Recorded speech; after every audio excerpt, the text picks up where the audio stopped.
Sherlock Holmes at Hogwarts. Greetings, fellow multiversal adventurers. It's an honor to have you back in this saga that has us all hooked. Official channel statement: this story is 100% epic fiction. So please don't attempt real magic, the results aren't guaranteed and insurance won't cover it.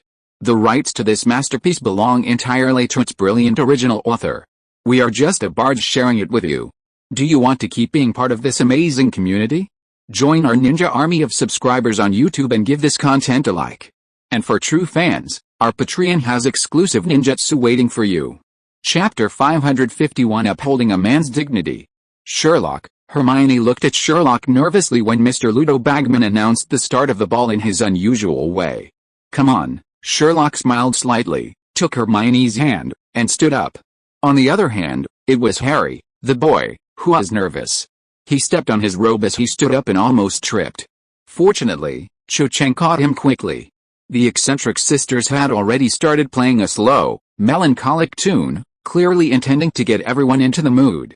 Sherlock and Hermione, Harry and Cho Chang, Cedric and Fleur led the way into the brightly lit dance floor. The next moment, they began to dance to the music. Hermione was initially worried that Sherlock would act the same way he always had. After all, just an hour earlier he had said to her, "Did you finally read that book, Makeup for Beginners?" But Hermione's worries quickly vanished. Sherlock's warm, firm hand enveloped hers, while his hand on her waist offered clear, elegant guidance. At that moment, Hermione's face was radiant. She could hardly believe she had actually become Sherlock's dance partner. But what followed was even greater astonishment.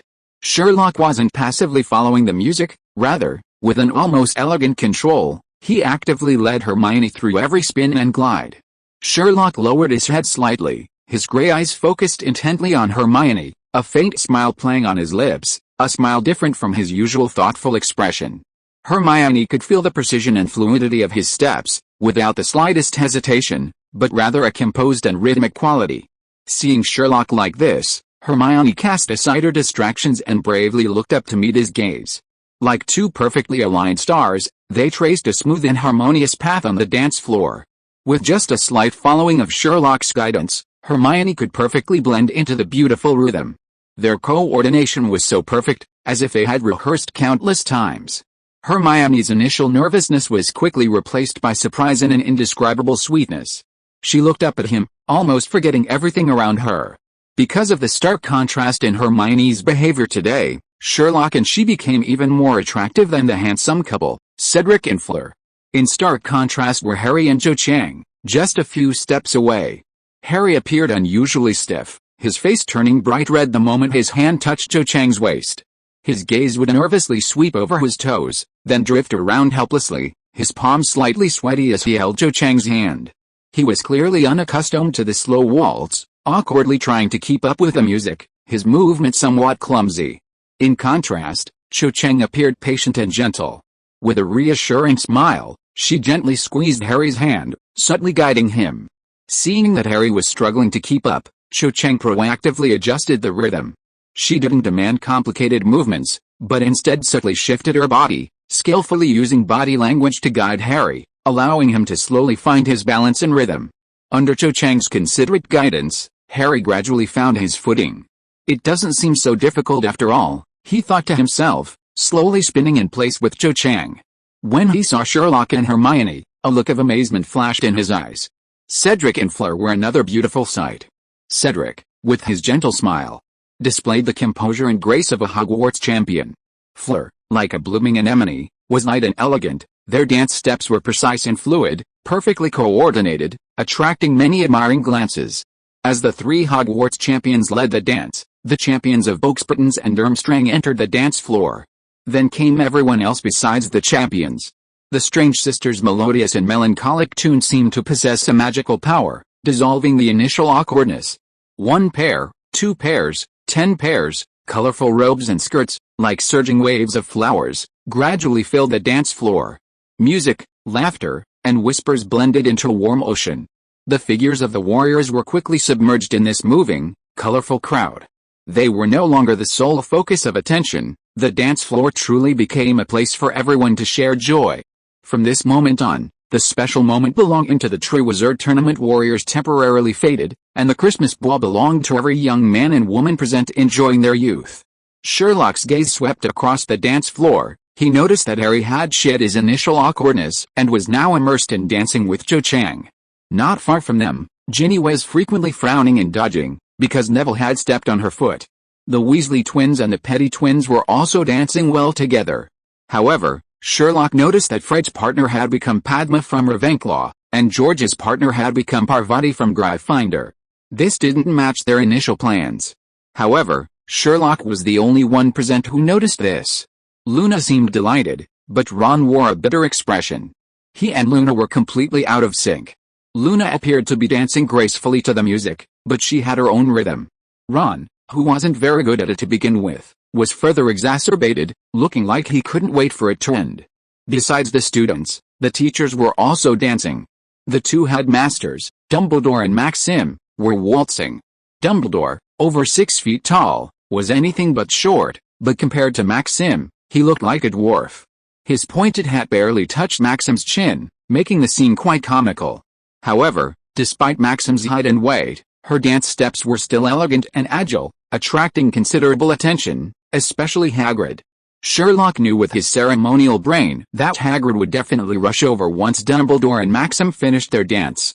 Professors McGonagall and Snape, Sprout and Lupin, Mr. Bagman and Professor Sinister were all dancing. Only Mad-Eye Moody and Professor Flitwick sat at the table, watching the dancers gracefully. Their reasons for not joining in were obvious. Hermione, however, was completely absorbed in her dance with Sherlock. She knew perfectly well that once the song ended, Sherlock would belong to Gemma. She was deeply grateful for Gemma's generosity. But it was precisely because of this that she cherished this opportunity so much, throwing herself wholeheartedly into the dance. Even when she noticed Sherlock's gaze sweeping over her across the dance floor, she remained silent. Even with his attention divided, Sherlock's dance with her was flawless, drawing frequent glances from several nearby couples. The organ played its last trembling note, the Strange sisters stopped playing, and the Great Hall erupted in enthusiastic applause once more. Ron breathed a sigh of relief and immediately released Luna. "Let's take a break." "What, aren't you going to keep dancing?" Luna tilted her head and asked curiously. "This piece seems more interesting." Luna said this because the eccentric sisters had started playing a new piece. Compared to the previous soothing and slightly melancholic piece, this one was much faster paced.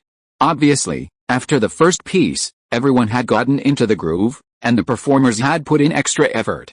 "No, I don't really like it," Ron lied. He actually quite liked the piece. But he just couldn't keep up with Luna. "I know, it's because you can't keep up with my pace, right?" Luna said with a sudden realization. "Why don't you try inviting her again?" Ron felt helpless after Luna pointed out the reason so bluntly, but when he saw the girl Luna was pointing to, Ron was at a loss for words. Because Luna was pointing to none other than Fleur Delacour, who had just finished dancing with Cedric. Several boys had already rushed up to her to invite her out. If Ron hadn't known Luna's personality, he would have almost thought she was doing it on purpose. "No need," Ron said through gritted teeth, trying to pull Luna out of the dance floor. "Then I'll go dance with Sherlock," Luna said, waving to Ron. "Thank you for inviting me to the dance, Ron." Cyrillic lettered X. Watching Luna skip and hop towards Sherlock, Ron suddenly felt like he'd become a tool. He took a deep breath and left the dance floor. But before he could even find a place to sit, Lavender Brown came over. "Want to dance?" Ron looked at Lavender in surprise, glancing left and right. "Where's Seamus?" "What's it to you?" Lavender said irritably. "Just tell me if you want to dance or not." Ron hesitated for a moment, then nodded. "Dance." A smile immediately appeared on Lavender's face, and he pulled Ron back into the dance floor. Meanwhile, Luna, bouncing and skipping, arrived beside Sherlock and Hermione. "Sherlock, dance with me," she said, extending her hand directly to Sherlock. Hermione looked at Luna in surprise. "Where's Ron?" "He said he didn't like the music, but I think it's because he can't keep up with my movements." Luna blinked, then turned to Sherlock. "I want to ask you to dance. Come with me." The air seemed to freeze for a moment as Luna Lovegood's clear voice rang out and she extended her hand to Sherlock. Hermione looked at her Ravenclaw Jr. in surprise, about to explain that Sherlock might already have plans, when another voice, carrying an elegant smile, interjected. "Excuse me, Miss Lovegood." Gemma Farley appeared beside Sherlock as if stepping onto a light, cheerful note. A polite yet slightly playful smile graced her face as she naturally took Sherlock's other arm. "I've already booked Sherlock." Hermione's gaze swept over Gemma's arm linked with Sherlock's, and she quickly added, "Luna, it's what we agreed on. After our first dance, Sherlock would." Before Hermione could finish, Luna's expression shifted as if she'd just realized something. Her slightly protruding silver eyes blinked twice, her gaze shifting between Gemma's confident smile and Sherlock's calm one. She showed no embarrassment at being rejected. Instead, she seemed to have solved an intriguing puzzle. "Oh, I see, like a moon vine twining around a prearranged oak." However, that unique metaphor still retained Luna's distinct personal characteristics. And that wasn't all. After saying that, she turned to Sherlock again, grinning, and said, "Can I reserve a third dance?" "Sherlock? I think dancing with you would be so much fun, like chasing a bubble slug." Sherlock looked at her whimsical expression, a hint of interest in his gray eyes. Of course, Hermione and Gemma immediately exchanged a glance. Hermione couldn't help but recall Gemma's conversation with her before the end of the last term. Luna, this girl who seemed a bit neurotic to others, was indeed different with Sherlock. "Great!" Luna clapped her hands happily, then skipped and hopped into the crowd, her silver robe shimmering dreamily under the lights. Her every move gave the impression that she had simply come to announce a reservation and then happily go chasing her bubble slug, leaving Hermione and Gemma smiling at each other. "I'll leave this to you two," Hermione said, and without waiting for their reply, turned and caught up with Luna. Being Sherlock's dance partner was already more than enough for Hermione. Naturally, she wanted to return the favor and let Gemma enjoy some time alone with Sherlock. Seeing the two leave, Gemma released Sherlock's arm. She gracefully took a half step back, gave him a classic invitation, and winked playfully at him. "It's our turn, Sherlock." "I've been looking forward to this for so long," Sherlock readily agreed, taking her hand and gently placing his other hand on her waist. As the quirky sisters' light and lively new tune began, the two glided into the center of the dance floor. Almost the instant they began to move, the many gazes that had been scattered over Cedric and Fleur, Harry and Cho Chang, focused again on them. If Hermione's stunning beauty stemmed from an incredible contrast, then Gemma Farley was pure, radiant charm. Tall and perfectly proportioned, she wore a meticulously tailored deep blue evening gown that accentuated her snow-white skin. Her long, flowing, shimmering chestnut hair was styled in a simple yet elegant updo, with a few wisps of hair cascading lazily around her cheeks. Her exquisite face was flawless under the dazzling lights, especially her sea blue eyes, which seemed to reflect the sunlight of the Aegean Sea, sparkling with confidence and a joyful smile. In terms of looks and temperament alone, Gemma was in no way inferior to Fleur's mysterious allure or Cho Chang's gentle Eastern grace, possessing instead a more mature witch's competence and the refined elegance of an English rose. Standing next to Sherlock, they resembled a perfect couple stepping out of a classical oil painting, their auras breathtakingly harmonious. The only slightly incongruous aspect was that she was taller than Sherlock. Gemma had already considered this. Besides the reason she had previously told Hermione, this was another important factor in not actively inviting Sherlock. Because, upholding a man's dignity is a woman's greatest restraint. Even if Sherlock didn't care. Chapter 552 to 3 female protagonists. Hogwarts Castle, Great Hall. 12 towering marble columns were adorned with shimmering gold ribbons, the ceiling reflected a magically created galaxy, and drifting silver snowflakes vanished in the warm air. As the Triwizard Tournament gained momentum, the atmosphere of the Christmas ball, like the flickering flames in a fireplace, grew ever more intense. The sounds of the strange sisters' violin and accordion intertwined, flowing beneath the dome and gently lifting the laughter and chatter from the dance floor. In the center of the ballroom, Gemma's silk dress twirled gracefully with each turn, the silver threads embroidered on the hem reflecting dappled light under the lamplight. After completing a beautiful spin, she leaned slightly towards Sherlock, her shoulders resting lightly, as if in the natural intimacy of a waltz. Her fingertips remained firmly clasped in Sherlock's palm, while her other hand held her wand, her knuckles subtly lifting. The next moment, a barely perceptible glimmer of pale silver light flashed at the tip of the wand, and an extremely subtle magical fluctuation spread out like ripples, brushing against the hair of several dance partners nearby. Muffliado, Gemma's voice was extremely low, only Sherlock could clearly hear the spell's syllables. Instantly, the dance partners within 3 feet of her subconsciously frowned. Their ears were suddenly filled with a low, buzzing sound, like a swarm of bees swarming, mixed with the distant music, completely isolating Gemma and Sherlock's conversation. Some tilted their heads in confusion, only to hear even more indistinct noise, and ultimately could only refocus their attention on their dance steps. In this private space constructed by magic, Gemma's smile remained as bright as before. But when she looked down at Sherlock, a seriousness that clashed with her joyful dance steps flashed in her sea-blue eyes. Sherlock, she moved lightly to the rhythm, her toes tapping lightly on the smooth floor, her voice reaching Sherlock's ears clearly, the ending tinged with a barely perceptible complaint. "Something's bothering me, about Penelope." "Oh?" Sherlock raised an eyebrow slightly, gently tightening his grip on Gemma's hand, guiding her through a smooth left slide. Their dance steps remained perfectly synchronized. "Miss Clearwater?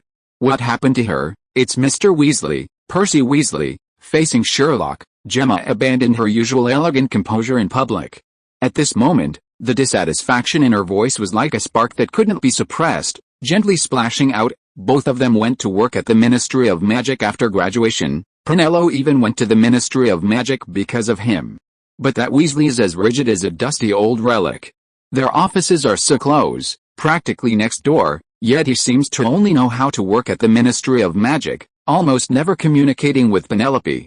Penelope even thought they had broken up at one point. You know what? Now all he sees are those thick files like the bottom of a crucible, and those tiny symbols of power." She spun around in sync with Sherlock, but her tone became increasingly sharp. "He spends almost all his time in the office, not even on weekends. Penelope complained to me that he gives her very little care and companionship. Penelope always says on the surface that she understands he's busy with work, but I know she's not happy inside.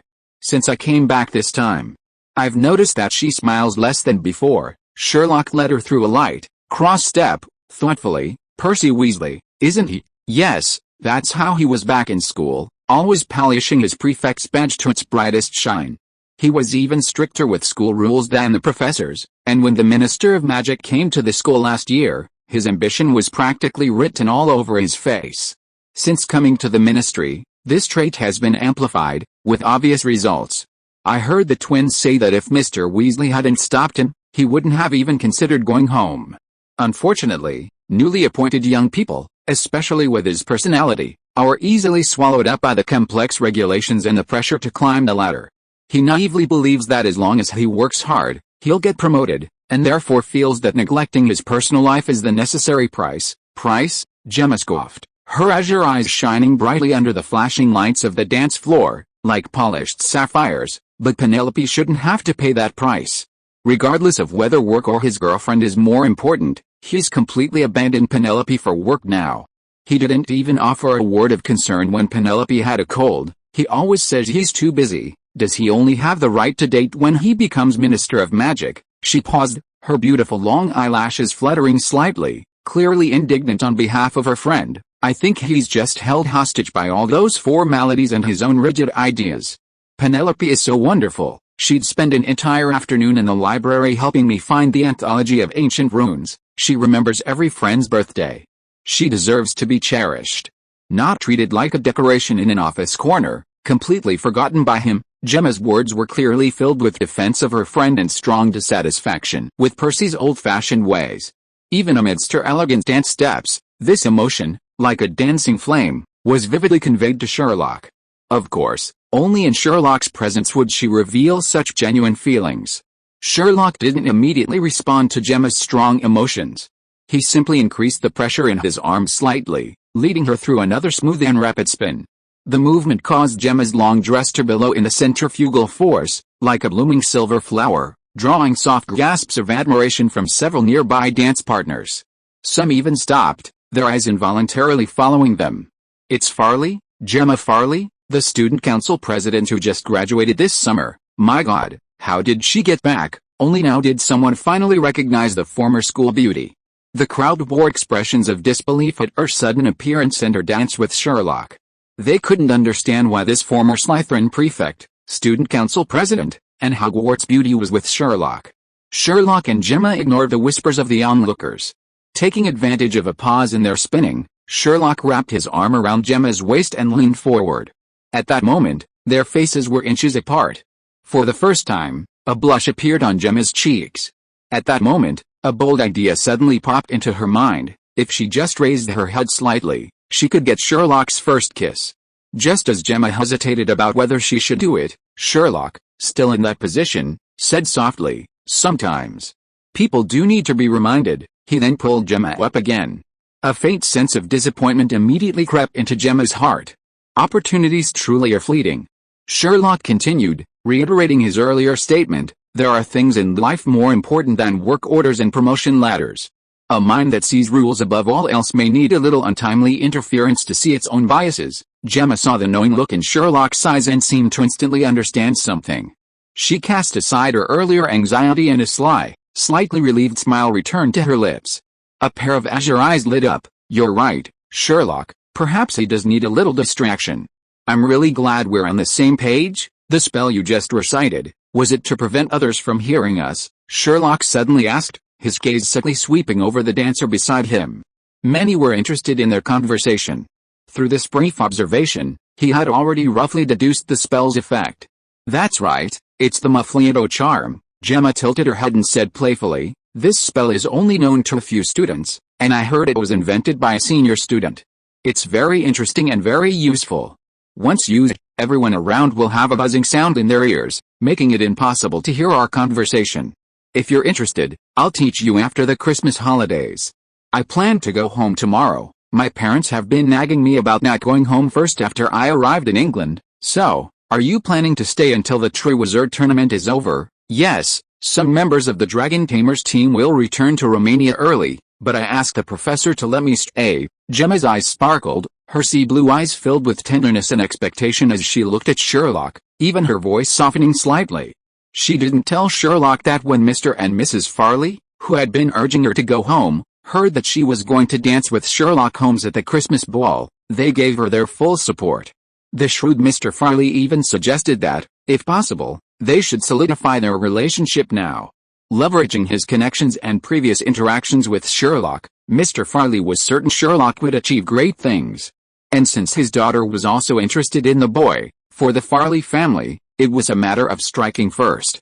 Thinking this, Gemma's gaze towards Sherlock took on an indescribable quality. And so, in the private world created by the sound of spells being played through their ears, the two danced gracefully to the music while conversing in hushed tones.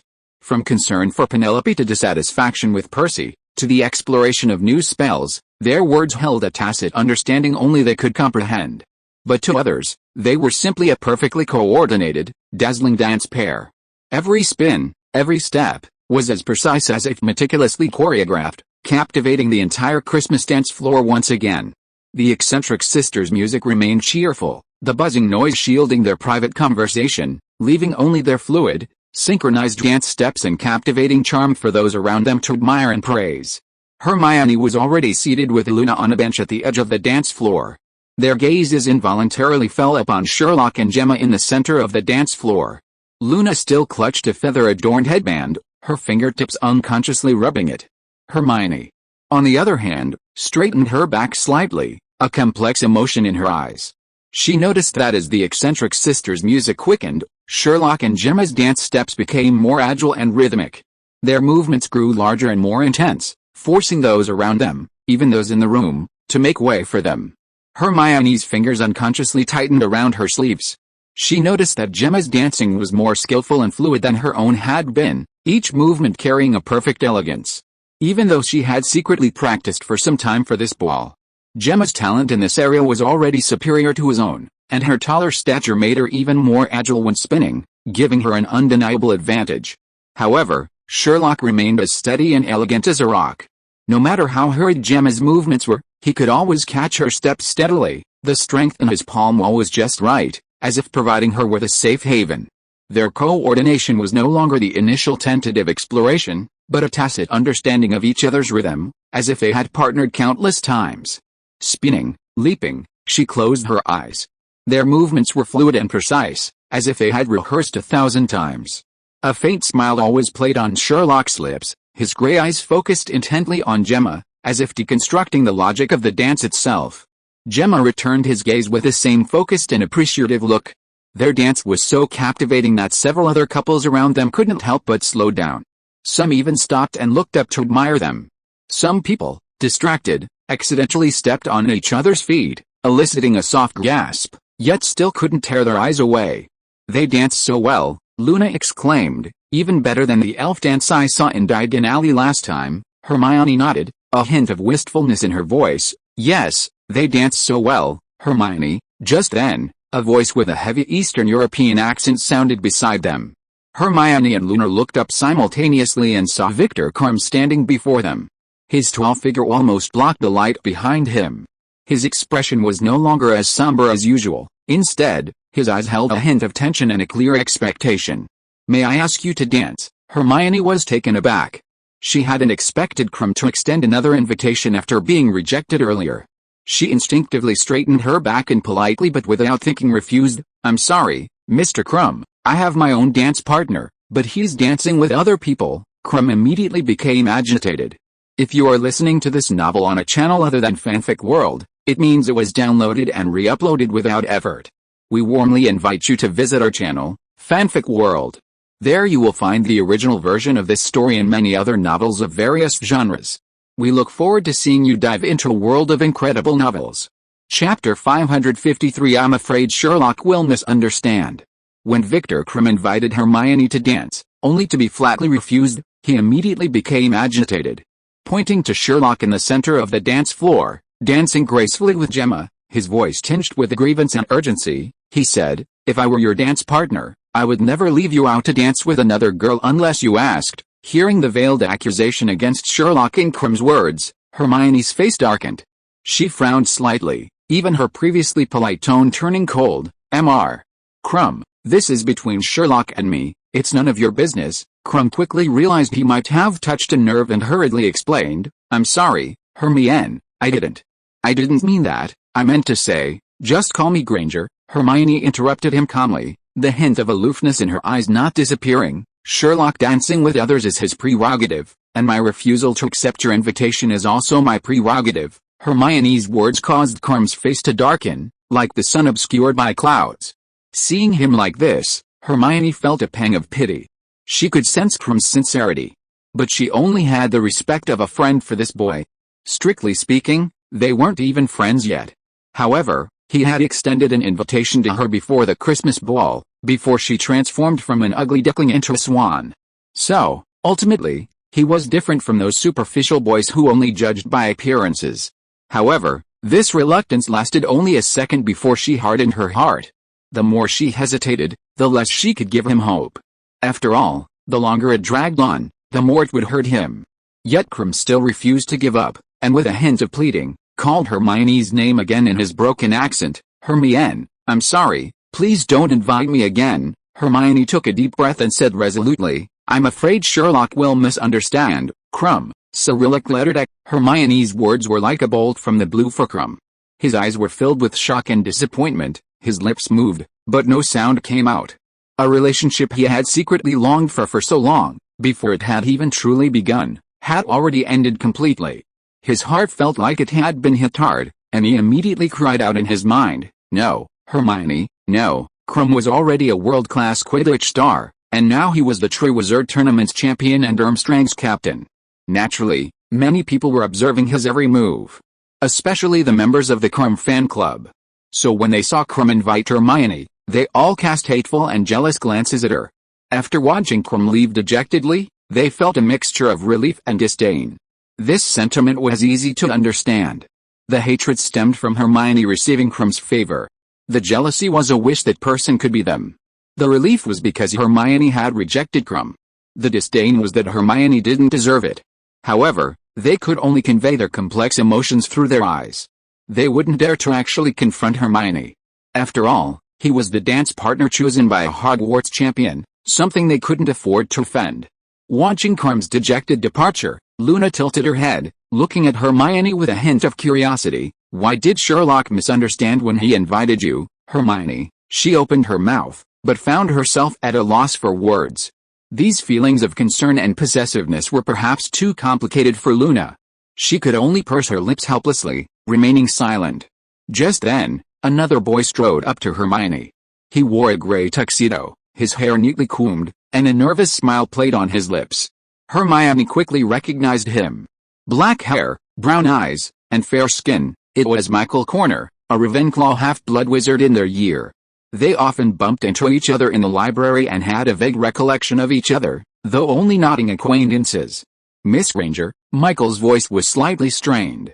He bowed slightly, his gaze unconsciously sweeping over Hermione's dress. "Excuse me, may I have the honor of asking you to dance?" Hermione knew in her heart that this was the boy she had just used to compare herself to Krum. Because of her unusual behavior today, he had come to invite her. Hermione scoffed inwardly, but outwardly maintained a polite smile, gently shaking her head. "I'm sorry, Mr. Corner, I don't want to dance right now." "Thank you for the invitation." Michael's smile froze instantly. He paused, then awkwardly said, "It's okay," before turning and hurrying away. Over the next 10 minutes or so, several more boys came up to Hermione asking her to dance. There was Seamus Finnegan from Gryffindor, Ernie Macmillan from Hufflepuff, and a few upperclassmen whose names she couldn't recall. Hermione politely declined them all, mostly citing reasons like "I don't want to dance" or "I'm waiting for my partner." "You're refusing them all because you're worried Sherlock will misunderstand?" Luna asked again after another upperclassman left with a disappointed expression. She was still fiddling with the feather-adorned headband, her eyes full of curiosity. "One part," Hermione sighed. She felt it was better not to tell Luna about how the boys were only asking her out because of her looks, which she found superficial. Otherwise, given Luna's straightforward nature, she might blurt it out in front of everyone, making things awkward for everyone. "Besides, I only wanted to dance with my partner today, Sherlock, of course." Luna immediately clapped her hands, I get it look on her face, her eyes sparkling. "Don't worry, after we finish this dance, I'll give him to you. Then you can dance and dance and dance, until the Christmas ball is over." "We're not toads," Hermione replied, somewhat amused. "Okay, so when does the Christmas ball end again?" "Midnight." Although she said that, a sweet feeling still quietly rose in Hermione's heart because of Luna's words. At this moment, the second song of the Strange Sisters band ended, and the cheerful music gradually subsided. Gemma took Sherlock's hand and walked straight towards Hermione and Luna. Her cheeks were slightly flushed from dancing, and her breathing was a little more rapid than usual, but she still maintained her elegant posture. "Miss Lovegood," Gemma said with a gentle smile to Luna, "how about letting Sherlock rest for a bit? The third piece is even faster than the last one. It's a quick step, which will take a lot of energy." "Great." Luna clapped her hands immediately in agreement, looking at Sherlock with expectant eyes. "Will Sherlock have more energy after a rest?" Gemma looked at Luna with interest. "What do you mean by more energy?" "You mean, after a rest, will you still have the energy to dance the quick step with me?" Luna looked at Sherlock with great interest, like stepping on those blastales that Hagrid is cultivating. "Of course." "Luna." Sherlock nodded, sat down in the empty seat next to Hermione, and subtly stretched his wrists. Gemma's gaze swept gently over Hermione and Luna, and she casually picked up a glass of water from the small round table beside her and handed it to Sherlock. "In that case, you need to drink some water. You still have to deal with the bombtail dance later." Her actions and words were devoid of any deliberate targeting or boasting, they simply conveyed a sense of care for her dance partner. However, the familiarity and naturalness she displayed after dancing with Sherlock still made Hermione unconsciously tighten her grip on her sleeve. "Thank you." Sherlock took the water glass, his gaze calmly shifting to Hermione. "What happened just now?" "You turned down many invitations." This single sentence revealed that even while dancing with Gemma, Sherlock hadn't forgotten to observe his surroundings. Hermione had just come to her senses and was about to speak when Luna spoke first. She spoke with the air of someone who had discovered a wondrous creature. "Oh. So many people came up to Hermione wanting to dance. There was Krum from Durmstrang, Ancona, Finnegan, Macmillan." "Oh, quite a few." Hermione's cheeks flushed instantly. She glanced at Sherlock in a flustered manner and quickly whispered to Luna, "Luna," but Hermione refused them all. Luna completely missed Hermione's embarrassment. Instead, her voice became even clearer.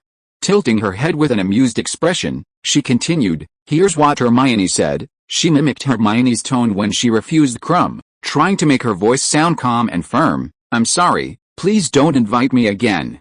I'm afraid Sherlock will misunderstand." Boom. As soon as Luna finished speaking, Hermione's cheeks instantly burned, the blush becoming incredibly vibrant. At that moment, she wished she could disappear into a crack in the ground, or simply give Luna a tongue-locking choke spell. She dared not look at Sherlock's expression, staring intently at her knees, her fingers twisting tightly together. Gemma blinked beside her, first slightly taken aback, then a knowing smile appeared in her sea blue eyes. The smile was gentle and open, without any mischief, but rather carrying a hint of understanding for the girl's feelings. She looked at the extremely embarrassed Hermione, then at the still calm Sherlock, and finally a clear smile bloomed on her face. At this moment, she couldn't help but recall the words she had said to Hermione at graduation. As for Sherlock, he seemed calm, but his hand holding the water glass paused slightly in midair. His gaze swept over Hermione's profile, which was almost buried in her chest in extreme embarrassment, and he nodded gently. I understand. Understand? What did that mean? Hermione suddenly looked up, only to see Sherlock slowly take a sip of water. His expression remained completely unreadable, as if Luna had only recounted the evening's weather. The man and three women remained silent. The atmosphere suddenly became somewhat ambiguous and subtle. However, this brief, subtle atmosphere didn't last long and was quickly broken. It was Luna. She completely ignored Hermione's embarrassment and Gemma's smile. She suddenly stood up and enthusiastically reached out to pull Sherlock. 5 minutes are up? Can we go dancing now? The quick step is about to start. Yes, just in time. Sherlock put down his water glass, took Luna's outstretched hand, and used it to stand up. He looked down at Gemma and Hermione, who were still frozen in shock. We'll go first. It was the same response that didn't surprise Gemma and Hermione at all. His voice was calm and composed, without the slightest ripple, as if he wasn't the one who had just been the one fearing misunderstanding. Hermione nodded somewhat awkwardly. Gemma also smiled gently at Sherlock and Luna. Together, they watched Sherlock lead Luna by the hand towards the dance floor. The quirky sisters' upbeat and cheerful fast-paced music was already playing. As soon as they entered the dance floor, Luna excitedly pulled Sherlock into a twirl. Her dance steps were indeed full of unrestrained leaps, like stepping on a giant sea snail. Ron had been tormented by this before, but now it was even more extreme. However, Sherlock's performance remained consistently solid. Not only did he keep up with Luna's rhythm, but he also innovated, precisely guiding her to the next step. Even now, Hermione's blush hadn't completely faded. Watching Sherlock guiding the exuberant Luna on the dance floor, her eyes swirled with complex emotions. There was annoyance at Luna's bluntness, and extreme embarrassment at having her feelings exposed in public. But deeper still, there was a hidden flutter and panic that even she herself hadn't fully grasped. Like ripples spreading across a calm lake after a stone has been thrown in. The phrase Luna had loudly repeated, "I'm afraid Sherlock will misunderstand," echoed repeatedly in Hermione's mind, leaving her deeply disturbed. She glanced instinctively at Gemma beside her, who was gracefully observing the dance floor, her eyes clear and open, without a trace of gloom or smugness. This only deepened Hermione's complicated and indescribable feelings. "Gemma, my dear Hermione, you don't need to explain anything." Hearing Hermione's words, Gemma withdrew her gaze from the dance floor and smiled, saying, "I think you did the right thing. There's nothing to be ashamed of, but I've always believed that feelings shouldn't be dragged out. In situations like this, there shouldn't be any possibility of misunderstanding." Gemma looked at Hermione and said softly, "It's not just you who's afraid Sherlock will misunderstand. I'm afraid too." "What do you mean by that?" Gemma smiled and turned her head. Hermione immediately followed her gaze and was startled. Several boys were walking towards them. Hermione was all too familiar with that look and posture. Everyone who had just invited her had done it. Only this time, the target was Gemma. Chapter 554, A Match Made in Heaven. As the silver-green Christmas wreath hanging from the dome of the Great Hall of Hogwarts swayed gently, the rousing music played by the eccentric sisters had brought a Hogwarts Christmas ball to fever pitch. The air was filled with the sweet aroma of hot cocoa and the fresh scent of fir branches, and candlelight flickered on gilded candlesticks, casting a warm glow on everyone's faces. The high-backed chairs in the guest of honor were already mostly empty. Professor Dumbledore's signature long, silver-white beard swayed gently with his dance steps. He had just finished dancing with Madame Maxim and was now joined by Professor Sprout. Not far away, Luda Bagman was twirling Professor McGonagall by the hand. Professor McGonagall's usually meticulously styled hair was slightly loose, and a rare, gentle smile played on her lips. Professor Lupin, meanwhile, gentlemanly supported Professor Sinistot's waist. Their steps were slow and deliberate, occasionally exchanging a few whispered words. In short, the usually serious teachers had all shed their inhibitions at this moment, completely immersed in the joy of the ball. However, The most eye-catching figures were still Hagrid and Madame Maxim. These two imposing giants moved nimbly among the students dancing the waltz. Hagrid's unsightly suit jacket was open, and Madame Maxim's velvet dress billowed with each movement, like a giant, dark flower bud. Their dance steps were expansive and powerful, their feet stomping heavily as they moved forward, yet with a perfectly measured steadiness as they retreated. Each step was wide and steady, sharp yet perfectly synchronized, ultimately tracing a broad path across the smooth dance floor. The surrounding students, though forced to stop dancing and move aside, still smiled and applauded them continuously. Moody continued to scan the room with his magical prosthetic eye, his other hand resting lightly on the back of Professor Flitwick's chair. The two occasionally exchanged a few whispered words, quietly admiring the figures twirling on the dance floor. Only Karkaroff and Snape had vanished without a trace. As the last note of another song faded, the people on the dance floor erupted in applause once more. The applause and cheers mingled, almost lifting the roof off the Great Hall. This time, Harry and Cho Chang, having danced 3 dances in a row, were a little tired. Fine beads of sweat glistened on Harry's forehead, and Cho Chang's cheeks were flushed. She gently tugged at Harry's sleeve and whispered, "Shall we take a break?" Harry nodded, and the two walked out of the dance floor side by side. Just as they reached the lounge area against the wall, they saw Gemma sitting on a sofa, with Hermione waving enthusiastically at them. The two immediately hurried over. "Hey, where's Sherlock?" Seeing these two women, who seemed to be close to Sherlock, sitting together, while Sherlock himself was nowhere to be seen, Harry couldn't help but ask curiously. Gemma put down her butterbeer, a faint smile playing on her lips. "He went to dance with Miss Lovegood. Long time no see, Harry." Cho. Her gaze swept over Harry's bow tie, then settled on Cho Chang's hair ornament, her eyes full of gentle warmth. "Indeed, long time no see," Cho Chang smiled back. She had known about Gemma's visit to Hogwarts for some time, from Penelope Rillwater, who had already graduated. Even after Rillwater left the school, Cho Chang and Gemma had kept in touch. When she learned that Gemma was there as a dragon trainer to assist with the first event of the Triwizard Tournament, Cho Chang couldn't help but sigh for a long time. The world is both vast and small. Fate is truly wondrous. To dance with Luna, Harry was slightly taken aback.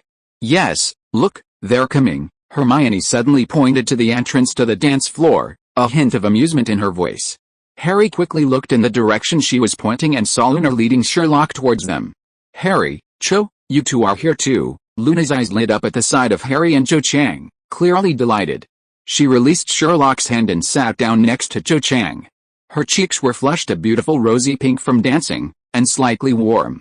She fanned herself gently with her palm as she addressed the crowd. "Dancing with Sherlock is so much more fun.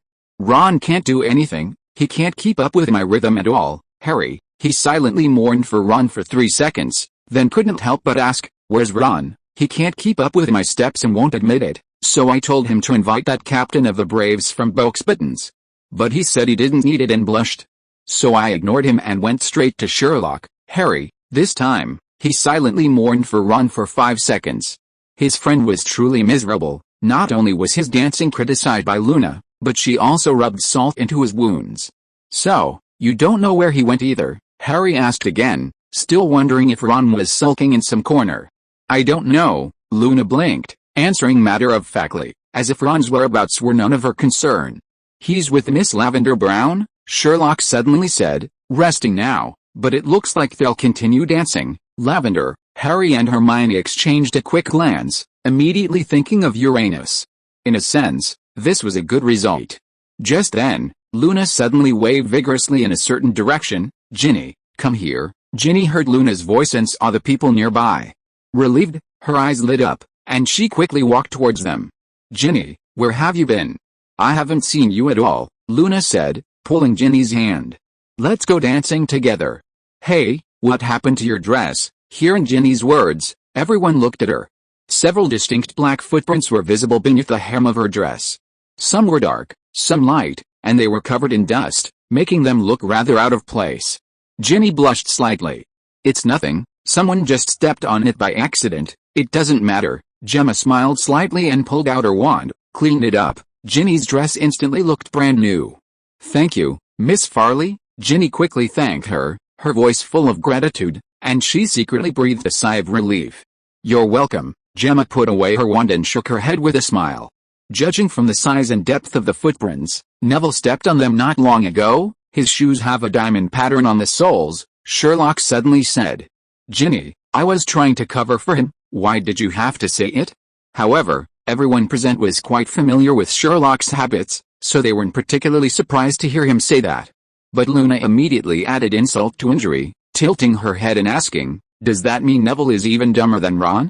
At least Ron wouldn't be so obvious. The air instantly fell silent, and the atmosphere became quite awkward. Ginny's face turned even redder, her fingers tightly gripping her skirt, unsure what to say. Seeing this, Cho Chang quickly changed the subject. Ginny, how about you dance with Harry next? Dance with Harry? Me? Ginny pointed to herself, her face filled with disbelief. Dancing with Harry was something she'd be more than happy to do. Ever since hearing about the Christmas ball, she'd secretly fantasized about it several times. But she never expected Cho Chang to bring it up herself. In fact, ever since Harry invited Cho Chang to be his dance partner, she knew that she should remain calm and not make any moves regarding Harry recently. But she hadn't given up. That's why she accepted Neville's invitation to the Christmas ball. At the very least, she wanted a ticket. Maybe she'd have the chance to dance with Harry. But she hadn't expected the opportunity to come so quickly. Even more unexpected was that Cho Chang herself had offered it to her. Harry also looked surprised. Clearly, he hadn't expected Cho Chang to make such a suggestion. Yes, Cho Chang's gaze swept over Harry and Ginny, taking in their expressions, and then she smiled and said, I'm a little tired too. You can dance with Ginny next time. Harry hesitated slightly, looking at Cho Chang's gentle eyes, then at Ginny. She was looking at him with expectant eyes. Finally, he nodded and said softly, okay. Ginny gave Cho Chang a deep look, her eyes full of gratitude, and said softly, thank you. The group sat down and chatted briefly before Harry, Ginny, Sherlock, and Hermione went back to the dance floor. After all, Hermione was Sherlock's dance partner today. While they wouldn't dance non-stop like Luna had just suggested, one dance was definitely not enough. It's a bit stuffy in here, how about we go for a walk? Just then, Cho Chang suddenly spoke to Gemma. Gemma glanced at Cho Chang thoughtfully, a thoughtful expression appearing on her face. Okay, we're going for a walk outside. Luna, do you want to come? No, Luna said without turning her head. Watching them dance is so much fun. Huh, Neville stepped on that girl's foot again. She looks like she's about to cry. Seeing Luna giggling, Gemma and Cho Chang exchanged a smile. The two of them sidestepped around the dance floor, quietly slipped out the door, and entered the foyer. The front door was open, and a cool breeze carrying the scent of roses blew in. As they descended the steps, they could clearly see the fairy light in the rose garden. Tiny, fluorescent fairies danced among the flowers, casting a hazy glow over the entire garden. Low shrubs, adorned with tiny Christmas lights, surrounded the area. Ornately decorated, winding paths were paved with pebbles, their soft creaking underfoot. A massive stone statue stood in a corner of the garden, and in the distance, the splashing of water could be heard. The fountain in the center of the garden, its jets shimmering silver in the moonlight. Occasionally, couples could be seen sitting on ornate wooden benches, whispering quietly. One couple strolled slowly along a winding path through rose bushes, the red and white roses releasing a delicate fragrance in the night, their petals still glistening with dew. After walking a few steps, Gemma suddenly stopped, looked at Cho Chang's profile, and asked softly, are you really doing this right? There's an old saying in our country, it's better to guide than to block. Cho Chang didn't ask what Gemma meant by doing this, but gave the answer directly. She turned to look at Gemma. Don't talk about me, aren't you in the same situation? I understand what you mean, but although my situation is similar to yours, it's not exactly the same. Gemma shook her head. Sherlock doesn't have any interest in that at all. And my return to England this year, my coming to Hogwarts, was purely accidental. I originally thought I'd never see him again after graduation, so, you were already prepared to accept the possibility of not seeing him again. Cho Chang was somewhat surprised. You could say that.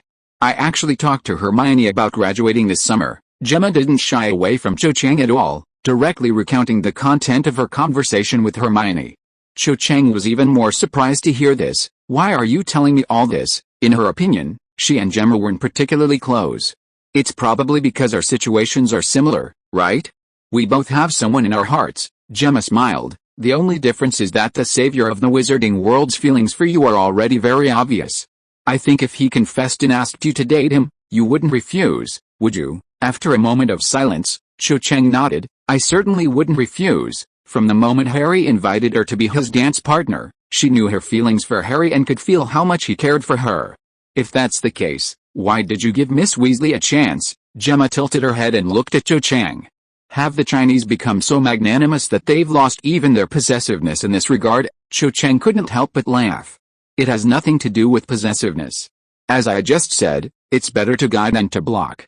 Even if I hadn't brought it up, Ginny would definitely have invited Harry soon. Rather than putting Harry in the middle in an awkward position, it's better for me to take the initiative.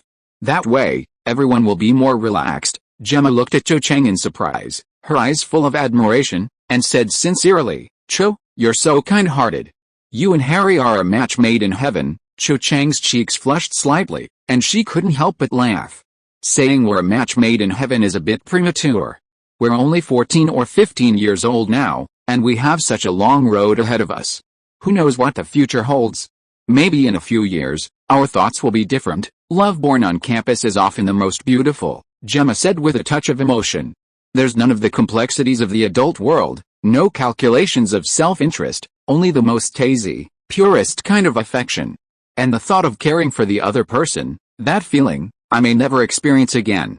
If we could really be together, she was about to continue when she suddenly stopped. Chu Zhang also turned her head, and the two of them looked towards the rose bushes, their gazes solemn. Chapter 555 One Man and Three Women. I don't understand. A deep male voice, tinged with impatience, was like a frozen lake in winter, chilling to the bone. Severus, you can't pretend none of this happened. Another voice, more urgent and filled with barely concealed panic, seemed to squeeze every word from his throat.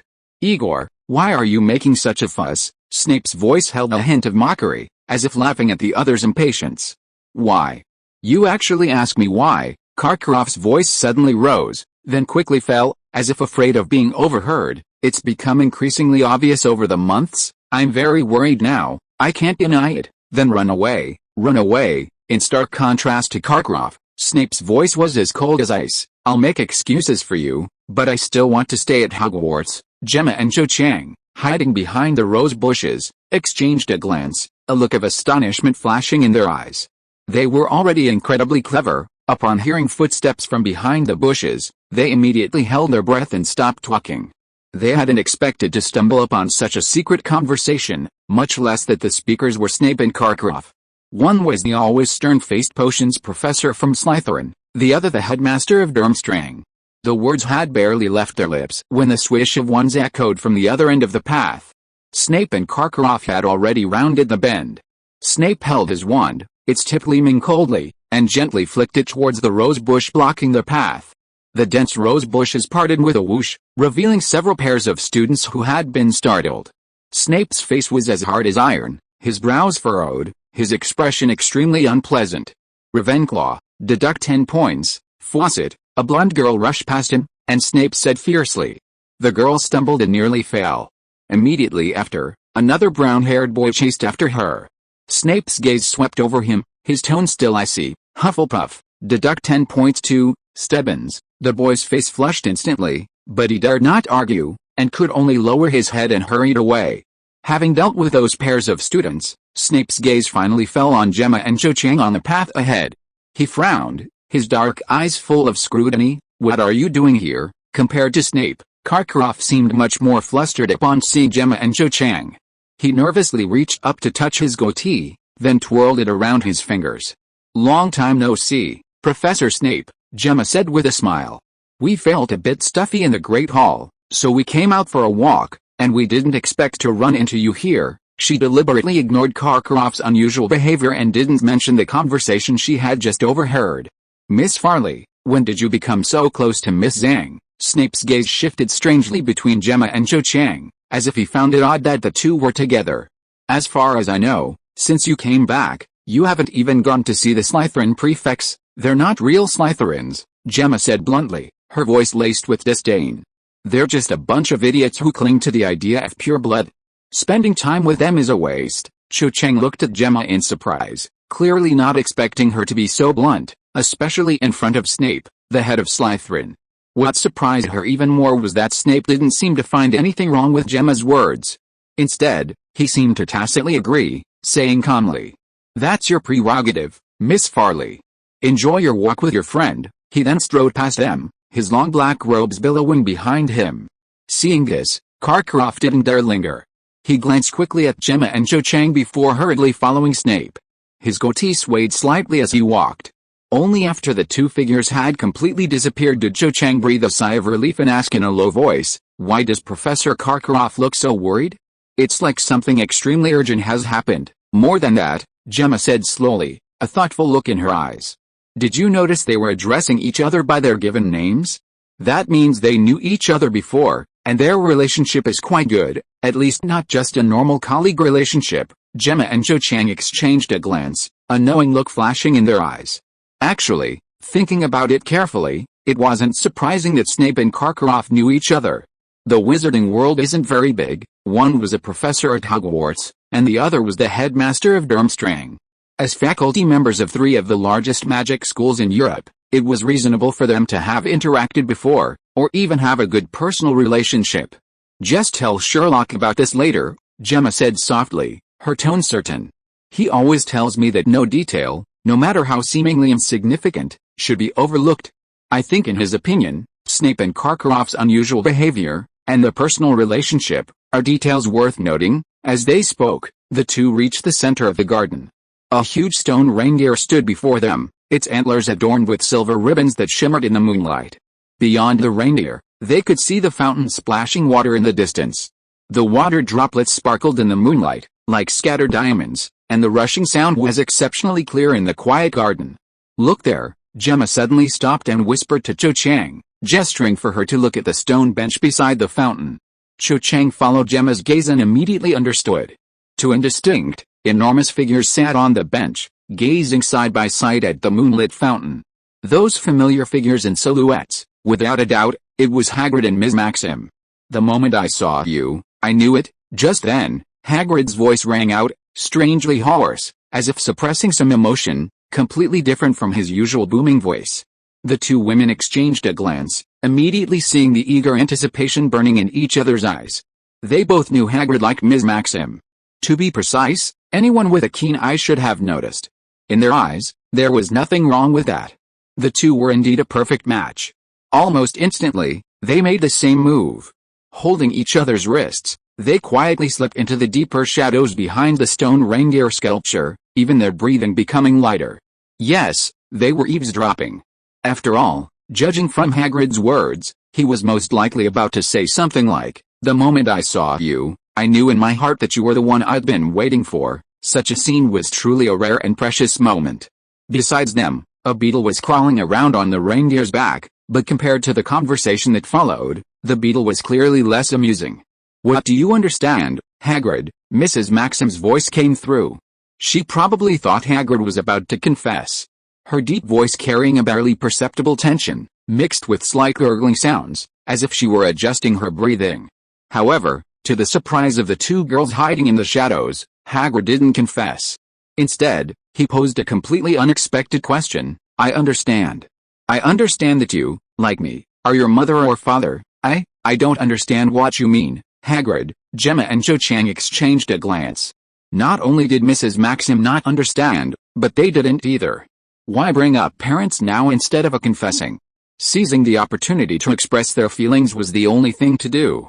Both girls had similar emotional experiences, and they couldn't help but feel anxious for Hagrid, their hands clenching nervously. "It was my mother," Hagrid said softly. "She was one of the few remaining in England. Of course, I don't remember her very well anymore. She left, when I was about 3 years old. To be honest, she wasn't much of a mother." Sigh. They don't have maternal instincts, do they? I wonder what happened to her after that.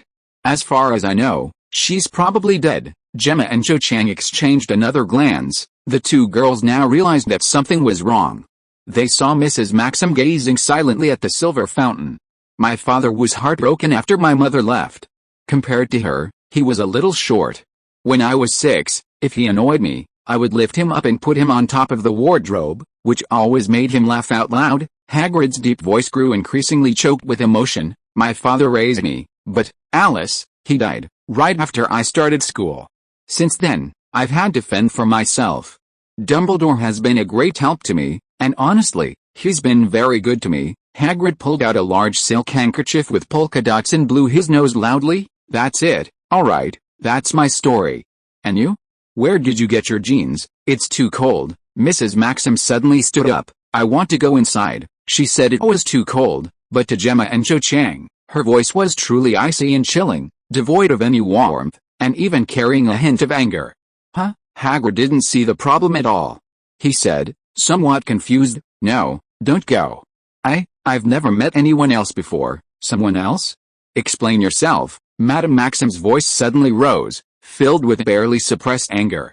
The wisest course of action at this moment would undoubtedly be to stop there, but Hagrid said in a completely matter-of-fact tone, "Another half-giant, need I say more?" Gemma and Cho Chang exchanged another glance, both seeing the end in each other's eyes. They could almost predict what would happen next. "How dare you!" Sure enough, Madame Maxim screamed. She looked at Hagrid, her whole body trembling. "I've never been insulted like this in my life. A half-giant? Me? I'm just big-boned." At that moment, several pairs of male and female students nearby rushed out from the rose bushes. Madame Maxim stormed off, angrily parting the flowers as she went, startling a flock of colorful fairies into the air. Hagrid remained sitting on the bench, watching her retreating figure. It was too dark to see his expression. About a minute later, he stood up and strode away. However, unlike Madame Maxim, he didn't return to the castle, but instead headed towards his hut into the dark area outside.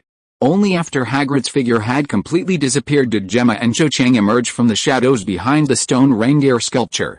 The other students nearby, who had initially looked at the two with a mixture of curiosity and ambiguity, instantly changed their expressions to shock when they realized that the two girls hiding behind the sculpture were actually girls.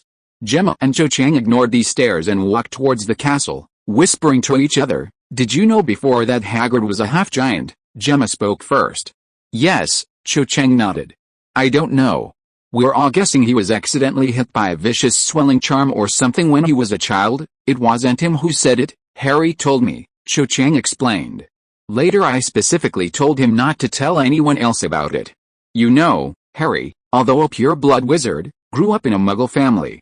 So he doesn't understand many common-sense things about the wizarding world, and he doesn't know how sensitive the identity of a giant is in the wizarding world. Yes, maybe in Harry's eyes, giants are just humans who are a bit bigger, that's what he thinks. But Madame Maxim is a bit self-deceptive, saying she has a large frame." The two exchanged another glance, and the rest of their words were rather impolite. How could she have a large frame? The only ones with a larger frame than her were probably dinosaurs. When the two returned to the Great Hall, the music of the ball was still playing. Ginny was standing on the edge of the dance floor with Harry. When she saw Cho Chang return, she immediately went up to her with a grateful expression and handed Harry back to Cho Chang. She had already danced 2 dances with Harry, which was an unexpected surprise for her. Although Harry had never danced before, he performed exceptionally well after Cho Chang's recent coaching. In fact, even if Harry had stepped on her a few times like Neville, she would have felt a sweet warmth in her heart. Feelings are always the most irrational thing. When you like someone, even their clumsiness seems adorable. This time, Sherlock didn't return to the dance floor. He had a fruitful night, having seen all 3 leading ladies. "Sherlock, there's something you might be interested in." Seeing that Sherlock and Hermione weren't planning to return to the dance floor, Gemma recounted her and Cho Chang's encounter in the garden in detail. This included overhearing Snape and Karkaroff's conversation, seeing their unusual behavior, the argument between Hagrid and Madame Maxim, and Hagrid's fact that he was a half-giant. Hermione and Luna listened quietly. Luna, still holding a biscuit, stopped chewing when she heard about Hagrid's situation, her eyes filled with sympathy. Hermione, on the other hand, frowned, clearly pondering the deeper meaning of Snape and Karkaroff's conversation. Thus, a boy and 3 girls sat together, creating a somewhat strange, yet rather harmonious scene. Chapter 556 He's got water in his brain. The Hogwarts Christmas ball was like a beautiful dream one didn't want to wake from, and many secretly wished time would slow down, just a little longer. Harry was one of them. Whether it was twirling gently in the waltz with Cho Chang on the dance floor, or dancing the slow ballet side by side with Ginny, both moments were like honey-coated sugar, sweet enough to warm his heart. He even had a faint premonition, when he encountered the cold despair of the Dementors again, he could simply close his eyes and recall the laughter and warmth of those 4 hours tonight. Unfortunately, some things, no, most things, are beyond human control. When the hour and minute hands of the old clock hanging on the great hall wall overlapped at 12, midnight arrived as scheduled. The eccentric sisters finally stopped playing their instruments. As the last note dissipated into the air, the loudest applause erupted throughout the hall. The applause was filled with reluctance, and then the crowd slowly moved towards the fire, receding like a tide. "Thank you, Sherlock, I had a great time today." Reaching the fire, Luna was preparing to return to Ravenclaw Tower with Cho Chang. She turned and waved vigorously at Sherlock, her eyes still sparkling with the afterglow of the ball. "I think you should be thanking me, shouldn't you?" Ron suddenly leaned in, half-jokingly. His tone carried a hint of self-satisfaction. "After all, you were able to attend the Christmas ball because of my invitation. Sherlock didn't invite you to dance." Harry's heart skipped a beat at Ron's words. He knew Ron, and he knew Luna. This couldn't be anything good. As expected, Luna's already bulging eyes widened instantly, her tone blunt and uncompromising. "But you just can't keep up with me." "You can't keep up with my pace at all," Sherlock nodded, adding considerately, "Actually, it wasn't bad, at least you didn't step on Ginny like Neville did." "Ron, I'm so stupid, really. I knew he was just like Sherlock, why did I even say that?" But putting this little incident aside, everyone was quite satisfied with tonight's ball. Ron was the same, although Luna initially disliked him, he got along well with Lavender afterwards. The others were even better off. They all wished the ball could last longer. But for Sherlock, the ball itself wasn't important. What truly concerned him were the things Gemma had told him in the garden earlier, the secret conversation between Snape and Karkaroff, and the argument between Hagrid and Madame Maxim. Gemma knew him well, this news had precisely struck a chord with him. He secretly thought that it seemed necessary to have a good talk with Professor Snape. After saying goodbye to Gemma, Cho Chang, Luna, and the others in the foyer, Sherlock, Harry, Ron, and Hermione headed towards Gryffindor Tower. Before the portrait hole, the fat lady and her friend Violet were fast asleep inside the frame. Wonderland lied, the little lions had to rush to the frame and shout the command to wake the two portraits from their slumber. However, they were quite annoyed at being disturbed. "This is your job." Sherlock stepped forward, his tone seemingly calm but carrying an undeniable authority, guarding the entrance to Gryffindor Tower, opening doors for eligible students. "You have no right to be angry here," the fat lady and Violet initially wanted to retort, but upon seeing that the speaker was Sherlock Holmes, they instantly fell silent. Their previous anger extinguished as if doused with cold water. Without a word, the plump lady lifted the portrait, clearing the way to the common room. "Sherlock, you're amazing." The little lions rushed into the common room, crowding around Sherlock, their eyes filled with admiration.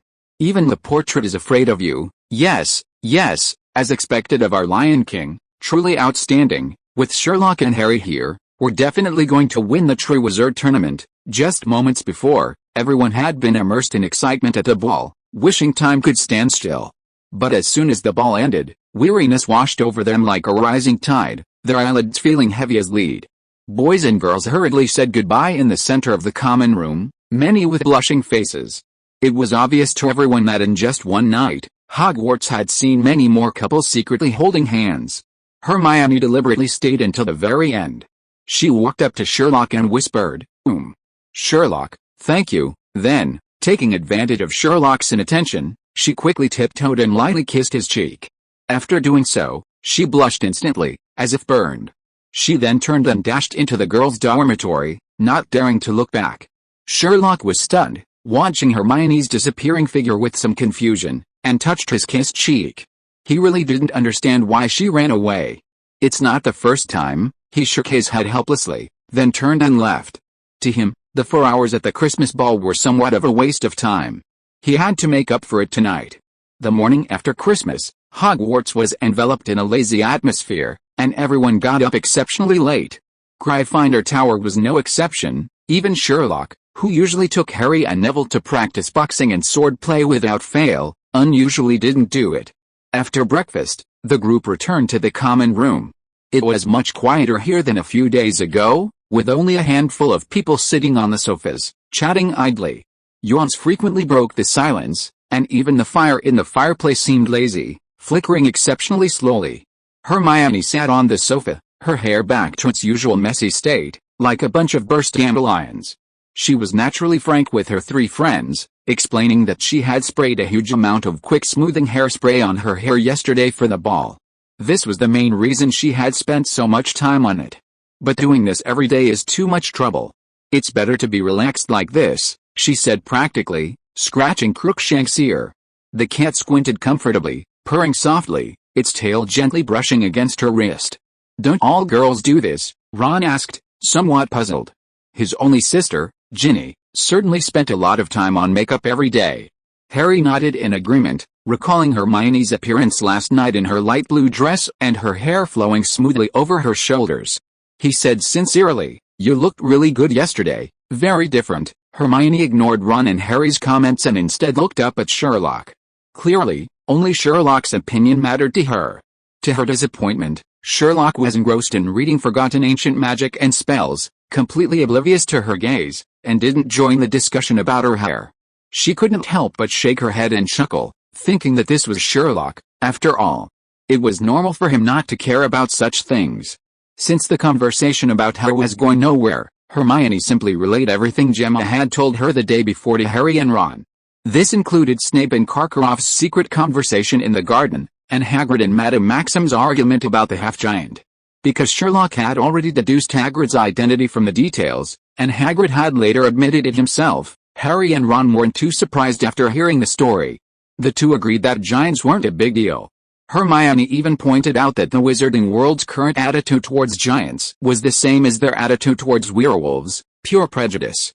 When the majority of a group exhibits uniformity, the individuals within it are inevitably implicated, Sherlock said quietly, putting down his book. Once a preconceived notion is formed, it becomes extremely difficult to change. This kind of preconceived behavior is, in layman's terms, labeling. For those who truly seek the truth, it's clearly inappropriate. But for the vast majority of people in this world, it becomes a time-saving and effortless habit. For example, people say that America emphasizes liberalism, the French admire romance, Germans are meticulous and efficient, and Chinese people all know kung fu. These labels may summarize some characteristics, but they ignore individual differences. What about the British? Harry, intrigued by the topic, couldn't help but ask, his eyes full of curiosity. Sherlock raised an eyelid and uttered three words in a flat tone. The food is terrible. Harry, Ron, Hermione. Sherlock's words almost left the three speechless. Although she wanted to argue, upon reflection, it seemed to make sense. Especially Harry, who recalled Cho Chang's repeated complaints about the terrible food in England. After a brief silence, Hermione changed the subject, her tone tinged with regret. It seems Hagrid and Madame Maxim won't end up together. What a pity. Harry and Ron, besides Sherlock, nodded in agreement. After all, Hagrid was a good man, and everyone hoped he would find happiness. After all, Hagrid was a good man. There's one more thing, Hermione said, turning to the three of them, her tone becoming serious. The first week of vacation was spent having fun. Now that the Christmas ball is over, it's time to think about homework. The transfiguration paper, the potions recipe analysis, and the report on the history of magic, they're all waiting for us. This time, no one argued with Hermione. After all, homework was unavoidable. Any further delay would lead to chaos when school started. The excitement of the Christmas ball was like a fleeting firework. After the curtain fell, everyone's mood gradually calmed down. It was indeed time to settle down and return to normalcy. Harry, what's wrong? Just then, Hermione noticed Harry frowning and looking somewhat lost, and couldn't help but ask. I'm thinking about the Triwizard Tournament, Harry said worriedly. With Christmas over, February 24th suddenly seems so close. But we still don't know what the second challenge is, and the secret of the golden egg hasn't been solved. Hey, I thought it was something big. Ron waved his hand dismissively, patting Harry's shoulder. With Sherlock around, what are you worried about? Maybe he's already solved the secret of the golden egg. Right, old Sherlock. Yes, Sherlock nodded calmly. See, I told you. Ron's words trailed off as he suddenly realized something, looking at Sherlock in surprise. What?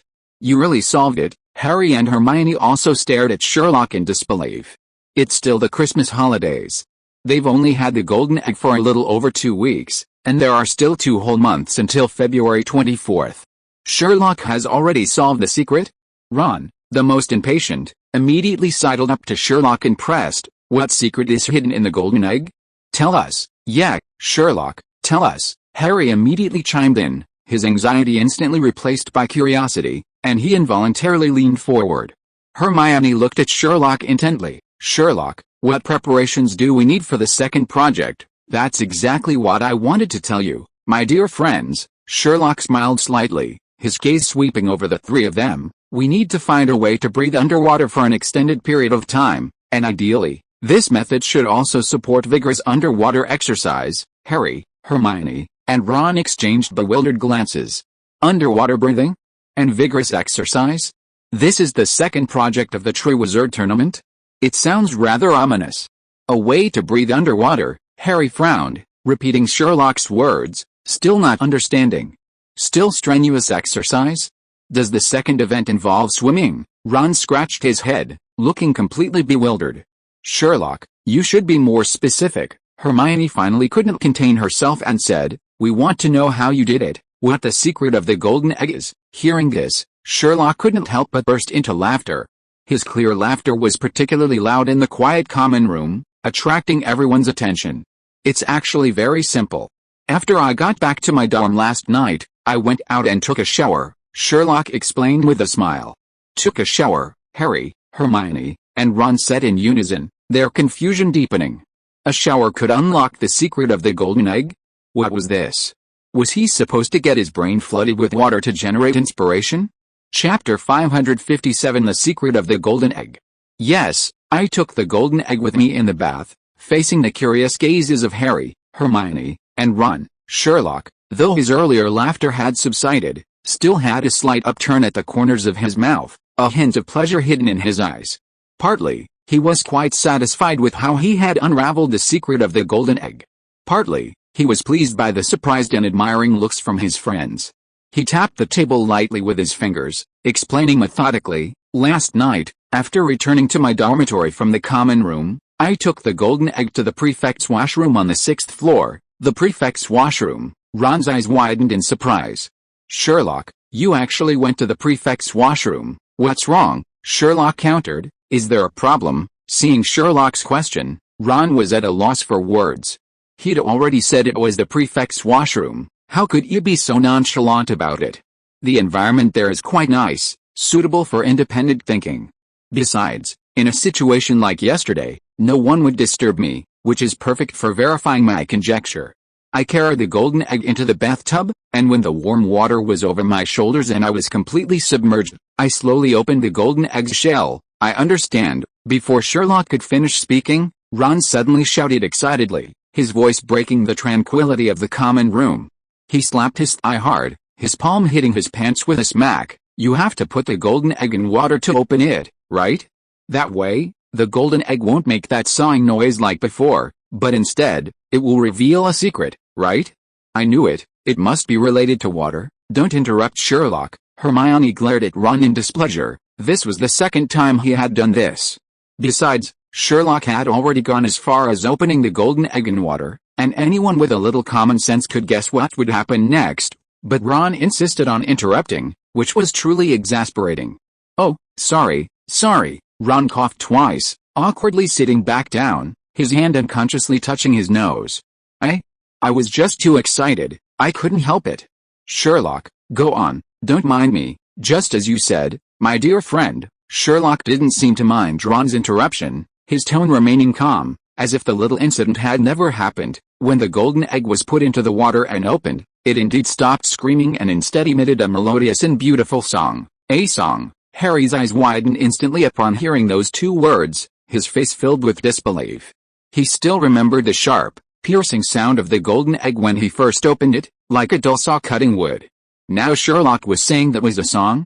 He couldn't help but mutter to himself, that sound was probably only comparable to the noise Sherlock made when he wasn't playing the violin properly. "That's right, it's the song." Sherlock smiled slightly, a hint of teasing in his voice, as he looked at Harry's shocked expression. "If you're interested, you can try it out with a golden egg sometime and hear it for yourself." He then composed himself and continued, "The song goes like this. Find us, Where our voices are, we cannot sing on the ground. As you search, consider carefully, we have stolen your most beloved treasure. You have only 1 hour to find and reclaim what we have taken. After an hour, all hope is lost. It will be gone forever." As Sherlock finished speaking, Harry, Hermione, and Ron fell into deep thought. Harry frowned, his fingers unconsciously tracing the edge of the sofa, trying to connect the lyrics to the Triwizard Tournament. Hermione, on the other hand, took out her notebook and quickly jotted down the lyrics, the pen scratching on the paper, her eyes filled with focus. Ron, chin in hand, stared at the ground, his slightly dazed expression suggesting he hadn't fully memorized the lyrics. A moment later, Hermione, unsurprisingly, was the first to react. She abruptly looked up, her eyes gleaming with sudden understanding, her gaze towards Sherlock filled with surprise and admiration. "Sherlock, I get it. The second challenge is definitely underwater.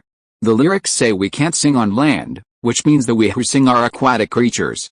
Take away your most cherished treasure must refer to these creatures taking what the champions value underwater. Your task is to dive underwater within an hour and retrieve the treasure." Harry, only a beat slower than Hermione, also grasped the idea, his confusion instantly vanishing. "Oh, I see. That's why you said we need to find a way to stay underwater for a long time and still engage in vigorous activity. After all, searching for something in a lake definitely requires considerable stamina. Simply holding your breath won't last an hour." Only Ron remained in a daze. He blinked, glanced at Harry, then at Hermione, and finally scratched his head sheepishly before looking at Sherlock. "Sherlock, you memorized all the lyrics after just one listen. What else?" Seeing Sherlock looking at him with such an air of utter entitlement, Ron couldn't help but sigh inwardly. Comparison is the thief of joy. To his shame, he had only remembered an hour in his beloved treasure. "So, our primary task now is to find a way to allow someone to breathe underwater for at least an hour." Hermione put away her notebook, tapping her fingers lightly on the table, and said thoughtfully, "Judging from the clues in the lyrics, cannot sing on land and lives underwater, the creature that took away his beloved treasure is most likely a mermaid." "Excuse me," Ron finally couldn't help but interrupt Hermione's statement. "Why must it be a mermaid? Aren't there other creatures in the water? Like the giant squid in the lake, among the underwater creatures we know that can make sounds, there aren't many that can't survive on land." This time, before Hermione could speak, Harry explained first. "Besides the giant squid, the only other creature left in Hogwarts Lake is the mermaid. Mermaids have the habit of singing, which corresponds to singing in the lyrics. The giant squid can't sing." "That's right, that's it." Hermione nodded in satisfaction as she listened to Harry's explanation. However, Harry suddenly became a little embarrassed. But I'm not very good at swimming." Before his relationship with the Dursleys improved, Uncle Vernon and Aunt Petunia had never let him learn to swim. Dudley, on the other hand, had received swimming training when he was young, and Harry didn't think he could do it well without any foundation. "What's there to be afraid of? We have Sherlock," Ron said nonchalantly. "Sherlock, you can swim, right?" "See, I knew it." Harry shook his head. "But that lake is very wide and very deep. Mermaids must live in the deepest part of the lake. Besides, we can't always rely on Sherlock alone." "What are you talking about?" Hermione glared at Harry and Ron. "Didn't you hear a word we said? Sherlock said from the beginning that we need to find a way to stay underwater for a long time. The key is a method, not swimming technique. Even a swimming champion can't hold their breath at the bottom of a lake for more than an hour. Harry, don't forget you're a wizard, a wizard. You need to think of a way using magic." Harry and Ron exchanged a glance, both realizing that Hermione's words were pointed.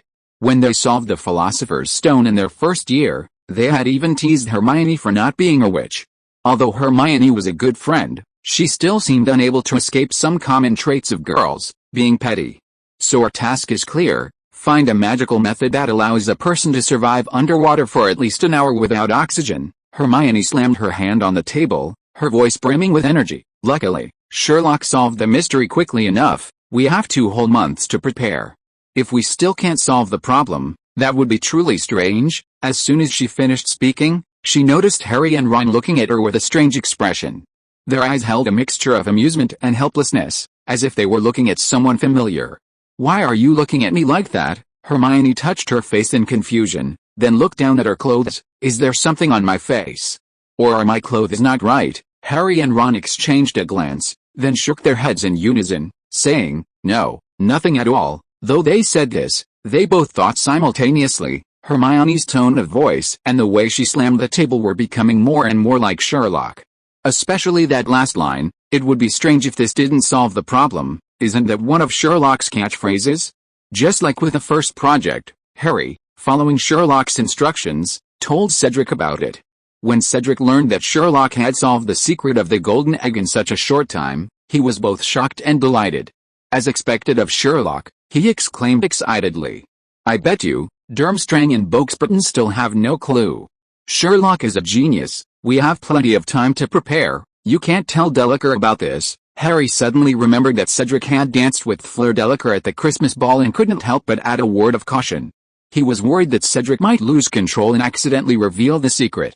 After all, she was a woman with Vila blood. "Harry, what are you talking about?" Cedric immediately complained.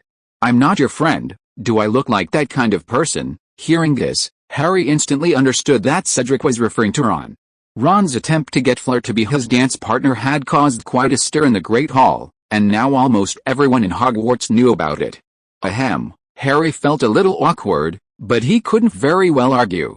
Firstly, because Ron had indeed done it, and secondly, because he had mentioned Cedric first.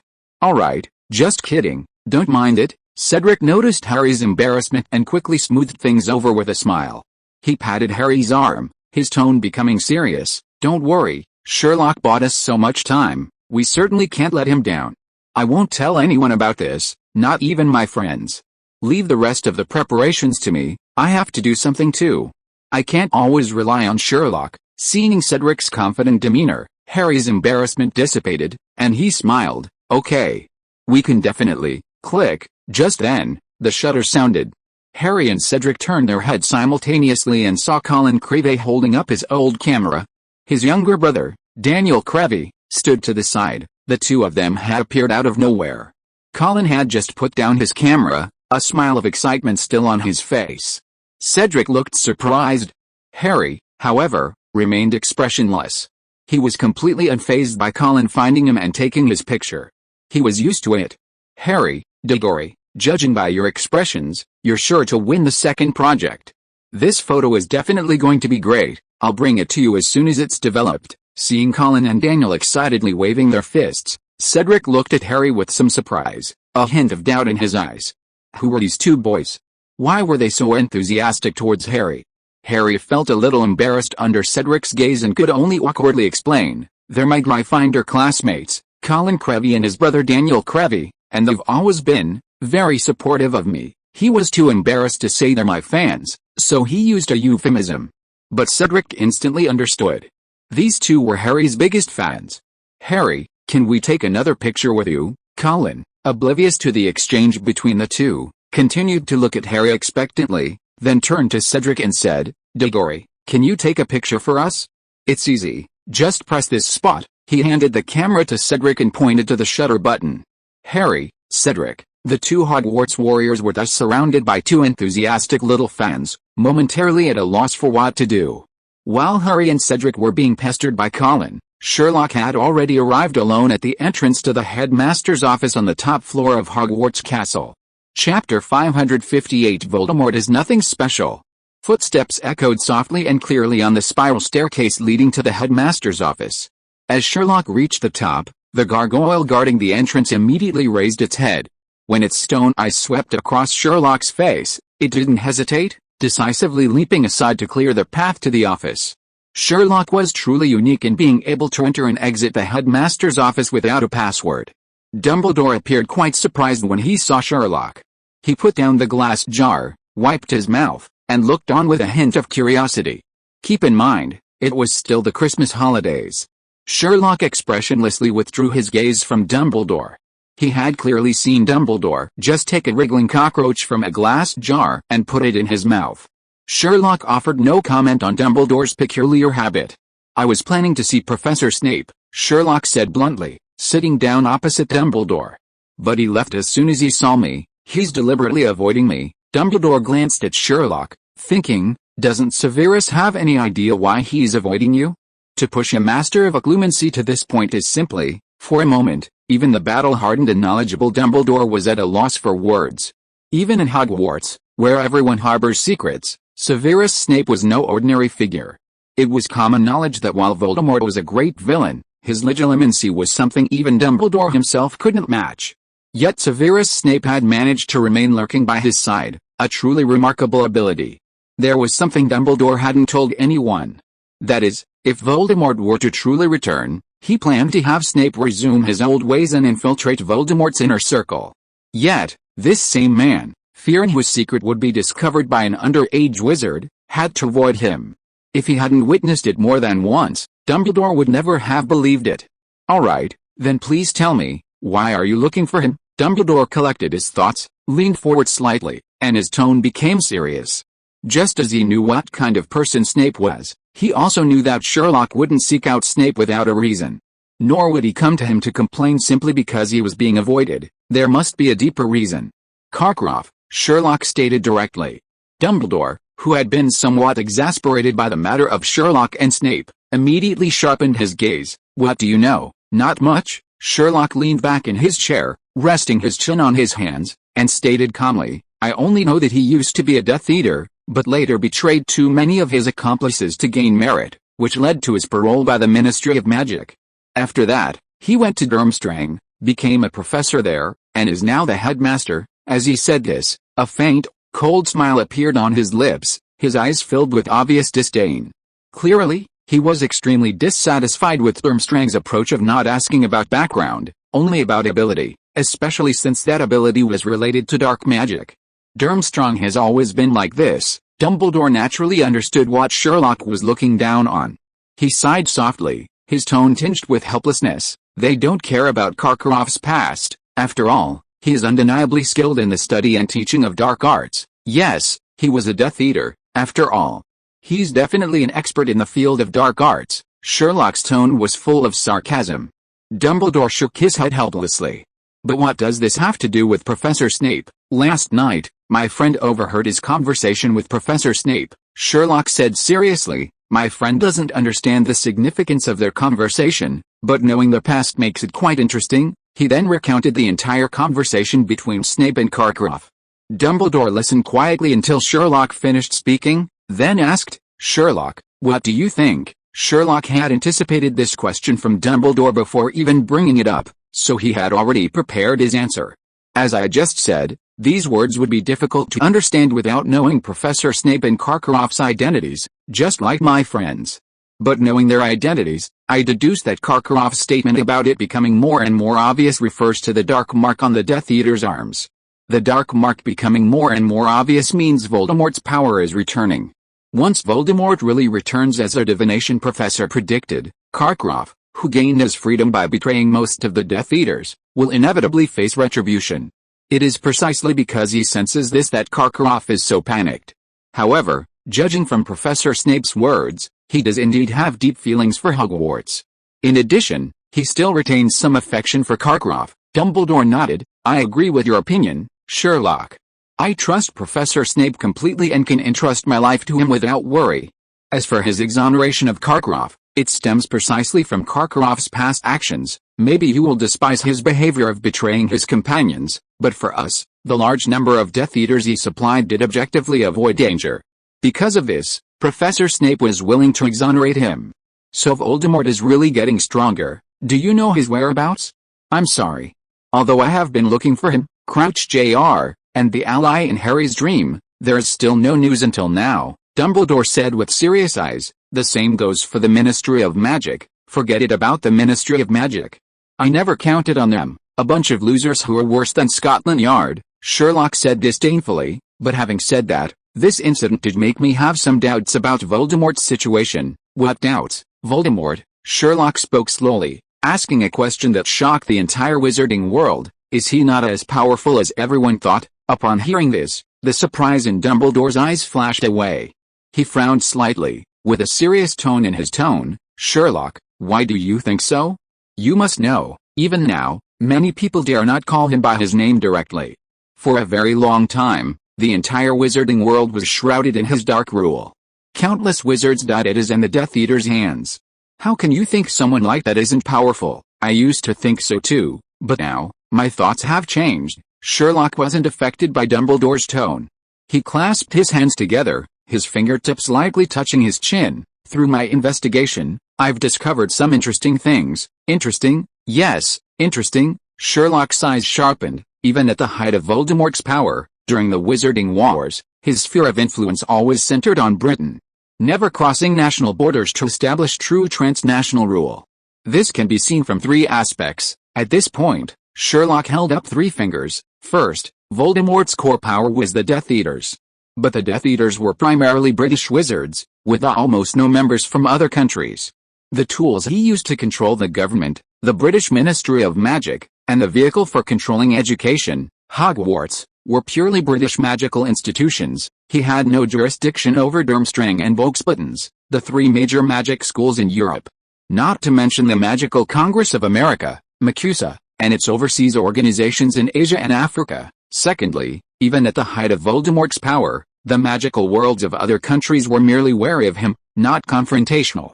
European countries, such as France, Germany, and Italy, only discussed Voldemort's rumors privately, but never sent aurors to support Britain. Karkaroff was a Death Eater, but his fear and compromise were personal actions, not representative of Durmstrang, much less of the magical government of his country. As for the American magical world, MACUSA only issued additional screening for British wizards entering the country, without any substantial confrontational action. The magical governments of Asia and Africa were even less concerned. They didn't even list Voldemort as a level 1 threat, merely regarding him as an internal British dark wizarding problem. Thirdly, Voldemort's own goals were very limited. What he sought was merely to overthrow the British Ministry of Magic and establish a British magical world ruled by pure-blood wizards. He never considered expanding his reach to other countries, nor did he harbor any ambition to conquer the entire wizarding world. Therefore, it seems Voldemort is nothing special. His influence in the wizarding world is limited to Britain, failing to even extend to the rest of Europe, let alone globally. In this respect, he's even inferior to some Muggle leaders. At least those Muggles can extend their influence to multiple countries. Under Dumbledore's increasingly astonished gaze, Sherlock spoke eloquently, presenting his analysis of Voldemort in detail. Every point was supported by clear evidence, and the logic was so rigorous that it was irrefutable. Finally, he changed the subject, looking at Dumbledore with a rare hint of affirmation. "Of course, you also deserve great credit for this. It is because of your Order of the Phoenix, which has firmly restrained Voldemort's power in Britain, that he has no energy left to expand outwards and do more harm to the wizarding world." Dumbledore opened his mouth, but found himself unable to utter a single word. He had never imagined that a mere 15-year-old wizard could analyze Voldemort with such calmness, objectivity, and even a touch of condescension. He even uttered the phrase, "Voldemort is nothing special." Even adult wizards who had experienced the Wizarding Wars would inevitably feel fear when mentioning Voldemort. But Sherlock's tone was purely analytical, devoid of the slightest fear. It said that ignorance is bliss, yet Sherlock possessed an extraordinary knowledge of Voldemort and uttered such words. But what surprised him even more was what followed. Sherlock's lips curled into a cold smile, his mockery deepening. "In my opinion, the fundamental reason for Voldemort's failure lies in the narrowness of his political agenda. Calling him a tyrant of the British wizarding world is an understatement. He fanatically pursued pure-blood supremacy, believing pure-blood wizards to be superior, and dedicated himself to eliminating Muggles and half-blood wizards. At the same time, he desperately craved immortality, even going so far as to shatter his own soul into pieces to create Horcruxes in order to avoid death. All his goals were based solely on his twisted desires for power, immortality, and pure blood. He had no higher aspirations. His personal strength was indeed formidable, but unfortunately, not strong enough to sweep away everything. So even without that ancient protective charm that caused his downfall, his rule was destined to be short-lived. A regime maintained solely by fear and violence, without any grand vision, is bound to collapse sooner or later. "Sherlock, you truly astonish me." Dumbledore finally found his voice. He pushed up his half-moon spectacles, his eyes behind the lenses filled with complex emotions, surprise, admiration, and a barely perceptible worry. "Do you know the consequences if what you said today gets out? Audacity, arrogance, looking down on everyone. These negative labels will be immediately attached to you. First of all, I don't think what I said today will get out." Sherlock's smile widened. "Secondly, these assessments are very accurate. That's exactly who I am. Dumbledore. He was once again speechless at Sherlock's bluntness, unsure how to respond. After a brief silence, Sherlock changed the subject, bringing up a new topic. Actually, compared to Voldemort, I think another Dark Lord? Oh, no, strictly speaking, he's not a Dark Lord. In short, that person's vision is much broader than Voldemort's. Dumbledore's eyes behind his lenses instantly sharpened. His previously gentle aura suddenly tightened, and he stared intently at Sherlock, his voice lowering slightly. Sherlock, who are you talking about? Who else could it be? Sherlock chuckled, his tone knowing, as if he had expected Dumbledore's reaction. Naturally, it's Gellert Grindelwald, who made a huge contribution to your major achievements on the Chocolate Frog card. Chapter 559 The Death Eater's Past. Albus Dumbledore, the current headmaster of Hogwarts, is widely regarded as the greatest wizard of his time. Dumbledore's well-known contributions include defeating the Dark Wizard Grindelwald in 1945, discovering 12 uses for dragon blood, and his fruitful collaboration with his partner Nicholas Flamel in alchemy. Professor Dumbledore enjoys chamber music and 10-pin bowling. On the Chocolate Frog card, the entry for defeat of the Dark Wizard Grindelwald in 1945 is listed first among Dumbledore's contributions, demonstrating the event's immense impact. However, despite having anticipated this, when Sherlock clearly uttered the name Gellert Grindelwald, Dumbledore's heart still skipped a beat, as if stung by something. A complex emotion flashed quickly in his blue eyes behind his glasses: nostalgia for his youth, regret for past disagreements, and a deep-seated, unspoken pain. He didn't interrupt Sherlock, but simply sat quietly in the large chair, his hands gently folded on the table. At this moment, he couldn't help but recall that windswept summer in Godric's Hollow. Based on the information I've gathered, Grindelwald is far superior to Voldemort in every way. Sherlock keenly noticed Dumbledore's emotional fluctuation, but he didn't care, continuing to articulate his views methodically. First, his ideals and beliefs.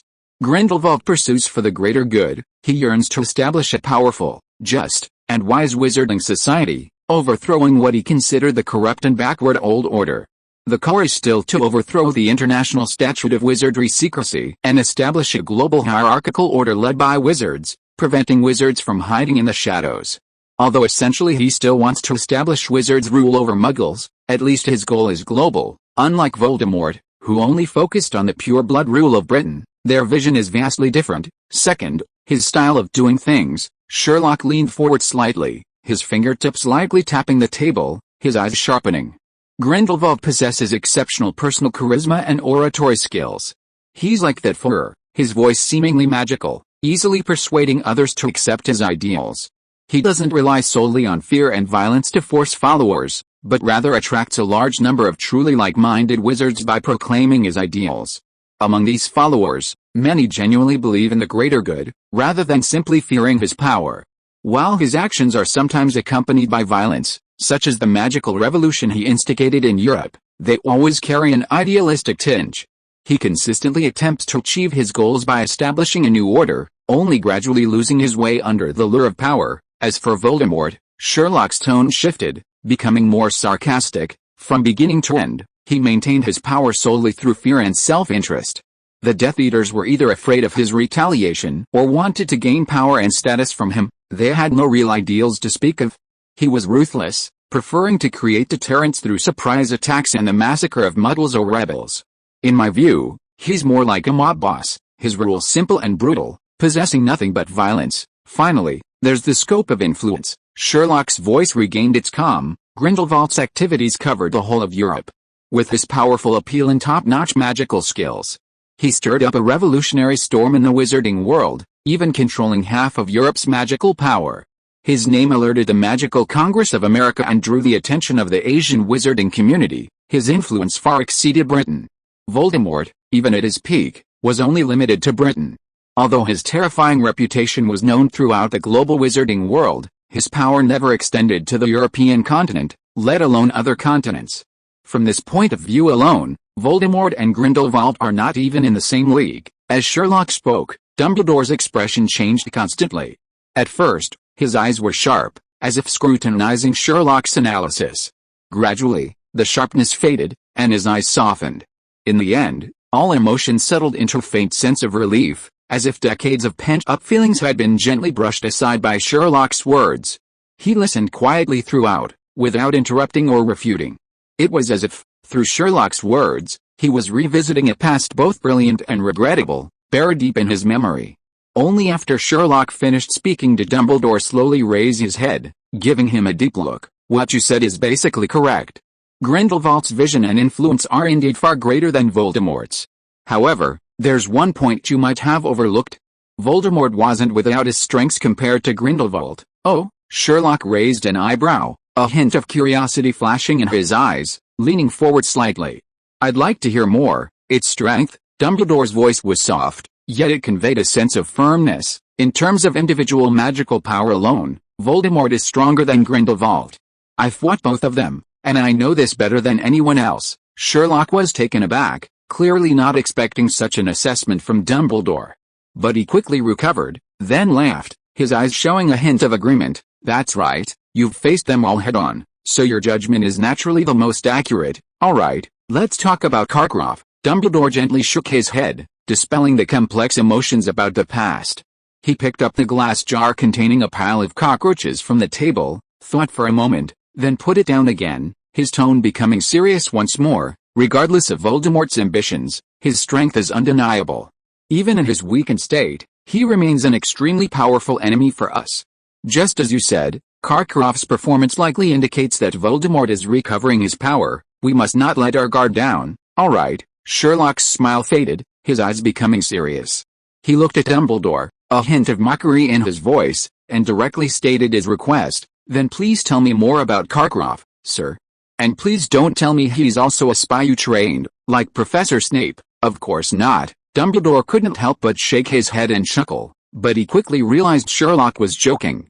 It was just a rather cold joke. He stopped smiling, stood up from his chair, and walked towards the black cabinet against the wall behind him, saying as he went, "Since you're here today, I'll let you see it. Some things are clearer when you see them with your own eyes than when I describe them. Let me see." Sherlock was slightly taken aback, but when he saw Dumbledore's next move, he immediately understood. Dumbledore opened the black cabinet door and took out a stone basin with intricately carved patterns on its surface. He carried the basin to the desk, carefully placed it on the smooth surface, and then sat back down in the chair behind the desk. The pensive? You're going to show me your past memories again. Indeed, having you observe these memories will be more intuitive than me recounting them directly. Dumbledore nodded, his eyes serious.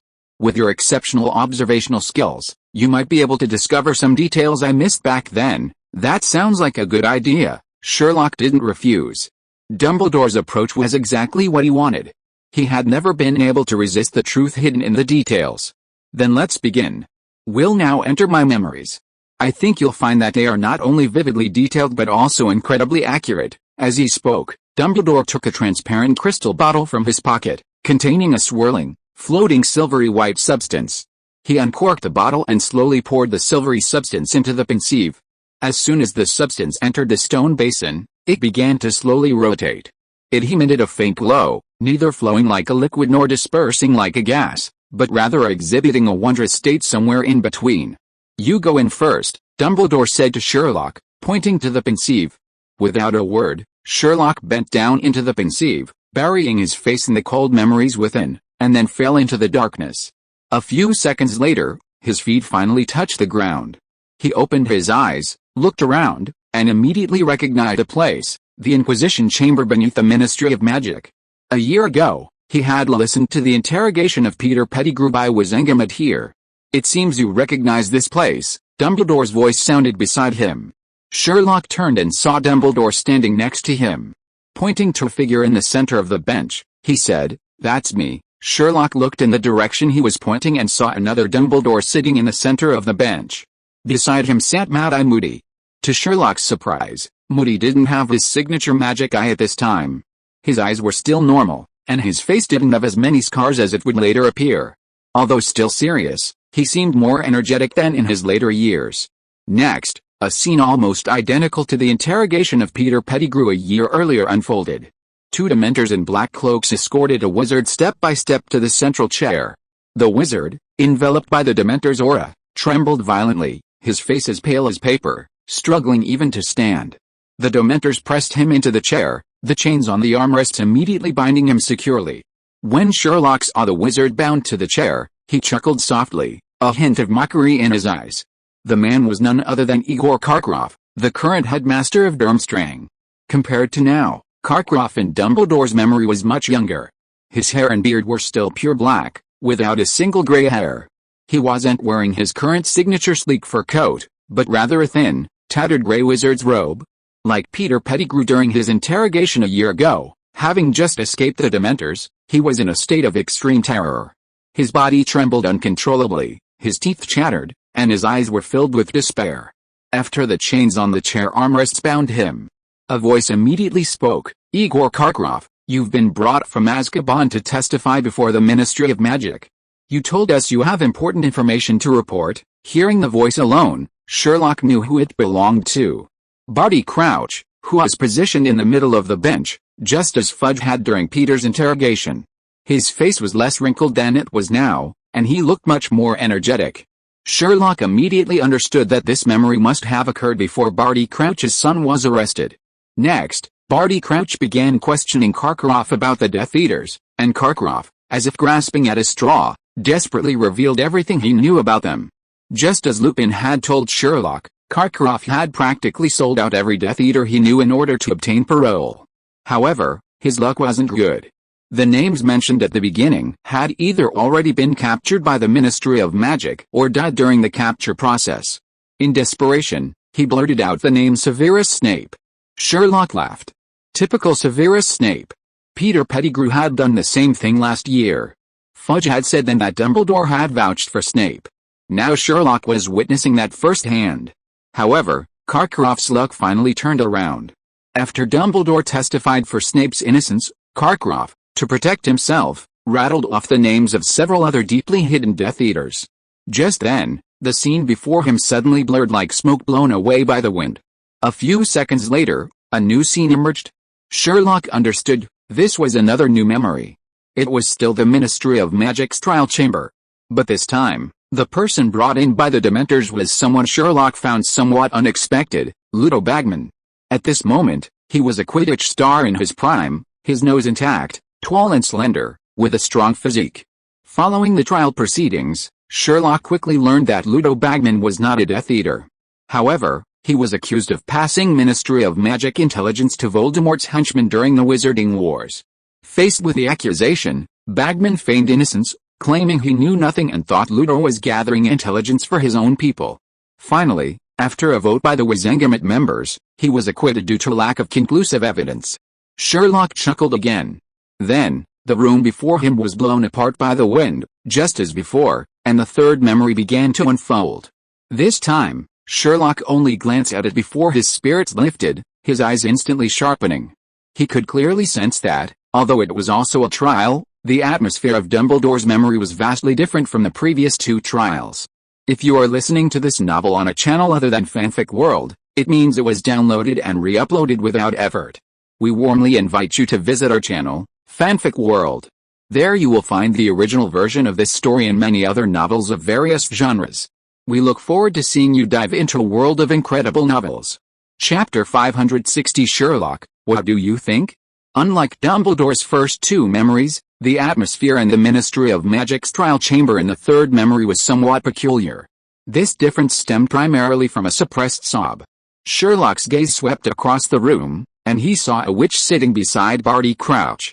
She was wrapped in a faded, dark green wizard's robe, her figure as thin as a withered leaf, as if a gust of wind would carry her away. Her hands trembled violently, clutching a handkerchief embroidered with silver thread tightly, burying half her face in it. Her knuckles were bluish-white from the excessive force, and each sob in her shoulder carried a heart-wrenching fragility. Sherlock's gaze then fell on Barty Crouch. This high-ranking official of the Ministry of Magic, who in Dumbledore's first two memories was vigorous and sharp-eyed, now seemed to have all his strength drained away. His complexion was a dull, ashen yellow, the dark circles under his eyes were as heavy as ink, and a vein on his temple throbbed uncontrollably. Even the fingers resting on the edge of the table trembled slightly. This immediately made Sherlock realize that Barty Crouch already knew about his son. Crouch Jr. The woman beside him was naturally his wife. Since she was here, it meant. The next moment, the door in the corner of the room opened. This time, 6 Dementors escorted 4 people in. The people in the trial room immediately stirred, turning to look at Crouch. Whispers fell like fine raindrops, their eyes a mixture of sympathy and inquiry. Everyone guessed what was about to happen. The 4 people brought in by the Dementors were all chained to chairs. The first man was short and stout, staring blankly at Crouch. The second man was tall and thin, appearing more nervous than the first. Sherlock's gaze swept over these two, quickly grasping their situation. However, when he looked at the latter two, his gaze narrowed slightly. The third woman was surprisingly the tallest of the 4, Sherlock estimated to be nearly 6 feet tall. Furthermore, she was unexpectedly beautiful, with long, thick, jet black hair and long eyelashes. However, her appearance wasn't what drew Sherlock's attention. It was mainly her demeanor. Compared to the other 3, she didn't seem to be sitting on a judge's bench, but rather on a throne. The last person was a boy of about 17 or 18. He looked completely terrified, trembling all over, his straw-colored hair disheveled across his face, his freckled skin as pale as paper. As Sherlock suspected, he was Barty Crouch's son, Barty Crouch Jr. The moment Crouch Jr. appeared, Crouch's wife beside him began to sway back and forth, sobbing and covering her mouth with a handkerchief. "You have been brought before the Magical Law Committee to be sentenced. Your crimes are so heinous." Before Barty Crouch could finish speaking, Crouch Jr. began, "Father, please." However, Crouch raised his voice, drowning out his son's. "This is a rare case in the court's history. We have heard the charges against you. The 4 of you kidnapped an Auror." Sherlock raised an eyebrow upon hearing this. Sirius Black had only mentioned that Crouch Jr. was with some Death Eaters when he was captured, but he hadn't expected you to do something like this. You kidnapped Frank Longbottom and used the crucifixion curse on him. Your aim was to extract information from him about the whereabouts of your master, the one whose name cannot even be mentioned. Frank Longbottom refused to provide any information, so you used the crucifixion curse on his wife, Alice Longbottom, ultimately driving them both insane. Dumbledore suddenly sensed something and turned to look at Sherlock. He was surprised to find that the boy, who always gave the impression of being calm, was behaving strangely. Sherlock's hands, hanging at his sides, were not only wide at knuckles but were also trembling almost imperceptibly. His gaze no longer swept around as before, but was fixed on Crouch Jr. and the other 3 Death Eaters, as if trying to peel away their layers of pretense with his eyes. At that moment, Dumbledore, standing beside Sherlock, seemed to feel the boy's rage. "Father, I didn't," Crouch screamed. "I didn't, I swear, Father, don't send me back to the Dementors. The charges also say," Crouch interrupted his son again, shouting, "you plotted to revive a man whose name cannot even be mentioned, to restore the violent life you led during his powerful days. Now I ask the jury." "Mother," Crouch cried again, "Mother, stop him. Mother, I didn't do those things, it wasn't me." "Now I ask the jury to vote," Crouch said loudly. "Those who, like me, believe these crimes should be punished with life imprisonment in Azkaban, please raise your hands." Faced with such heinous acts, all the wizards on the right side of the dungeon unequivocally raised their hands. "No. Mother, no. It wasn't me. It wasn't me. I don't know.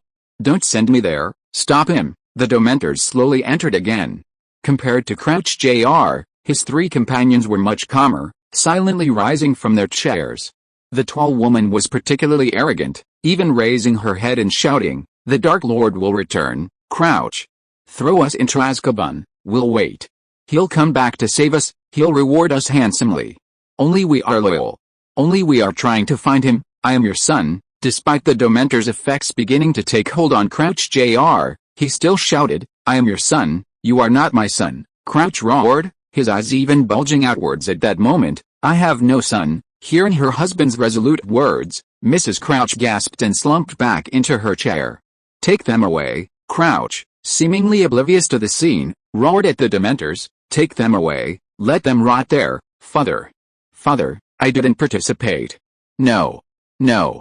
Father, please." Just then, Dumbledore said softly, "Sherlock, I think we should go back." Sherlock nodded, then followed Dumbledore out of the pensieve and back to the headmaster's office. Dumbledore immediately looked at Sherlock, and was somewhat surprised to find that he had returned to his usual calm demeanor. This made Dumbledore feel both relieved and heartbroken. Both Sherlock and Harry had endured things they shouldn't have to bear at their age.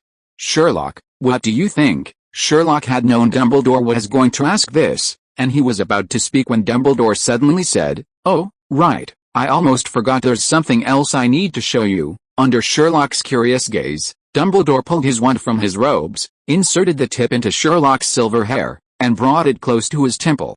As he drew his wand, a small wisp of memory clung to its tip. With this new thought added to the basin, his own face began to float in his meditation. Then, his own face gradually transformed into Snape's. Snape opened his mouth and spoke to the ceiling, his words echoing slightly. "It's back. Karkaroff's too, clearer and more distinct than ever before, I see." Sherlock immediately understood that Snape had informed Dumbledore of his meeting with Karkaroff. This honesty truly lived up to Dumbledore's trust. "So you're trying to tell me this way that Professor Snape is trustworthy?" "No, this is between Professor Snape and me." Dumbledore shook his head. "I just want you to care more about Harry." Sherlock, ever the astute man he was, immediately understood. "You think Voldemort is growing stronger and will affect Harry, because of the pain from that scar during the summer holidays. I have a theory, just a theory. I think that whenever Voldemort gets close to Harry, or when he has a particularly strong urge for revenge, Harry's scar aches. Because this isn't an ordinary scar, that unsuccessful spell linked Harry and Voldemort together." Coincidentally, Sherlock thought the same thing. "Alright, now you can tell me your opinion after seeing my 3 memories. First, Karkaroff is fine. In the trial chamber, he betrayed all his accomplices to save himself. He's an extremely selfish and cowardly man. He has neither the courage nor the motive to join Voldemort again. He knows very well the consequences of betrayal. Second, Bagman is fine too. From the trial and my interactions with him, he has moral failings and is a gambling addict. But he's definitely not a Death Eater, and he certainly wouldn't dare to associate with Voldemort." "And what about Barty Crouch Jr.?" Dumbledore pressed. Mentioning the name, Sherlock frowned, remaining silent for a moment before speaking. "My deduction is that he didn't personally participate in the torture of the Longbottoms." Dumbledore looked at Sherlock with some surprise. "You seemed very angry just now." "Yes, I am angry," Sherlock said frankly. "This kind of evil is simply outrageous, but even so, anger cannot cloud reason. Judging solely from Crouch's behavior in your memory, he is a Death Eater, and he was indeed present at the time, but he didn't participate in the torture of the Longbottoms. The mastermind behind this is undoubtedly that woman." Sherlock paused here. "She should be from the Black family, right?" "That's right." Dumbledore glanced at Sherlock, once again surprised by his keen perception. "Yes, she is Bellatrix Lestrange, Sirius's cousin, and one of Voldemort's most loyal followers." "It really is her." Sherlock nodded, then suddenly changed the subject. "How is Mr. Crouch?" "He's recuperating at home, effectively retired early." Dumbledore's voice also deepened. "Since Barty Crouch Jr. was sentenced, he's aged rapidly, and his mental state has been poor." "So, how has he been lately?" Hearing Sherlock's question, Dumbledore's heart skipped a beat. "Are you worried Voldemort might target him?" "That's possible," Sherlock said slowly. "Voldemort learned about Barty Crouch Jr. from Bertha Jorkins, so to obtain further information, he might target Crouch Sr. After all, Crouch Sr. was a high-ranking official in the Ministry of Magic, and his mental state is fragile due to his son's situation, making him an easy target." "I understand," Dumbledore said solemnly. "I will immediately arrange for the Ministry of Magic to strengthen its protection, and I will also contact him personally. Oh, and there's one more thing. Several disappearances have occurred this year. Besides Bertha Jorkins, whom you just mentioned, who vanished without a trace from Voldemort's last hideout, there's another disappearance. Unfortunately, the Ministry considers it insignificant because the missing person is a Muggle. A Muggle. His name is Frank Bryce. He lives in the village where Voldemort's father was born, and he disappeared last August." Dumbledore said, "You know, I've been reading Muggle newspapers. Unlike the rest of the Ministry, this is a crucial lead." Sherlock exclaimed immediately, "We must go, now, as soon as possible." Sherlock paced back and forth in his office, his steps hurried. "If too much time passes, the lead may disappear, but we must try. I'll arrange it. I'll take you there before the Christmas holidays end." "You should have told me about this sooner," Sherlock said, frowning. "It's crucial for us to find Voldemort." Faced with Sherlock's accusation, Dumbledore didn't explain, simply saying, "I'm sorry, Sherlock, it was my oversight." "Well, it's not your fault. You have too many things to worry about," Sherlock sighed. "The Ministry of Magic is a bunch of good-for-nothings. I really doubt they could find the truth even if you threw the evidence in their faces, but they are also an important force we can rely on right now." Both Sherlock and Dumbledore were speechless about the Ministry of Magic. This conversation should end here. Sherlock stood up, and Dumbledore stood up as well. "There's one more thing." As Sherlock reached the door, Dumbledore stopped him. "Please don't tell anyone about Neville's parents. He should tell everyone when he's willing." Sherlock nodded. "Professor, I also want to ask you something." "Go ahead." "If the Ministry of Magic had a different minister, do you think things would be better?" Dumbledore looked at him in surprise, his eyes full of astonishment, as if he were seeing this boy for the first time. Chapter 561 The Muggle Disappearance Case. In the final days of winter break, the atmosphere at Hogwarts Castle subtly changed. The hallways were quieter, devoid of the usual playful chasing, while the common rooms were filled with young wizards diligently scribbling away. Most people, who usually couldn't shake their habit of playing first and catching up on homework later, especially with a Christmas ball tied to the Triwizard Tournament this year, almost everyone indulged in play from the start of the break, only frantically rushing to finish their assignments as the holiday drew to a close. In this atmosphere, the top students from each grade became the most sought after, especially Hermione Granger from Gryffindor. As the top student in her grade, the assignments were a breeze for her. If that were all, it wouldn't be so bad. The key was her handwriting, as neat as if it were printed, and her problem-solving steps, clearly and logically presented. Whether copied to complete assignments or borrowed to organize one's thoughts, it was an excellent reference. Suddenly, her popularity even surpassed that of Harry and Sherlock, who were participating in the Triwizard Tournament, with long lines of people waiting to borrow her notes. Hermione knew perfectly well that her classmates' enthusiasm was all for her homework. Even so, she ultimately softened. After all, some of the young wizards genuinely wanted to learn the thought process, not just copy the answers. Even though she stopped those who wanted to copy directly, those who borrowed the homework would then pass it on to others. In the end, her homework still circulated. At the long table in the Gryffindor common room, Ron was hunched over, drawing a star chart. He was irritable, the pen scratching loudly on the parchment. When he looked up and saw Sherlock's actions, he froze. He realized his friend wasn't holding a textbook, but a detective novel with unfamiliar writing on the cover. "Sherlock, when did you finish your homework?" Harry, who was also drawing a star chart, looked up at Ron's question. Now only the two of them were working on their divination homework. Hermione had completely given up on the subject. Sherlock occasionally attended divination, but he never did the homework. Fortunately, Parvati and Lavender were there to help them, otherwise the two of them really wouldn't know what to do. However, unlike Ron, Harry's eyes swept across the book cover and he immediately recognized that it was in Chinese. Having spent a lot of time with Cho Chang, he had learned a bit. Because of this, he immediately realized that this must be a Christmas present from Cho Chang. Ever since the year Harry spent Christmas at Sherlock's house, she had given Sherlock a detective book as a gift every year. She gave him the series every year.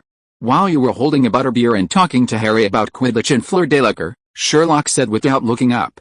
"Ron, ouch, that hurt, Sherlock." Harry and Hermione couldn't help but laugh. Wasn't Ron just asking Sherlock a question to deliberately make things difficult? Seeing that Ron didn't say anything, Hermione turned to Sherlock and asked, "Sherlock, where's your transfiguration paper?" Sherlock still didn't look up, but just pointed to his backpack. Hermione immediately grabbed Sherlock's backpack and took out his transfiguration assignment to read. Noticing Hermione casually tossing Sherlock's bag aside, Ron's eyes lit up, and he secretly reached out to grab it. His target was the History of Magic report and the potions recipe analysis. Hermione never let them copy homework, so Ron had to settle for Sherlock. After all, Sherlock was always very lenient with them in this matter. However, just as Ron's fingertips were about to touch the bag strap, Hermione suddenly turned around, snatched the bag into her arms, and moved as fast as a lion is protecting her cubs. "Hermione, what are you doing?" Ron's hand froze in midair, and he said with a wrong look. "That's what I should be asking you." Hermione hugged the bag even tighter, her brows furrowing. "Trying to copy homework again, aren't you copying it yourself?" Ron pointed at the transfiguration paper in front of Hermione, his eyes gleaming like he was eyeing a plate of freshly baked chicken legs. "I'm just borrowing," Hermione retorted, her voice rising several decibels. "After reading Sherlock's homework, I can understand the principles of transfiguration completely." "Can you, Ron?" "Of course. couldn't, but he was still unconvinced. You're being too nosy. I copied Sherlock's homework, not yours. Look, Sherlock doesn't have any objections. That's because he spoils you, Hermione interrupted him impatiently, her tone filled with exasperation. You're in 4th year already, don't you understand? Homework and exams are just means, learning is the goal. Ron wanted to argue, but Sherlock suddenly closed his book, looked up, and spoke. I do have objections. Harry, who had been silently observing, looked up abruptly, his eyes filled with surprise. He thought Sherlock hadn't heard their argument at all. I just didn't say it. Sherlock's gaze swept over Ron and Harry, his tone calm. After all, learning is always a personal matter, no one can help you forever. Ron fell silent the moment Sherlock spoke. On the other hand, with Sherlock backing her up, Hermione stood even straighter. She turned to Ron, then glared at Harry beside her. I can help you check your homework and point out mistakes, but copying without thinking is absolutely unacceptable.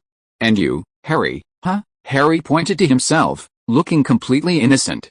He hadn't said a word the whole time, so why was he being targeted?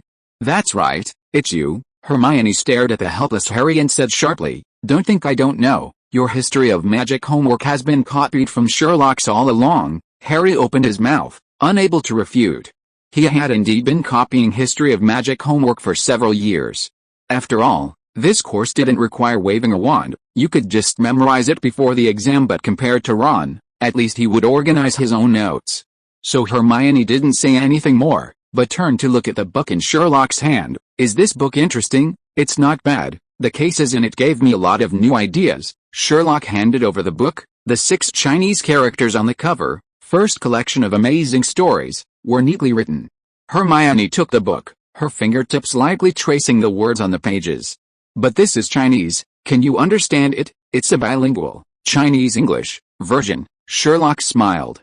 Ever since Miss Zhang first gave me a Chinese detective book, I've told her that if she's giving me a book in the future, it's best to include a bilingual version. Chinese is a very interesting language, especially works that tell strange tales. The original text is much more enjoyable to read. So, you're learning another new foreign language. Hermione's eyes widened, her tone full of admiration. Seeing Sherlock nod, she couldn't help but exclaim, Sherlock, you're a genius. Harry and Ron also looked at Sherlock with awe. They already knew Sherlock knew several foreign languages, but they hadn't expected him to keep learning new ones. Sherlock shook his head. It's nothing, however, judging from the expression on Sherlock's face, he was also very happy to see his 3 friends so surprised and admiring. Oh, by the way, I have something to tell you, Sherlock said, changing the subject abruptly. I'm going out with Professor Dumbledore tomorrow. What did you say? The 3 of them froze, their faces showing unprecedented surprise.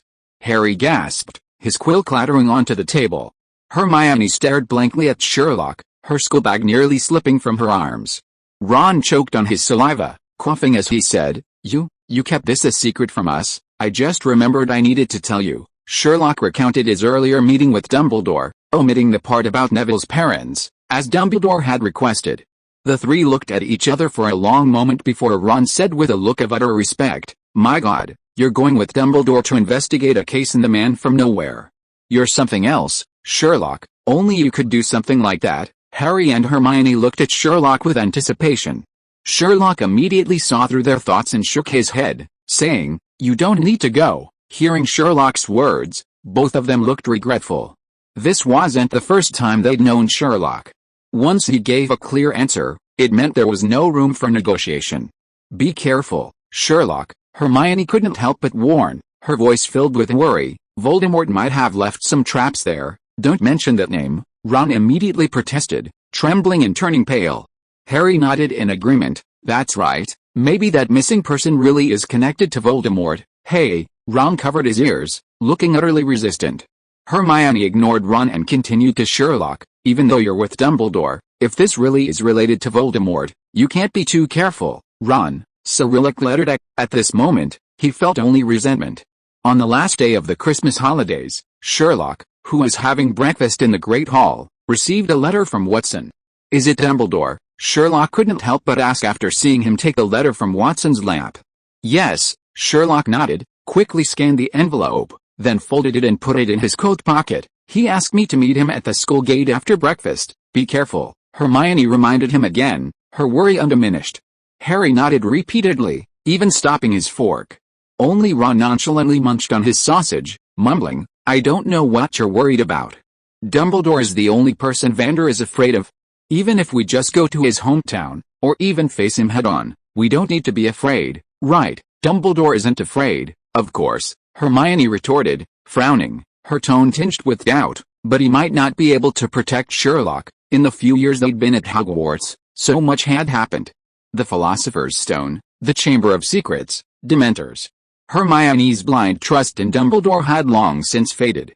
Now, she even began to worry whether Dumbledore could protect Sherlock in a dangerous situation. "Don't worry, I'll be fine," Sherlock said, standing up. Harry, Hermione, and Ron immediately put down their cutlery and followed him towards the school gate. As they approached, the three spotted Dumbledore's figure in the distance. His signature long, silver-white beard reached his chest, and his half-moon spectacles gleamed in the morning light. He stood with his hands behind his back on the steps of the castle, gazing at the forbidden forest in the distance. "Shall we not go over?" Ron tugged at Sherlock's sleeve, his voice low. "Why?" Harry asked curiously. "If Dumbledore knew told us about this, he might say something like, 'Don't tell anyone your secrets again,'" Ron pouted. Harry was also taken aback, then couldn't help but chuckle. He was clearly now wary, having been bitten once, he was afraid of anything. He still remembered what Dumbledore had reminded him of last time. After a few words of discussion, the three stopped behind a nearby pillar, watching Sherlock walk towards Dumbledore alone. "It seems you've told your friends about this." Dumbledore turned around at the sound of footsteps, a gentle smile on his face. "That's right." Sherlock walked up to him, his tone frank. "I don't think there's any need to hide it. They're my friends." "You're right. Friends should be honest with each other." Dumbledore nodded, his eyes behind his glasses full of approval. "So, are you ready, apparition?" "Here." Sherlock raised an eyebrow. "No, apparition is forbidden on Hogwarts grounds." Dumbledore shook his head with a smile. "You didn't say that last time." Sherlock looked at him suspiciously. "You said the headmaster had special privileges." "That's true, but the Durmstrang and Boxburton's delegations are still in the castle. We need to be careful about the consequences." Dumbledore patted him on the shoulder. "Let's go." "We're going to Hogsmeade?" Sherlock shrugged, indifferent to the idea. As long as they could start their investigation as soon as possible, it didn't matter where they started. The two walked along the path outside the castle.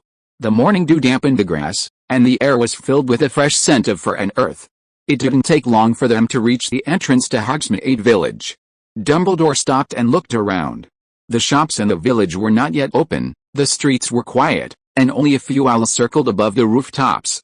"Sherlock, you've apparated more than once.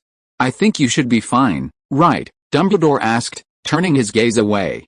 Seeing Sherlock nod, Dumbledore smiled, his eyes filled with satisfaction.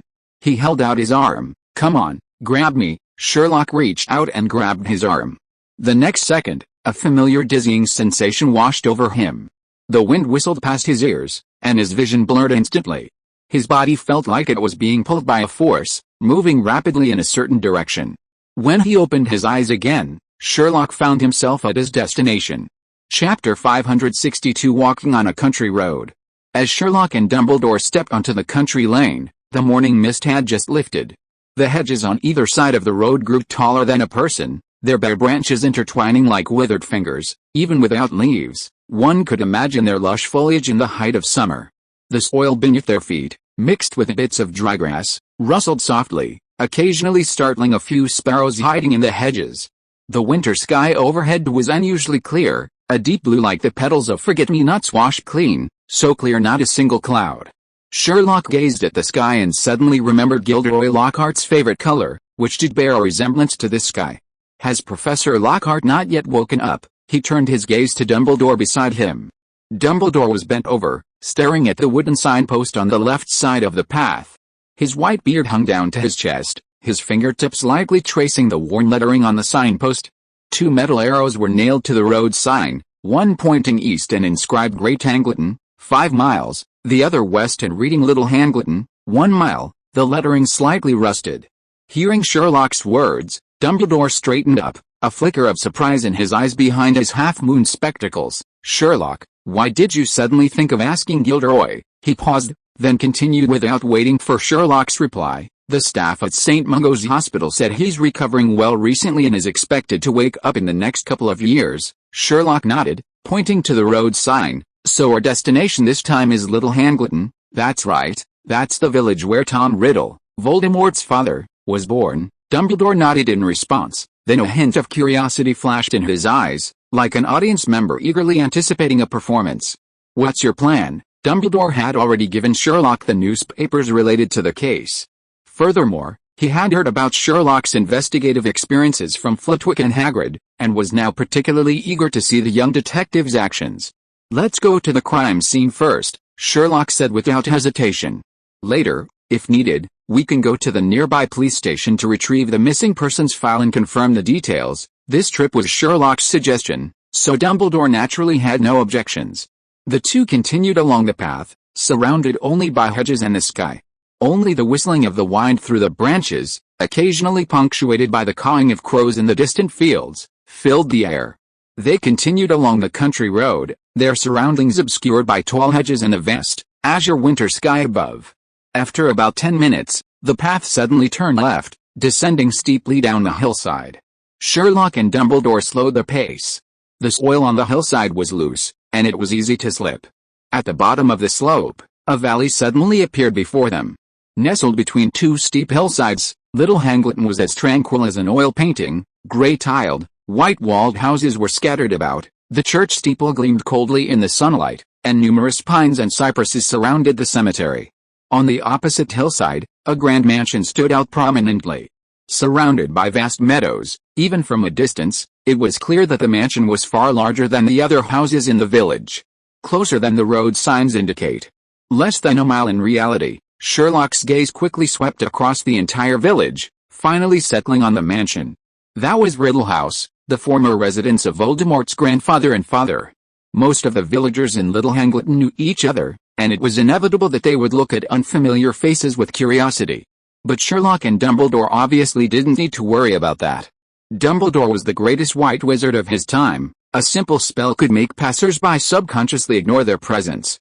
Not to mention, Sherlock, with his years of experience investigating cases, had long since honed his skills in blending into his surroundings. Even without Dumbledore, he could remain undetected if he so desired. Thus, the two walked one after the other along the village paths, attracting no attention whatsoever. Arriving at Riddle House, Sherlock stopped and looked around. The house sat atop a hillside, offering a clear view of every path and rooftop in the village. A very good location, he said, a commanding view, allowing us to monitor the entire village. Several windows were boarded up, the nails rusted. Several roof tiles were missing, revealing blackened wooden beams beneath. Dumbledore had expected Sherlock to immediately burst in and eagerly investigate the crime scene. After all, he had shown great interest in the case during their last conversation. But to his surprise, Sherlock seemed unhurried upon arrival. Dumbledore followed behind, watching Sherlock stroll leisurely through the garden with an air of nonchalance, as if taking a leisurely walk. He would stare blankly at the ground, his fingers lightly brushing the soil beneath the withered grass. Then he would look up at the sky, then down at the orientation of the house's windows and the wooden fence on the back gate wall.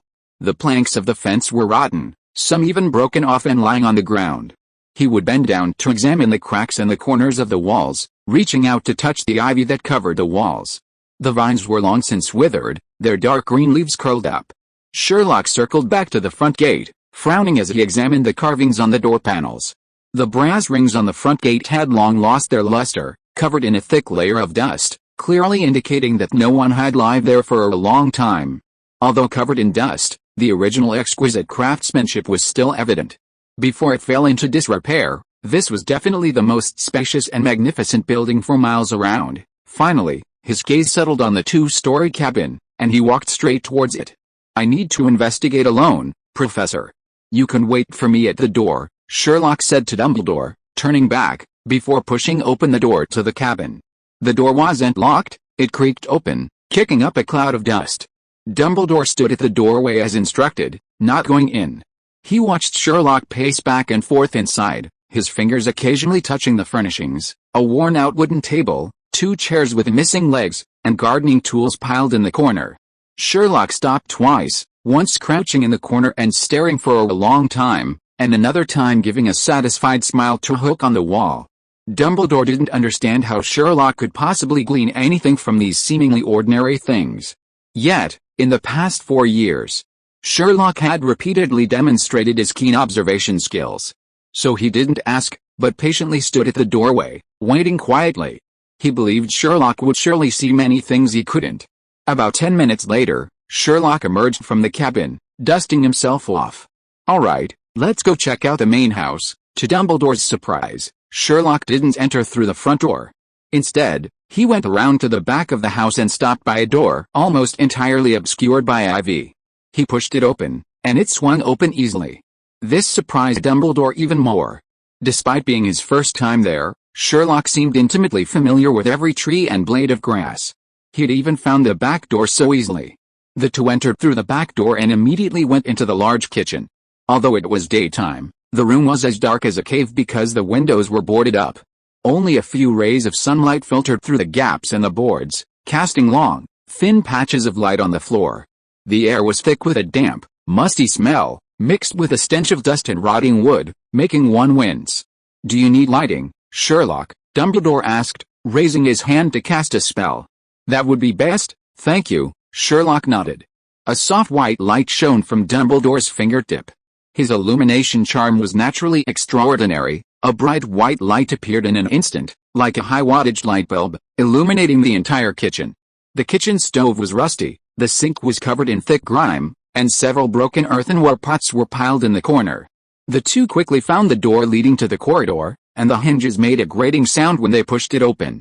The corridor was slightly brighter than the kitchen because the large straight lattice windows on either side of the front door were not sealed.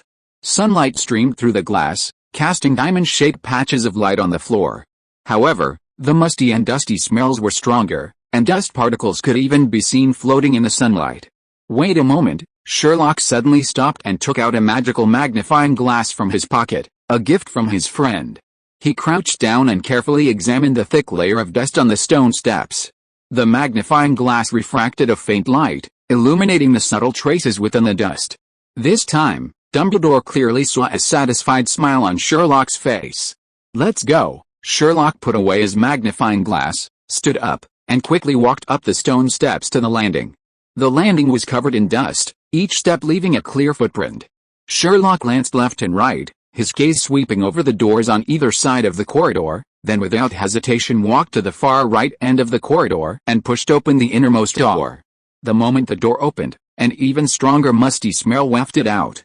It was a large, square room, almost entirely empty of furniture, making it feel exceptionally spacious. Cheap decorative paper was pasted on the walls, the red patterns had faded, and in some places, dark green mold had grown.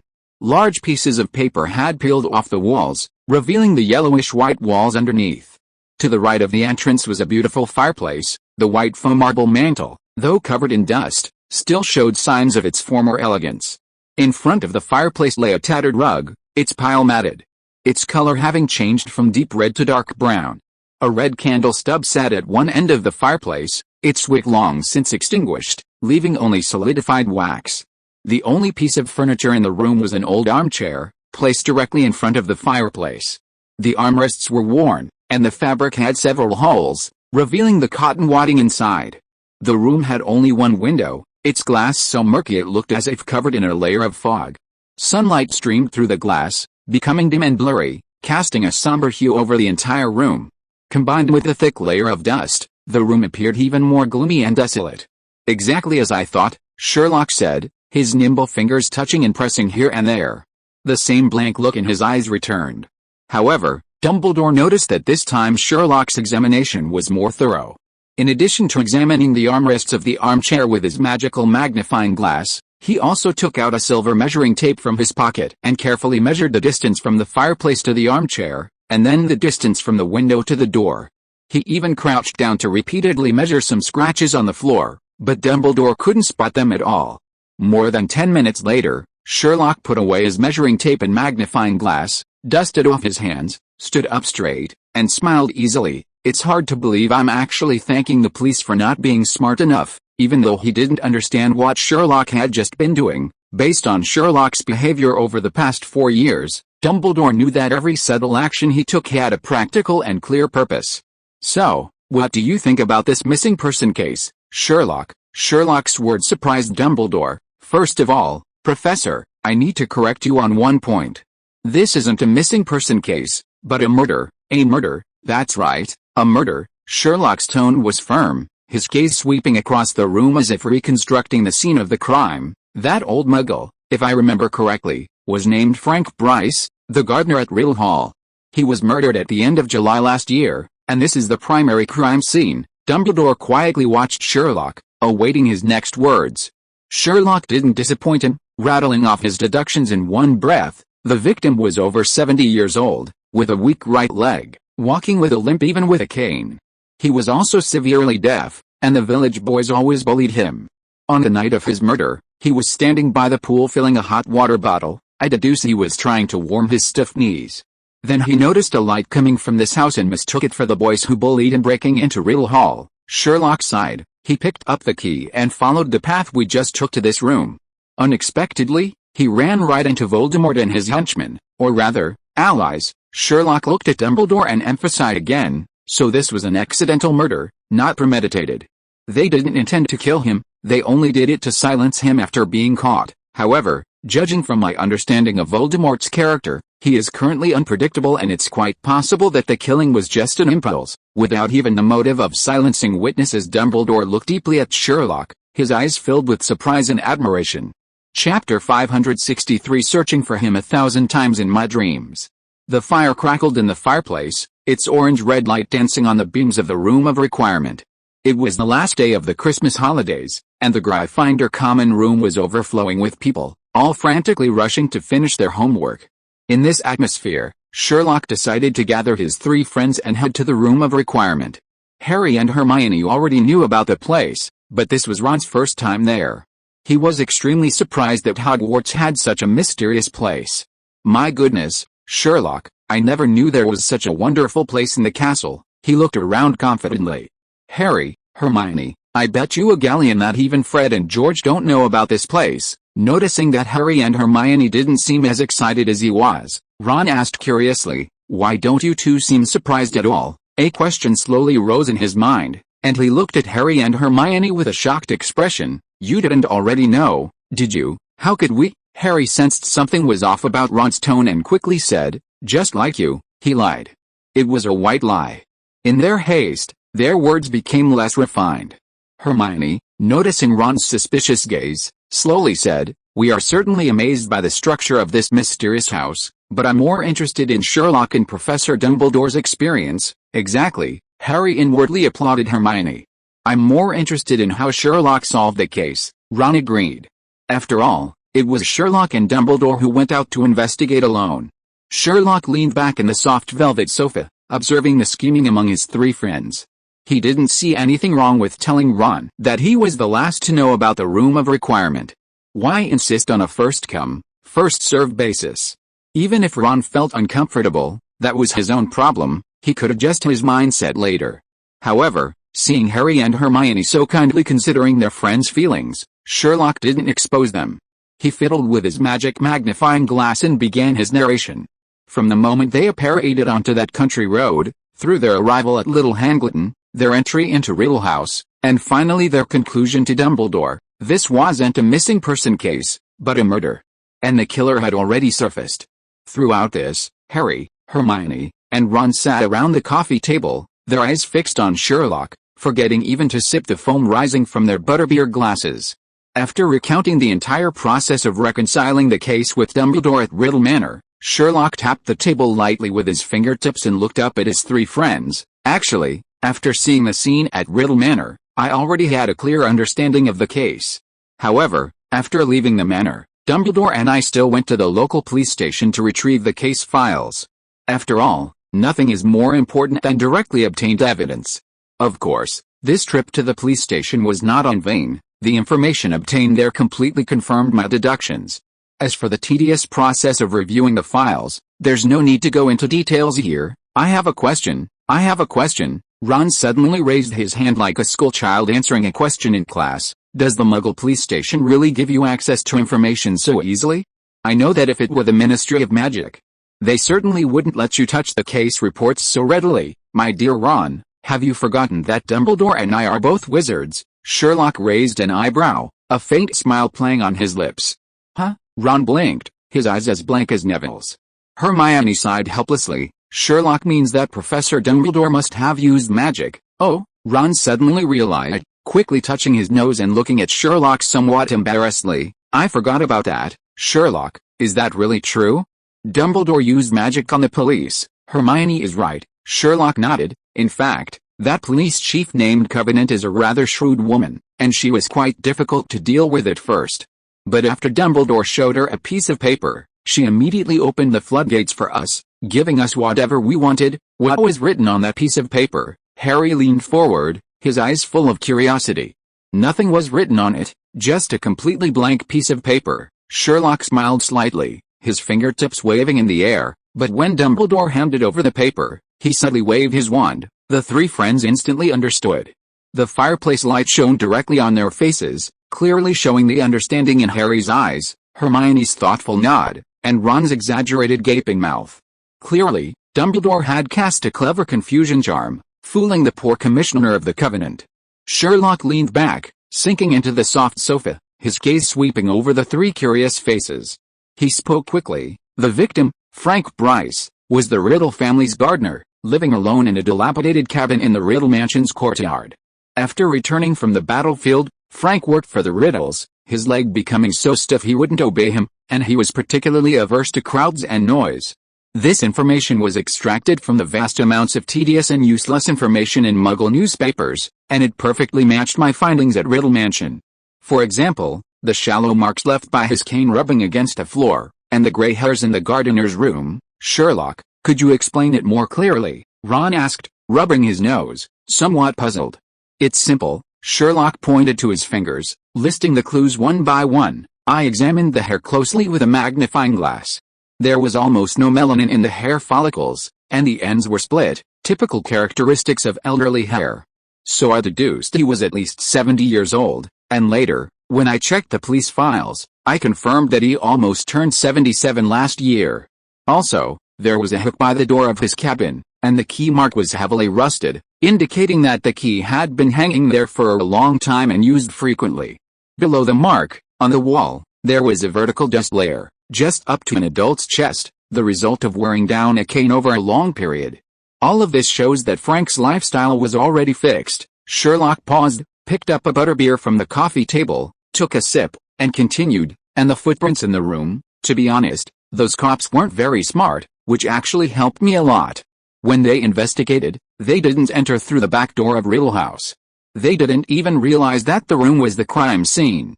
And they still think Frank disappeared after leaving the gardener's cabin, but there was a layer of dust on the floor from the back door of Riddle Hall to that room, and Frank's footprints were clearly visible. His footprints were a third lighter than those of an average adult, and his right footprint was always half an inch lighter than his left, indicating that his right leg was weak and he had difficulty moving. Looking at the dust on the stairs, it was obvious he had tiptoed up. That sounds pretty simple. Harry nodded, but then frowned, asking doubtfully, but how do you know he's severely deaf? And you told Dumbledore that the boys in the village always bullied him. Isn't it easy to find out by asking the villagers? Ron casually interjected, raising an eyebrow smugly. Harry, however, remained puzzled, shaking his head, but Sherlock said that he and Dumbledore didn't talk to anyone in the village. Ron, oh no, I think I was careless. That's right, we didn't talk to the villagers, but we can deduce all of this from the traces at the scene, Sherlock explained. There are many dents on the windows of the gardener's hut, all concentrated at the bottom, clearly thrown by children. And the lawn at Riddle Hall clearly shows signs of manicure and bicycle tracks. This indicates that old Frank had always taken good care of the house and yard, keeping the lawn very neat, yet those boys were riding their bicycles around on it. Could it really be a prank by those boys? Ron pressed. Harry and Hermione looked at him with a helpless expression, while the latter seemed oblivious, even leaning forward slightly. Impossible, Sherlock said firmly. There are 3 clockwise, evenly spaced metal scratches in the keyhole of the back door of Riddle Hall. These were worn down by Frank's old key, which he'd used for 20 years. If the boys wanted to break in, They would either have used a crowbar, which would leave irregular dents, or smashed a window. But there wasn't even a loose pane of glass at the scene. Why would they have deliberately used a key? Besides, there's no way they could have gotten their hands on the key to Riddle Hall. You said before that the dust on the stairs proved he tiptoed upstairs, Hermione asked again. Yes, Sherlock nodded. The dust on the stone steps is thick, but there's a shallow indentation in the middle, where the dust particles are particularly fine. This is from walking in the same spot for a long time, which means Frank was used to walking like this. There are also some wood shavings from the tip of his cane mixed in with the dust in the indentation, proving that he was using a cane and walking very quietly, afraid of being discovered by the people inside. He paused, then suddenly turned to look at Harry, his eyes sharpening at that moment. Finally, and most importantly, Harry's dream, my dream, Harry repeated subconsciously.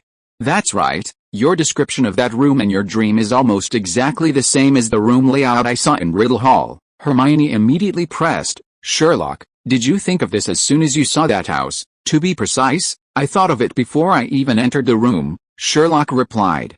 So, Voldemort really is back. Hermione's body trembled slightly, her hands unconsciously gripping the hem of her skirt. He's less than 200 miles from where Harry lives, that's right. Just like Dumbledore said. That magic created some kind of connection between you and Voldemort's mind through your scar. Sherlock looked at Harry, his tone becoming more serious. I think his deduction is correct.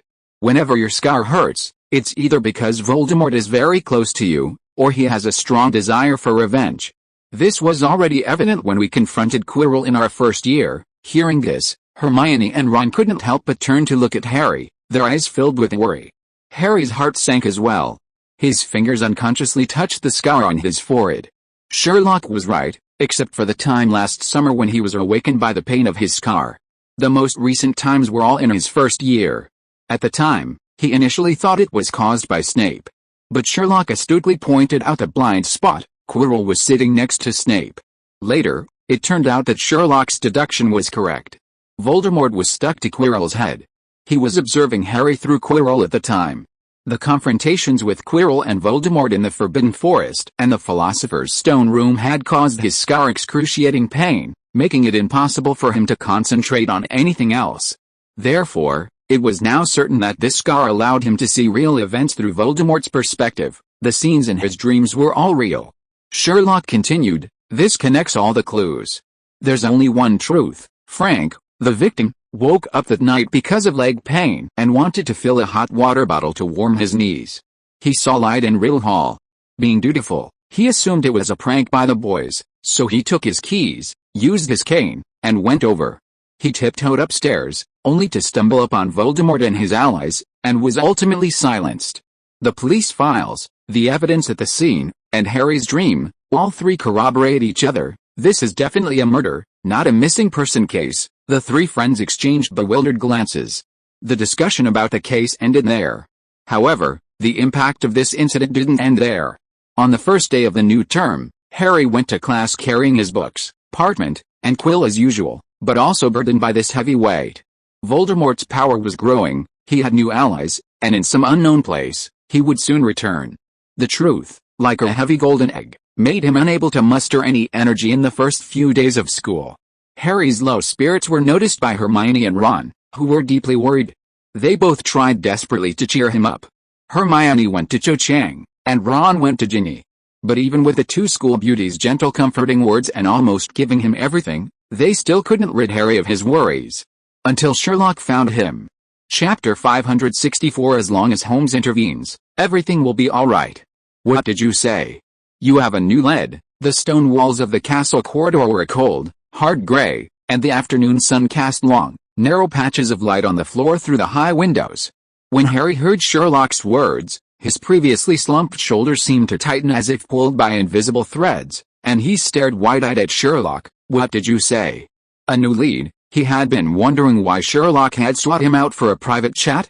He hadn't expected the other man to deliver such explosive news right away. It's an unexpected bonus from this trip to Little Hangleton. Sherlock looked at Harry's excited expression, a faint smile playing on his lips. I knew this news would cheer you up. Harry scratched his head somewhat sheepishly. He could feel his ears burning slightly, but he still pressed on eagerly. What exactly happened?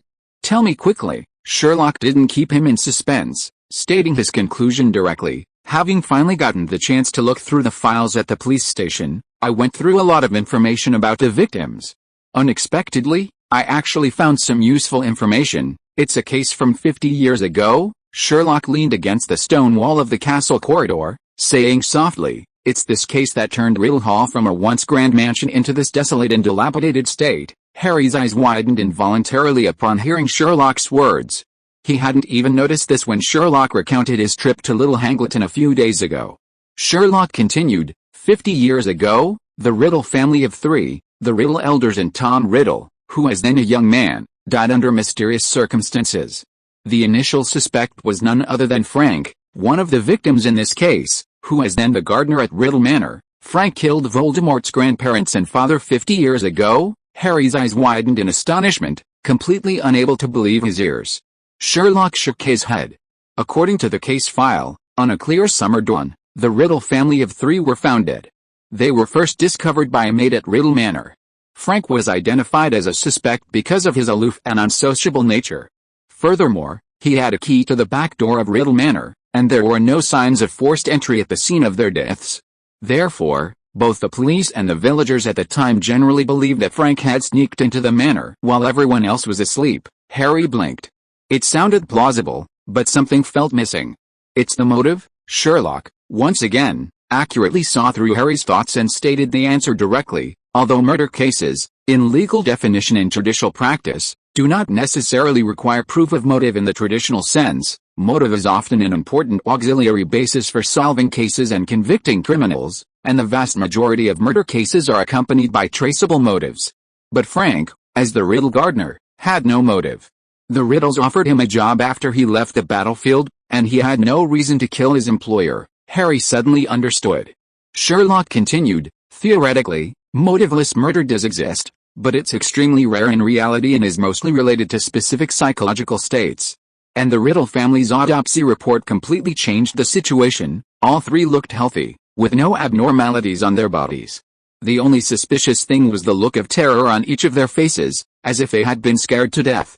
Because of this, Frank was eventually cleared of suspicion and released. His subsequent actions surprised everyone. He returned to his little cabin in the Riddle Manor garden to tend the garden for the next family to live there. That house is still inhabited, but you said it was dilapidated. That's because neither of the two families who lived there later stayed for very long. So the house changed hands several times, until now, a wealthy businessman bought it to avoid taxes. Tax avoidance. Harry found it increasingly strange. The dossier said it was for tax reasons, so the owner of the house neither lived there nor used it for any other purpose, such as storage. Frank, however, stayed and continued to manage it. That's why he was tormented by the village boys. Partly it was their nature, and partly because the boys' parents and grandparents still believe Frank is a murderer. They condone their children treating a lonely old man like that. Harry listened intently, his eyes fixed on Sherlock, oblivious to the footsteps in the corridor. Suddenly, Sherlock changed the subject, turning to him with a probing look. "Dear Harry, why don't you guess what the real cause of death of this family of three was?" "How would I know?" Harry instinctively started to say he didn't know, but the words caught in his throat. He stared into Sherlock's eyes, suddenly remembering that Sherlock never spoke without reason. If he was being asked to guess, it must be an answer he could think of. He quickly reviewed Sherlock's words in his mind, then suddenly his eyes lit up, and he blurted out, "The killing curse? Bingo!" Sherlock snapped his fingers, but his expression immediately turned serious. "If I hadn't been exposed to the magical world, I would definitely be stumped by this kind of death without a trace. But now it seems there's only one possibility for this case, a wizard's crime. And, this matter is very likely related to Voldemort." Harry gasped upon hearing this. 50 years ago? Wouldn't that be the time when Voldemort opened the Chamber of Secrets? "Harry, you've found the blind spot." Sherlock gave a relieved smile and patted Harry on the shoulder. 50 years ago? That was precisely the time when Tom Riddle killed Myrtle and opened the Chamber of Secrets. It was also the time he asked Slughorn if multiple Horcruxes could be made. So, could we make this assumption? He paused, his gaze deepening. Dumbledore once said that he specifically rescued Tom Riddle from an orphanage. That means his parents abandoned him as a child. So, when he grew up and found his father's family, could he have killed them because of that? Harry frowned in thought, recalling his impressions of Voldemort. If it really was Voldemort, it wouldn't be surprising at all. He nodded slightly, then hesitated. But we don't have any evidence right now. Well said, Harry. Sherlock laughed heartily this time. Even if it's Voldemort, we can't convict him without evidence. So I suggest Dumbledore start working in this direction. With his abilities, once he has a clear direction, it shouldn't be long before we get closer to the answer. If my deduction is correct, then this case might really help us find clues to the Horcruxes. Great. Harry had been worried sick about Voldemort. But if he could destroy a few Horcruxes before he regained his body and returned, no, even just one Horcrux would be a victory. Thinking of this, Harry suddenly felt much happier. The heavy golden egg seemed to disappear. Thank you, Sherlock. He looked at Sherlock, his heart filled with gratitude. Finally, he couldn't help but step forward and give Sherlock a warm hug. Sherlock paused for a moment, then gently patted him on the back. When herbology class started, Hermione and Ron immediately noticed Harry's change. His smile returned, and he even hummed an off-key tune while organizing herbs. It's Sherlock again, Ron grinned. Cho Chang and Ginny couldn't appease him, but after just a short time with Sherlock, he's all smiles. Don't say things that are easy to misunderstand, Hermione said, clearly annoyed with Ron. She knew exactly what he was implying. This was England, after all. Sherlock had already been oblivious to Hermione's feelings for him. Ron's hints only made her more uncomfortable. But that's just how it is, Ron muttered. Hermione glared at him. That's precisely why his words were so unpleasant. Herbology class ended with magical creatures protection class. And this class didn't conflict with any other classes. Unfortunately, the Hogwarts grounds were still covered in a thick layer of snow. Fine droplets of water condensed on the greenhouse windows, obscuring the view outside for the students in herbalism class.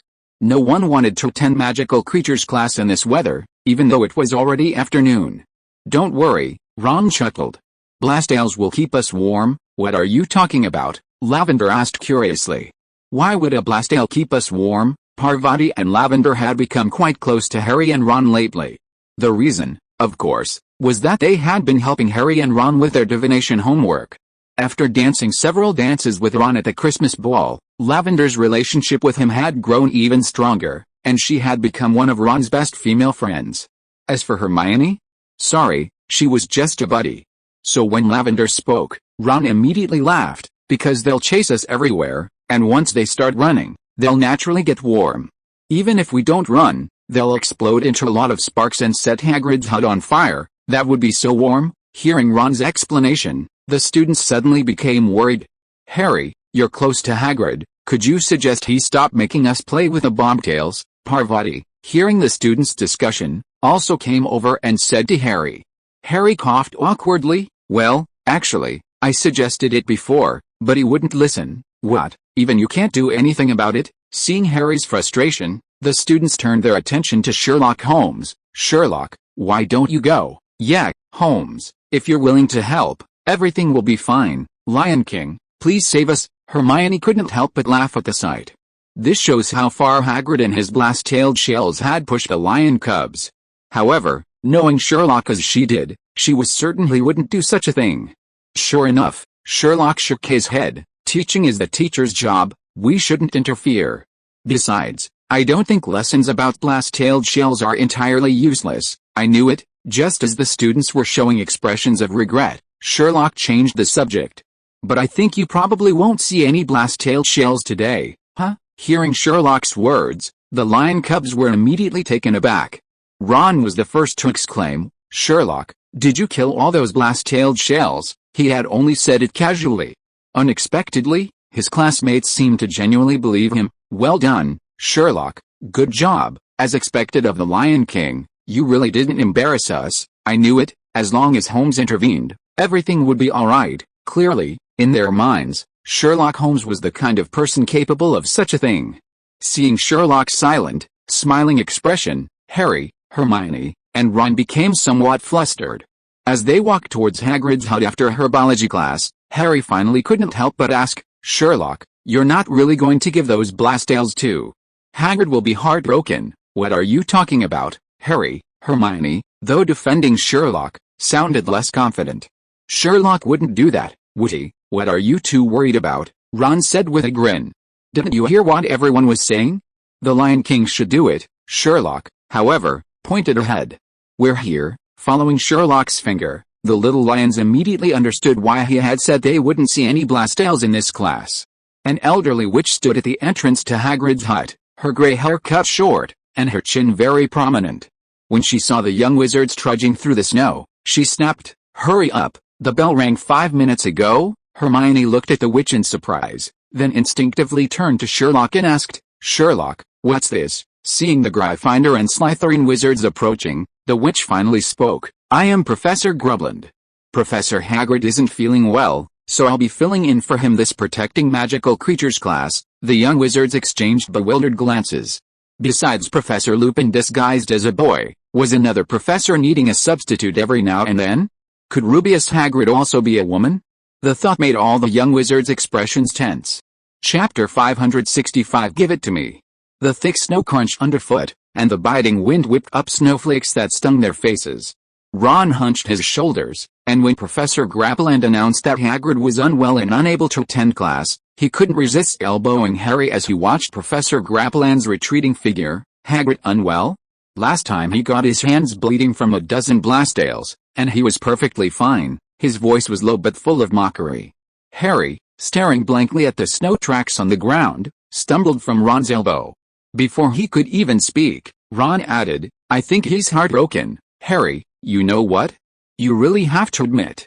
On Christmas Eve, Hagrid foolishly went to ask Madame Maxim about the half-giants. She immediately turned hostile, grabbed her skirt, and stormed off.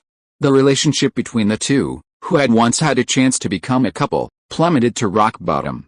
The good thing that was about to happen fell through, and it was quite possible that Hagrid wouldn't be able to teach because of it and would have to hire someone to substitute for him. "Sherlock, is this why you said we wouldn't see the Blastale today?" Hermione's voice interrupted their thoughts. She glanced at the whispering young wizards around them. The Gryffindor lions huddled together, whispering amongst themselves, while the Slytherin snakes stood by with their arms crossed, watching coldly. Harry and Ron immediately perked up. Right. Why beat around the bush?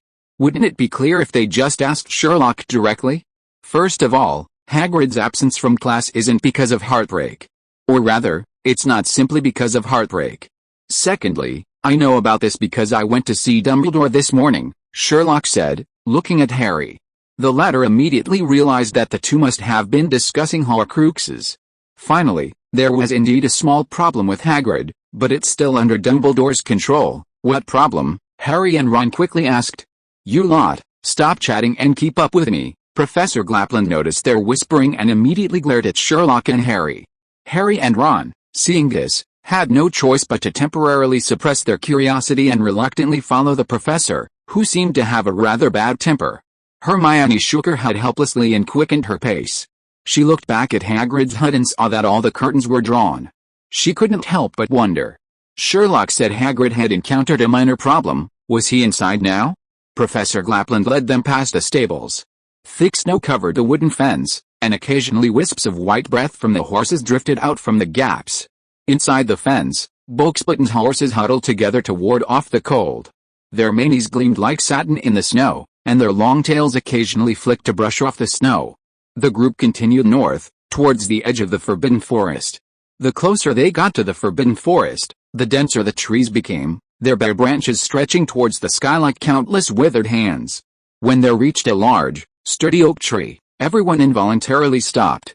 A unicorn was tethered beneath it, its silvery mane dazzling in the sunlight, making even the surrounding snow appear grayish in comparison. Wow, both boys and girls couldn't help but exclaim in admiration upon seeing the unicorn. Except for a few. Most people had completely forgotten about Professor Hagrid and his Blastale. Oh, it's so beautiful, Lavender exclaimed, her voice trembling slightly. How did she get it? I heard unicorns are very wary and hard to catch. At that moment, the unicorn seemed to hear the commotion. It nervously pawed at the snow with its golden hooves, raised its horned head, and scanned the approaching young wizards with its clear eyes, a hint of wariness in them. Boys, back off. All of you, back off, Professor Grappland suddenly shouted, swinging her arm. Her movements were so fast that no one could react in time. Ron, who was cautiously craning his neck forward, was suddenly elbowed in the chest. He grunted and took 2 steps back, clutching his chest. Ron, Cyrillic letter deck. He looked at the seemingly oblivious Professor Glapland with a wronged expression, strongly suspecting that the professor was retaliating for their earlier whispering. Unfortunately, he had no proof. Unicorns like being touched by women. Professor Glapland's tone softened a bit, and she beckoned to the girls. Girls, stand in front, approach it slowly, don't scare it. Come here, relax, the girls responded excitedly, forming a small line and cautiously walking towards the unicorn. The boys, on the other hand, remained by the stable fence with regret, clinging to the bars and watching longingly. Harry, seeing that Professor Grapple had walked far enough away to not hear them, immediately turned and grabbed Sherlock's sleeve, lowering his voice to ask, "Sherlock, what happened to Hagrid?" Ron also came closer, rubbing his still aching chest and nodding. Yeah, tell us quickly." "Ouch, that elbow really hurt." Sherlock didn't answer directly, but smiled slightly and turned to look in one direction. Harry and Ron followed his gaze and saw Malfoy leaning against a tree, talking to Crabbe and Goyle. The two exchanged a glance, their faces full of confusion. What did this have to do with Hagrid? Fortunately, Sherlock didn't keep them guessing for long, walking straight towards Malfoy. Malfoy was engrossed in his conversation when he caught sight of Sherlock approaching, and the smile on his face instantly froze. He instinctively took a step back, his voice trembling slightly. "Holmes, what do you want?" Ever since Gemma's warning, Malfoy had behaved himself, never provoking Sherlock or Harry again. Firstly, he was afraid of Sherlock's methods. He had already experienced it firsthand. Despite Crabbe and Goyle's imposing stature, the three of them combined were no match for Sherlock. Secondly, he had been distracted by Pansy Parkinson. After all, he was a teenager. It was normal to develop a taste for forbidden fruit after trying it. But he hadn't expected trouble to come looking for him even though he hadn't caused it. Sherlock walked up to him, stopped, and held out his hand. "Give it to me." "What?" Malfoy was stunned, not quite understanding, and instinctively reached into his pocket. "Today's Daily Prophet." Sherlock's tone was impatient, his eyes sharply fixed on Malfoy's pocket. "I know you brought it." Malfoy's expression shifted, and he reluctantly reached into his robe pocket, pulling out a neatly folded newspaper. However, though his fingers gripped the edge of the newspaper, he hesitated to hand it over. But, give it to me." Ron had been waiting impatiently. Before Malfoy could finish speaking, he stepped forward and snatched the newspaper from his hand. The blow to the chest from Professor Grappland's elbow felt much better now. Malfoy, degree. For a moment, he even considered having Crabbe and Goyle intervene. But a glimpse of Sherlock's cold gaze made him suppress the thought. A moment of patience brings peace, a step back opens up a vast sky. Holmes alone was already beyond their capabilities. Not to mention that Harry's godfather, Sirius Black, has made a powerful comeback, becoming a hero even the Ministry of Magic relies on. The Malfoys have always been proud of being members of the 28 holy pure-blood families.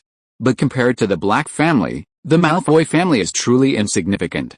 Moreover, Malfoy's mother, Narcissa, was also a member of the Black family. And at this Christmas ball, he clearly saw Gemma Farley dance with Sherlock. Malfoy didn't know Gemma had become a dragon trainer, so he projected his own feelings onto her, assuming Gemma was to Sherlock what Pansy was to him. He didn't want to bring trouble to his family. The Malfoy family wasn't powerful enough to simultaneously contend with the Black, Farley, and Potter families. Although the Potter family currently only has Harry Potter, he is the savior of the wizarding world, the only nemesis of the Dark Lord, the boy who survived. His influence alone is enough to support an entire family. Therefore, both Lucius Malfoy and Draco Malfoy are actually somewhat grateful to Gemma Farley.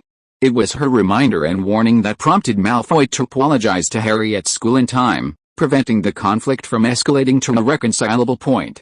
As for Ronald Weasley, he was lucky to have gotten on Sherlock and Harry's good side early on.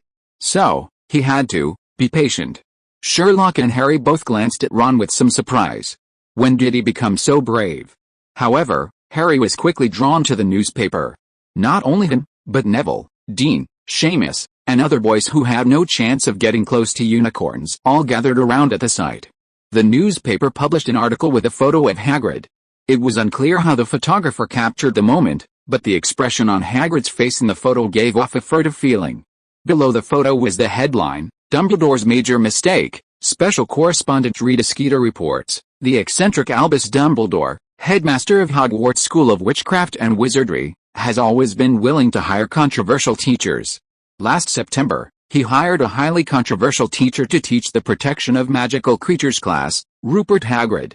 Hagrid himself admitted that he had been expelled from Hogwarts in his third year for possessing dangerous animals. Since then, he had served as the school's gamekeeper and key custodian, a job arranged for him by Dumbledore, then Professor of Transfiguration. If that were all, we could assume Dumbledore was simply concerned for his students and had no other intentions. But last year, Hagrid mysteriously influenced the headmaster, winning over many more qualified candidates to secure the position of protection of magical creatures teacher. Hagrid, a large, menacing-looking man, abused his newly acquired power, bringing in a series of terrifying animals to frighten the students under his care. In a series of classes described by many as terrifying, Hagrid has caused injuries and disabilities to several students, while Dumbledore has turned a blind eye. According to sources, Hagrid exposed third-year students to Hippogriff, a magical creature of the highest rank, in his very first class. One student, who wished to remain anonymous, said, "My friends and I have all been hurt in this class. We hate Hagrid, but we dare not speak out." However, Hagrid shows no sign of stopping his intimidation tactics. To avoid further negative repercussions, he has resorted to underhanded methods, such as giving away fluffy creatures to silence criticism. In an interview with the Daily Prophet last month, he admitted to breeding a creature he named the Bobtail. This creature, somewhere between a lion-headed dragon-tailed beast and a fire crab, is extremely dangerous. The breeding of new magical creatures is usually closely monitored by the Department of Magical Creatures Control at the Ministry of Magic. However, Hagrid believes he can bypass these cumbersome rules. "I just think it's kind of fun," he said, quickly changing the subject after offering this clearly dismissive explanation. However, these are merely scraps of information about Rupert Hagrid. The Daily Prophet has recently discovered further evidence that Hagrid is not the pure-blood wizard he has always pretended to be. In fact, he is not even a pure-blood. We can exclusively reveal that his mother is the giant Friedwiffe, whose whereabouts are currently unknown. Giants are inherently cruel and bloodthirsty, and were nearly extinct in the last century due to infighting. The remaining dozen or so joined the ranks of the Mystic, and during the Reign of Terror under the Mystic, they committed some of the most brutal massacres of Muggles. Many giants who served the Mystic died at the hands of Aurors fighting against the Dark Lords, but Friedwiffe was not among them. She may have escaped to a giant village that still exists in the mountains abroad. However, if we analyze her strange behavior in the magical creatures class, Friedwiffe's son seems to have inherited his mother's cruel nature. Unexpectedly, Hagrid is said to have formed a close friendship with a boy. It was this boy who caused the Mystic to lose power, thus Hagrid's biological mother, like other followers of the Mystic, went into hiding, living in anonymity. We believe that Harry Potter is unaware of these unpleasant aspects of his large-bodied friend. An unnamed professor stated that Dumbledore's controversies extended beyond simply choosing a professor for the course on protecting magical creatures. Chapter 566 What kind of person is Sherlock? Harry, clutching the Daily Prophet which Ron had snatched from Malfoy, was reading the article at lightning speed.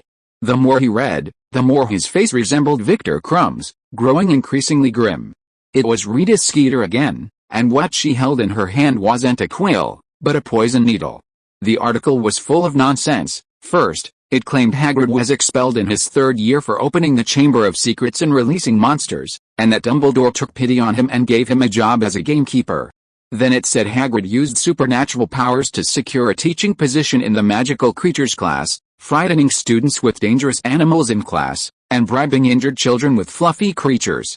This rambling was already annoying enough, but the most vicious part of the article was its complete dissection of Hagrid's background. It claimed he was a half-giant, his mother the cruel and bloodthirsty Friedwiffe. It even devoted half a page to implying he inherited the giant's cruel nature, and questioned whether Dumbledore was gambling with the children's safety by keeping him teaching. The article concluded by taking a jab at Lupin, fabricating a story that he disguised himself as a boy to avoid the curse of the Defense Against the Dark Arts course, the words dripping with biting sarcasm. Outrageous. Harry clenched the newspaper tightly, his knuckles turning white. Absolutely outrageous.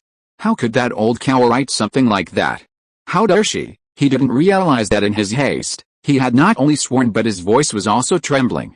Ron, Harry's best friend, was also furious.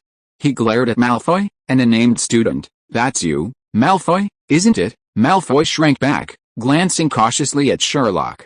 Seeing that Sherlock remained silent, he mustered his courage to retort, Weasley, don't talk nonsense without evidence.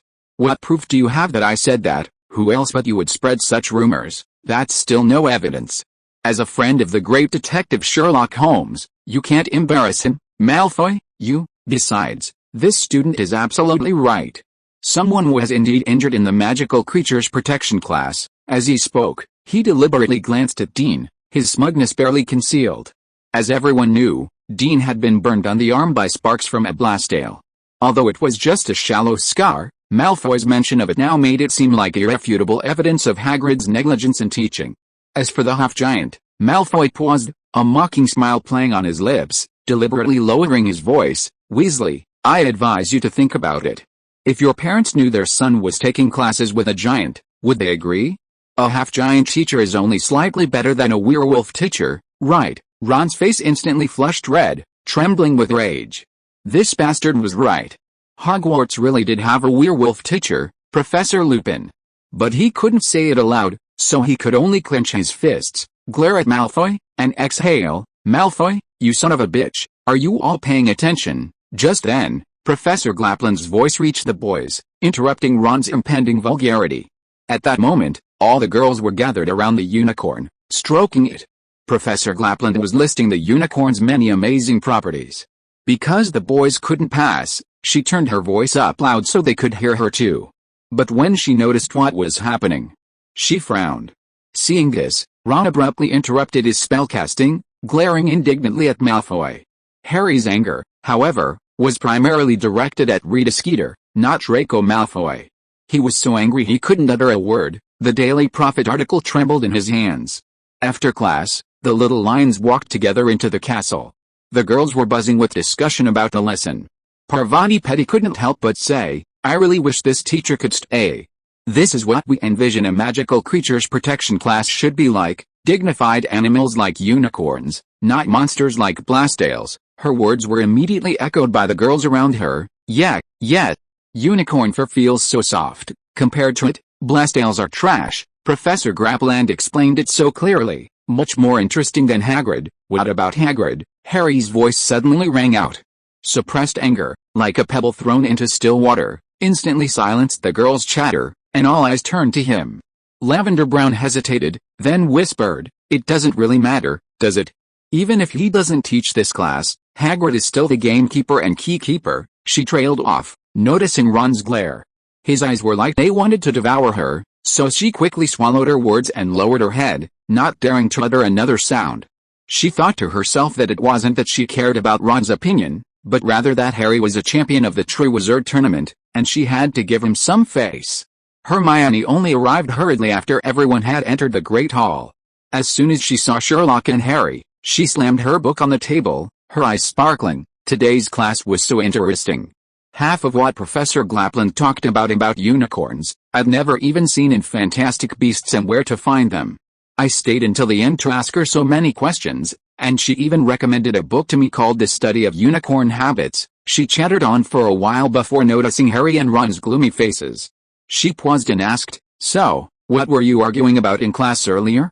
I saw Sherlock take you to find Malfoy. Was he causing you trouble again? No, it was that woman. Harry had wanted to interject for a while, but Hermione's words had been like a machine gun, giving him no chance to speak. Now that Hermione had finally asked, he immediately shoved the crumpled newspaper he'd been clutching under her nose. Hermione took the newspaper and read it quickly, her smiling face gradually darkening. Finally, her mouth formed an O shape, and her eyes widened. How could Rita Skeeter know all this? Hagrid didn't tell her himself, did he? Very likely. Ron rubbed his nose, his tone tinged with helplessness. You know Hagrid can never keep a secret. Once someone talks to him about it, he blurts out everything. Harry's brows furrowed, and his lips turned down. But he can't tell the truth to everyone, can he? Doesn't he know what kind of person Rita Skeeter is? Hermione rolled her eyes at him. Expecting Hagrid to keep a secret is as unreliable as expecting Ron to keep his mouth shut. Hey, Ron protested indignantly. Hermione ignored him and continued, but this can't all be blamed on Hagrid. Rita Skeeter is the culprit. He doesn't care about anything. As long as he can get a story, he won't let anyone off the hook. First it was Harry and Sherlock, and then it was Hagrid. Wait a minute. Sherlock suddenly spoke up, immediately drawing the attention of the three friends. This is Sherlock Holmes. In most situations, he is silent, easily overlooked. But once he speaks, he draws everyone's attention. What are you saying wrong? Do you mean this isn't Rita Skeeter's fault? Hermione asked, puzzled. No, I mean, Hagrid didn't tell her these things. Not Hagrid, Harry, Ron, and Hermione asked in unison, their eyes wide with surprise. Who else could it be but Hagrid? Harry pressed. Ron touched his nose and guessed. Could it be that Madame Maxim let it slip? Impossible. Hermione shook her head repeatedly. Madame Maxim is very tight-lipped. Judging from her conversation with Hagrid that night, she would never want to tell anyone. That's exactly what I wanted to ask you. Sherlock looked at Hermione. When you and Gemma heard Hagrid and Madame Maxim talking about this, were there any other people nearby? Yes, Harry's eyes lit up.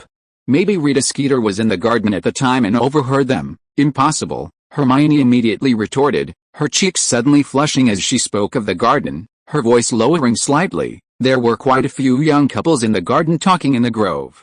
But I paid special attention. They were far away from Hagrid and Madame Maxim, so there was no way they could have heard. If that's the case, then things are pretty much as I think. Sherlock's fingers paused, a knowing glint in his eyes. I spoke with Rita Skeeter alone last time and have gathered some information.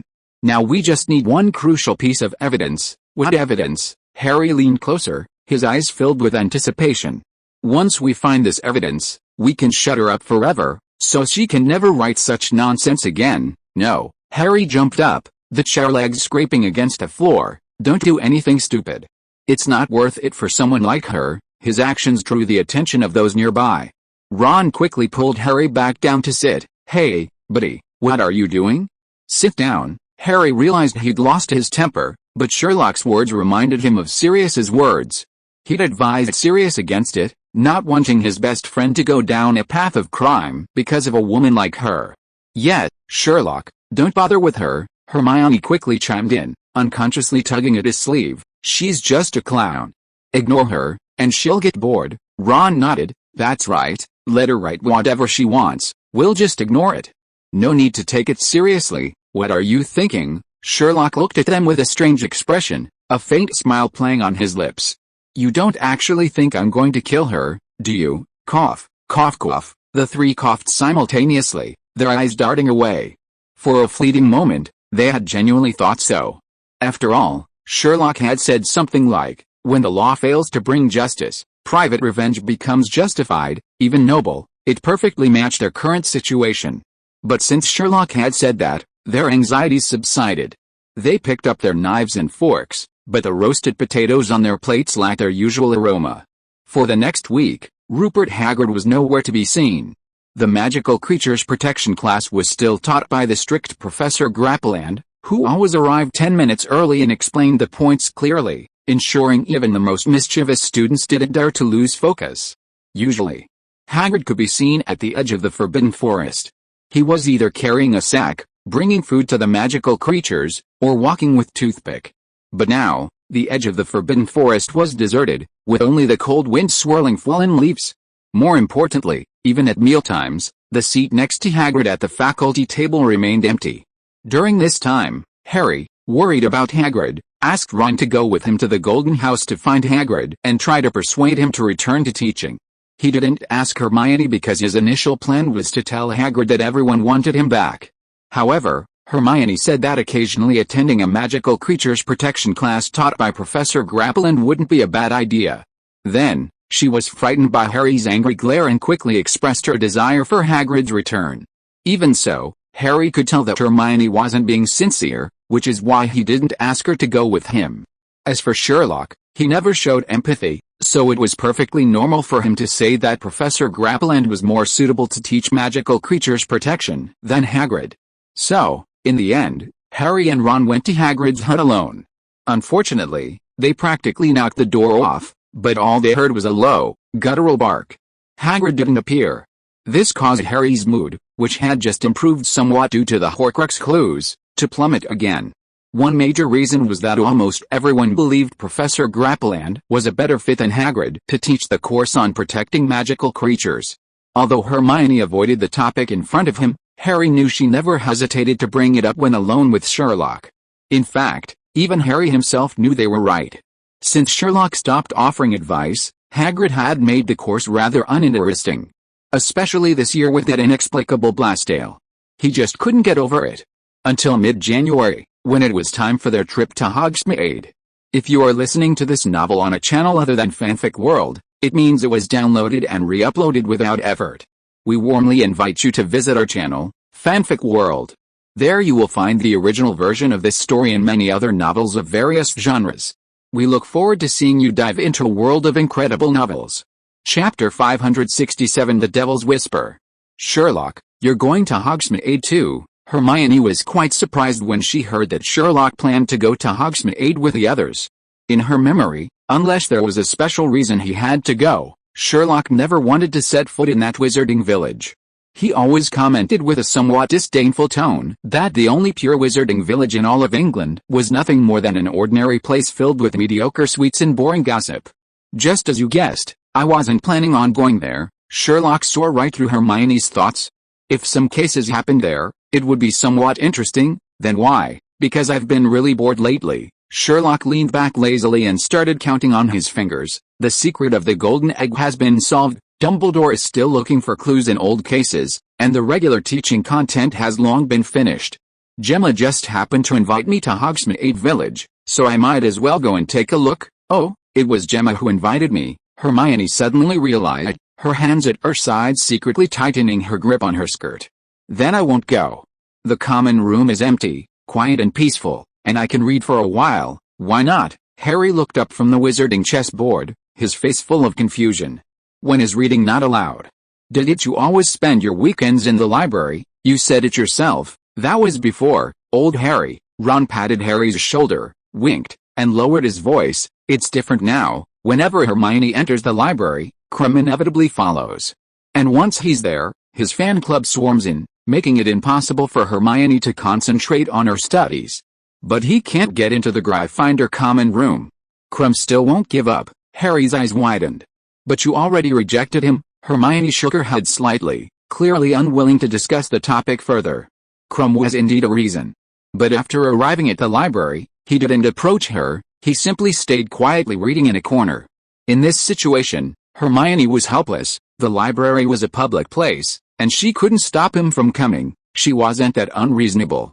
But as Ron said, even if Krum could remain quiet, the girls in the fan club were always chattering, which was quite annoying.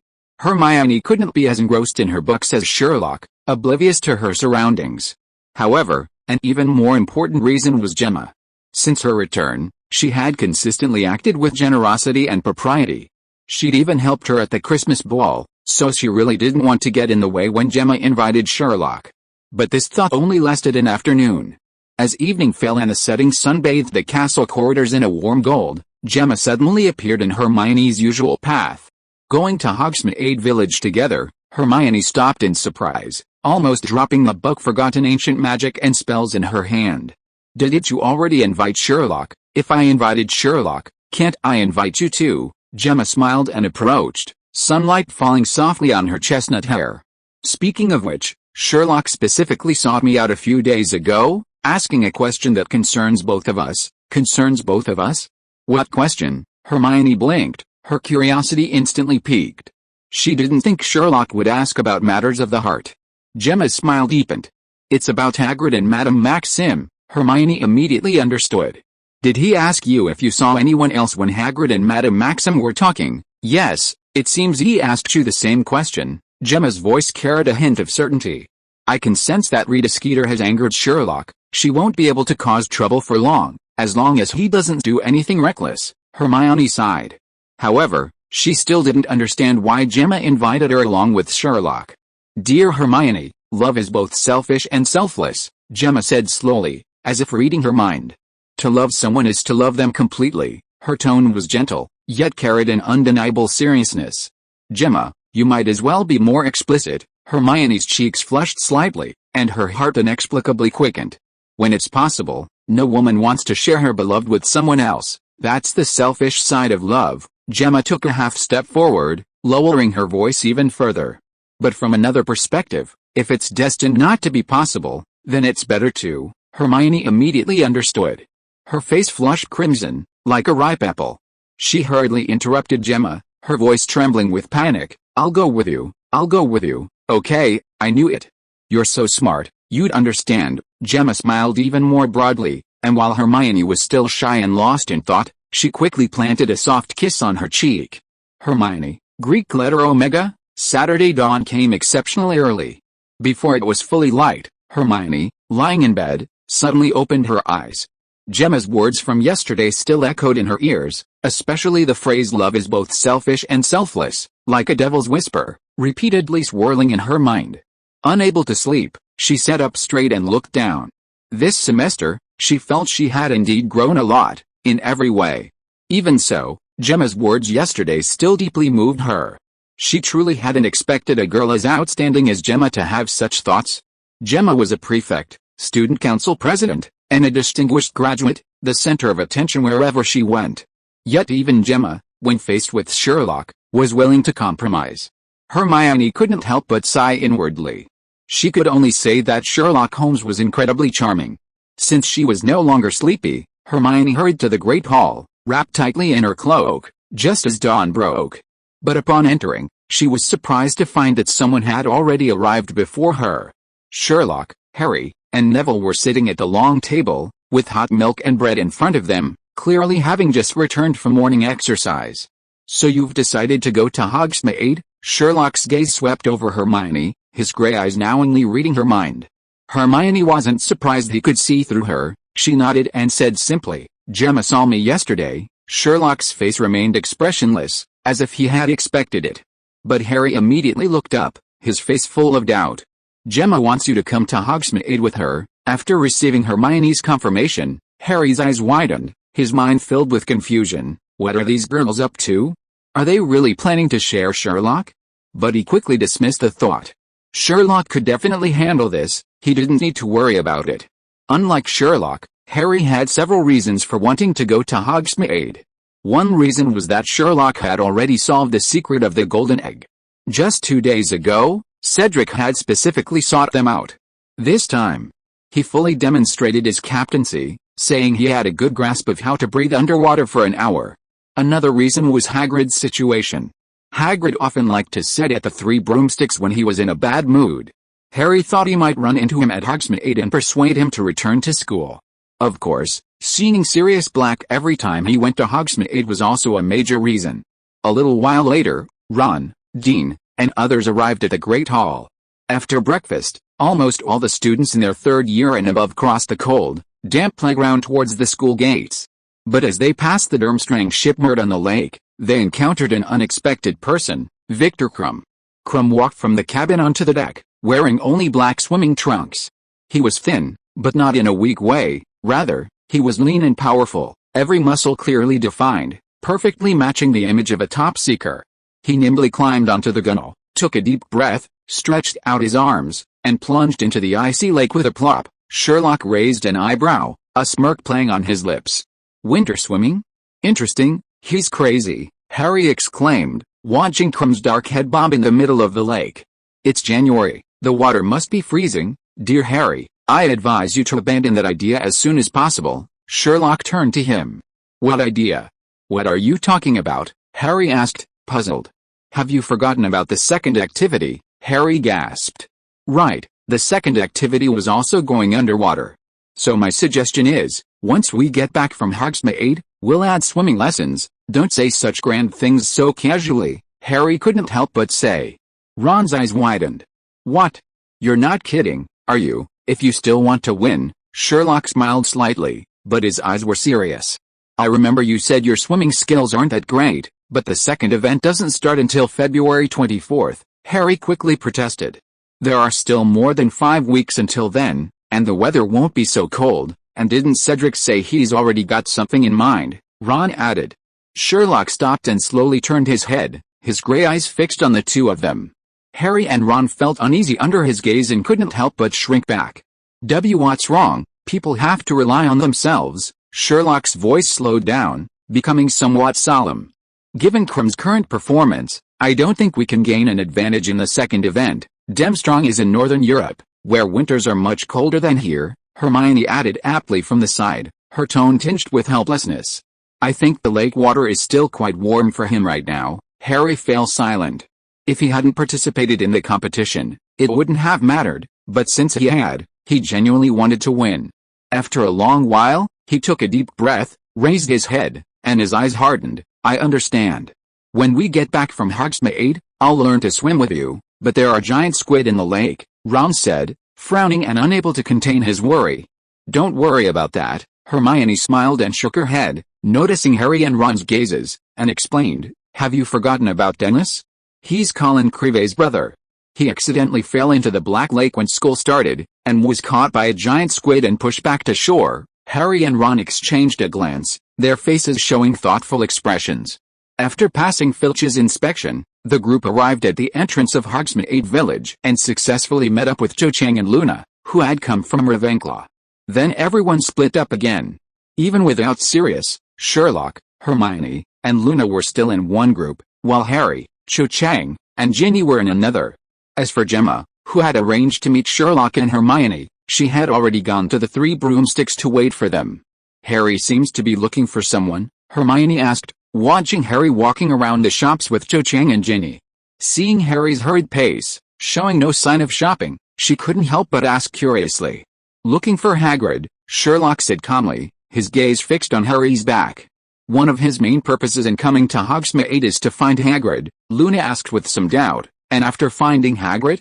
Does Harry want him to come back and continue teaching us magical creatures? I'm afraid that's what he's thinking, Hermione sighed softly, a complex look in her eyes. She genuinely felt that the new Professor Grapple was more suitable to teach the course than Hagrid, both in terms of teaching methods and professionalism. However, due to her relationship with Hagrid and Harry's angry gaze, she hadn't dared to say this directly. Sherlock and Luna, however, didn't share this concern. Luna frowned, her voice full of confusion. Why do this? Professor Grappelland teaches much better than Professor Hagrid. Sherlock was even more direct. With this experience, this course will probably need 2 teachers from now on. Hermione looked at the two beside her, noticing a subtle understanding formed by their undisguised words. Recalling Gemma's words from yesterday, love is both selfish and selfless, she suddenly felt a deeper understanding. Chapter 568 Shutting Her Up Forever. After parting ways with Harry and the others, Sherlock headed towards the Three Broomsticks pub first, followed closely by Hermione and Luna. Their footsteps crunched on the snow, leaving a trail of uneven footprints. The wooden door of the Three Broomsticks pub seemed to have been warmed by time. As soon as Sherlock pushed it open, a wave of warm air, mingled with the aroma of butterbeer, rushed out, instantly dispelling the chill. The pub was already quite full, the long wooden tables were polished to a gleaming shine, and the brass goblets on them reflected the flickering firelight from the fireplace. Wizards were clinking glasses, muttering another one, please. Mrs. Rosmerta, behind the bar, was greeting customers. Seeing them enter, she smiled and nodded at Sherlock. Luna immediately said, Sherlock, she seems to recognize you. Yes, Sherlock nodded. He had come here with Hagrid and Flitwick when he was a first-year student. It was hard not to remember him. You've finally arrived? Gemma's voice came from a corner. She sat by the window, a glass of untouched butterbeer in front of her. Sunlight streamed through the glass, casting a pale gold hue on her chestnut hair. Come on, let's go over there. Just as the three were about to reach Gemma, she stood up abruptly. I asked Mrs. Rosmerta to keep some warm butterbeer for you. Please wait a moment. She took Hermione's wrist and led her to a seat beside her, then headed towards the bar. Hermione was a little flustered by Gemma's enthusiasm. Sherlock smiled and said, sit down first. Hermione did as she was told. Just as Gemma had said, Sherlock and Luna had barely sat down with Hermione when Gemma approached with 3 steaming glasses of butterbeer. She distributed the glasses to the 3 of them, her gaze sweeping over Hermione with a hint of teasing. Hermione, feeling embarrassed by that look and remembering the devil's whisper, subtly tightened her grip on her skirt.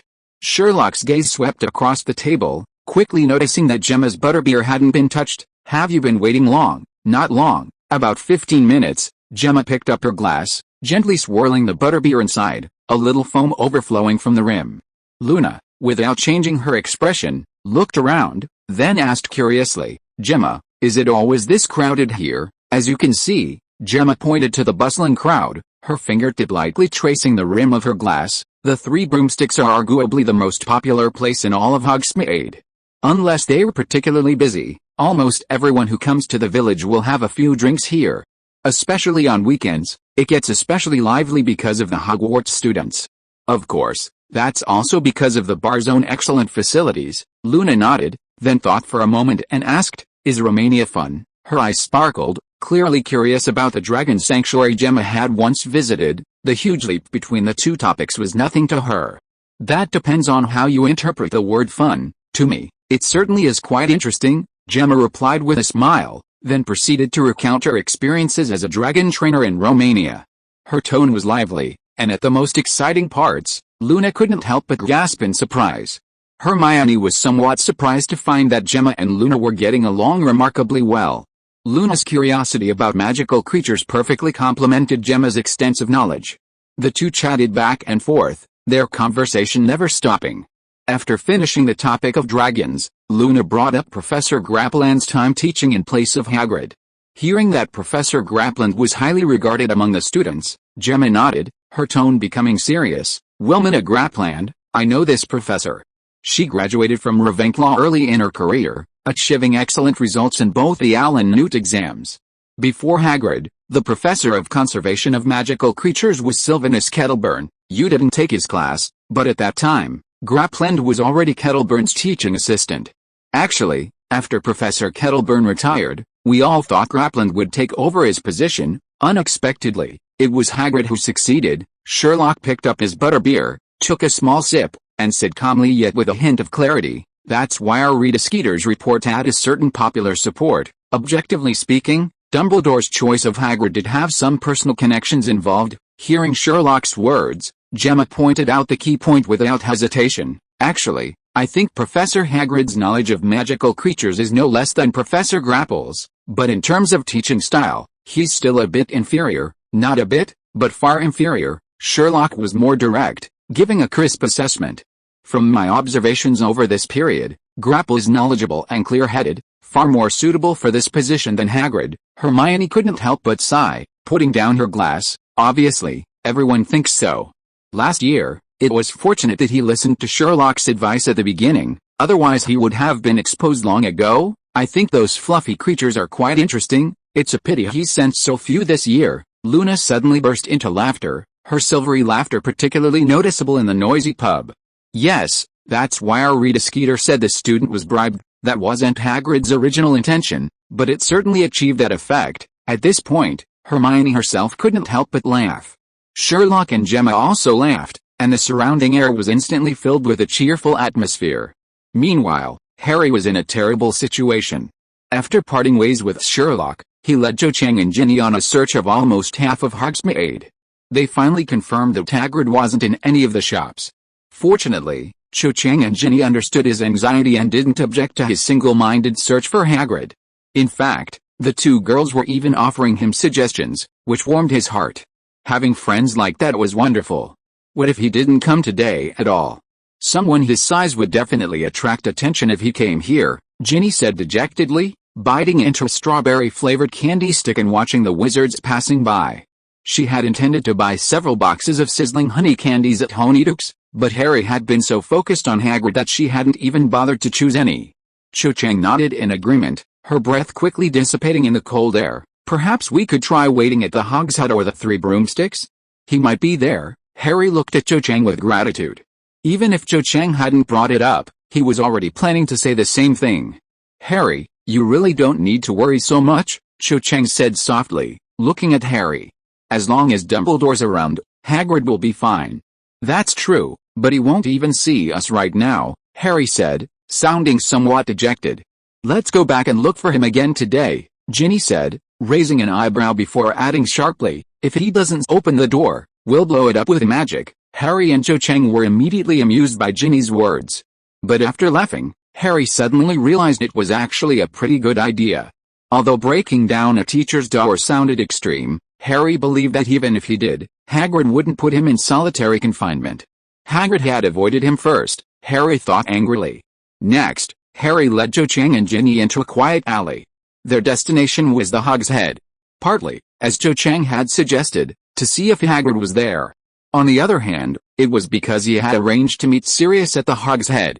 Compared to the lively atmosphere of the Three Broomsticks, the Hog's Head looked much more dilapidated. The paint on the wooden door was peeling and chipped, and several empty barrels were piled up at the entrance, with withered leaves swirling in the cold wind. Harry pushed open the heavy wooden door, and a smell of malt liquor, tobacco, and mildew hit him. The lighting inside was dim, with only a few dim kerosene lamps hanging from the ceiling. A few wizards sat at tables in the corner, most wearing hats or scarves that covered most of their faces. Sirius, tall and handsome, with his face still uncovered, stood out. When he saw Harry and his companions, he immediately waved to them, his eyes filled with undisguised joy. Even if it was only once a month, he never wanted to miss it, especially seeing Harry walking with two pretty girls. Harry, Cho, Ginny, hello. As the three approached, Sirius stood up and patted Harry on the shoulder. Sorry, I can't stay long today, I have some things to take care of. Cho Chang and Ginny sat down in the chairs opposite them, looking at Sirius with some awkwardness. Although they had met Harry, their godfather, more than once, they were still drawn to his casual yet sharp demeanor. It's all right, it's good to see you, Harry said with a smile, his heart warmed. Sirius, despite having other commitments, still made time to see him. He cherished this gesture deeply. Sirius Black picked up his beer glass, took a sip, and looked at Harry, his voice brimming with pride. I heard about the first project from Lupin. The three of you performed exceptionally well with the dragon. Especially you, Harry, to remain calm in front of the Hungarian hornet. You're much better than I was back then. If I were your age, my legs would probably give way, and I wouldn't even be able to stand up. Harry scratched his head a little sheepishly, and Cho Chang and Ginny laughed along. The Hogwarts champions' performance in the Triwizard Tournament was undeniable, and they were very proud of it. Oh, and thank you both. Sirius turned to Cho Chang and Ginny, his eyes softening considerably. Thank you for dancing with Harry at the Christmas ball. He's sometimes too shy. It's all thanks to you. Cho Chang's cheeks flushed slightly, and she whispered, You're welcome. Ginny waved her hand with a smile. We're friends, it's only natural. After a few light-hearted exchanges, Harry's expression gradually turned serious, and he told Sirius everything about Hagrid. From Rita Skeeter's report to Hagrid's disappearance, and then to his purpose in coming to Hogsmeade to find Hagrid.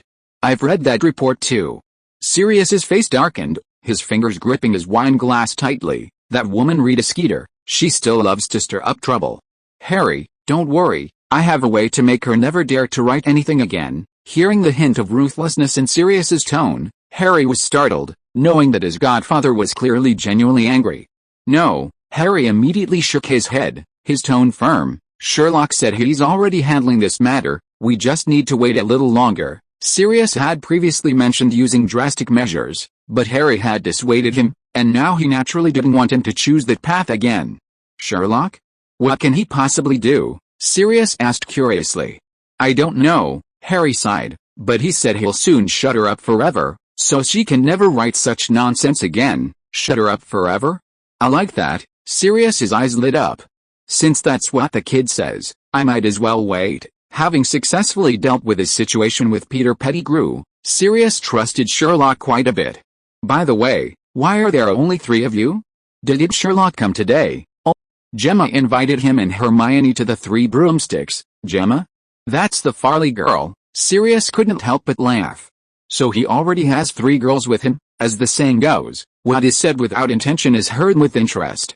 Sirius was merely stating a fact, but Cho Chang and Ginny exchanged a glance. Their eyes met briefly, then looked away, both their faces slightly flushed. After chatting for a few more minutes, Sirius checked his watch, stood up, and said, I should go. You guys should go and meet up with Sherlock and the others as soon as possible. He picked up his cloak, draped it over his shoulders, gave Harry a few more reminders to be careful, and then turned and walked towards the back door of the pub, quickly disappearing into the shadows. Harry, the other 2, also stood up and walked towards the door. Let's go to the Three Broomsticks now, maybe we'll run into Hagrid. Cho Chang and Ginny nodded and followed Harry out of the Hogshead pub, heading towards the Three Broomsticks. Chapter 569. Can you give us a favor? The moment Harry pushed open the doors of the Three Broomsticks pub, he was immediately enveloped by a completely different atmosphere. Compared to the dim and chaotic Hogshead, the liveliness here was almost overflowing. The oak doors creaked shut behind him, and a wave of warm air, a mixture of the sweet aroma of butterbeer and the tantalizing scent of toasted bread, rushed out, instantly dispelling the chill. The pub was as crowded as ever, every wooden table packed full. The sounds of wizards chatting, clinking glasses, and crackling firewood in the fireplace mingled together, creating a noisy yet warm cacophony. Harry's eyes quickly scanned every table, from the students gathered around the bar to the adult wizards whispering in the corners, even the narrow tables by the window. But he still couldn't spot Hagrid's iconic tall figure. After all, such a behemoth would never be easily overlooked in a pub. Just as he was feeling slightly disappointed, a swaying figure caught his attention. Luna was sitting at a table, waving her arm high at him. With her help, Harry quickly spotted the other people at the table. First was Sherlock, sitting next to Luna with her arm raised. He leaned back in his chair, casually twirling a half-empty glass of butterbeer between his fingers. Gemma sat opposite Sherlock, sunlight streaming through the glass and casting a soft glow on her chestnut hair. Hermione sat beside her, a glass in hand, a faint smile on her face. In fact, when Harry and his two girlfriends entered the Three Broomsticks, Sherlock and his three girlfriends had already been there for over an hour. During that time, the atmosphere at their table had remained relaxed and pleasant. Hermione thought this was largely thanks to Gemma. Whenever the conversation was about to cool down, Gemma could always cleverly introduce a new topic. For example, she would talk about the amusing incident at the Romanian Dragon Sanctuary, or tease Sherlock about his obsession with boring cases. Faced with Luna's occasional off-the-cuff questions, she always responded patiently, never showing the slightest perfunctoriness. Her presence transformed what should have been an awkward situation of one man and three women into a remarkably harmonious group. Watching this scene unfold, a bold thought suddenly popped into Hermione's mind. If things could stay this way, it might actually be quite nice. Just then, Luna suddenly straightened her back, raised her hand high, and called out crisply towards the door, "Over here." Hermione followed her gaze and saw Harry, Cho Chang, and Ginny enter the bar. Hermione followed her gaze and her eyes met those of Harry, Cho Chang, and Ginny. She couldn't help but look at Luna with some surprise. This girl, often described as eccentric, always seemed to be able to spot her friends instantly, even in such a noisy environment. "She's a girl who values friendship very much," a whisper suddenly sounded in Hermione's ear.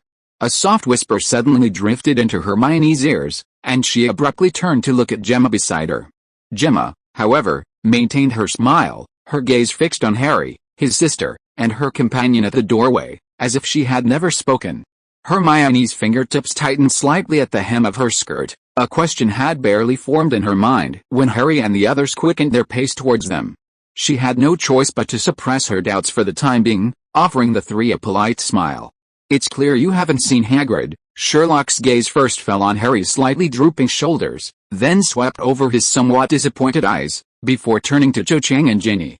"Did Sirius go back?" His tone was flat, as if he were talking about something insignificant. "Yes." "Wait." Harry stopped abruptly, his eyes widening in surprise. "How did you know I was looking for Hagrid? And how did you know I just met with Sirius?" Sherlock raised an eyebrow, stopping his swirling of his wineglass, and looked at Harry with a half-smile. "Are you sure you want me to explain how I deduced it?" Never mind." Harry waved his hand, his voice betraying his weariness.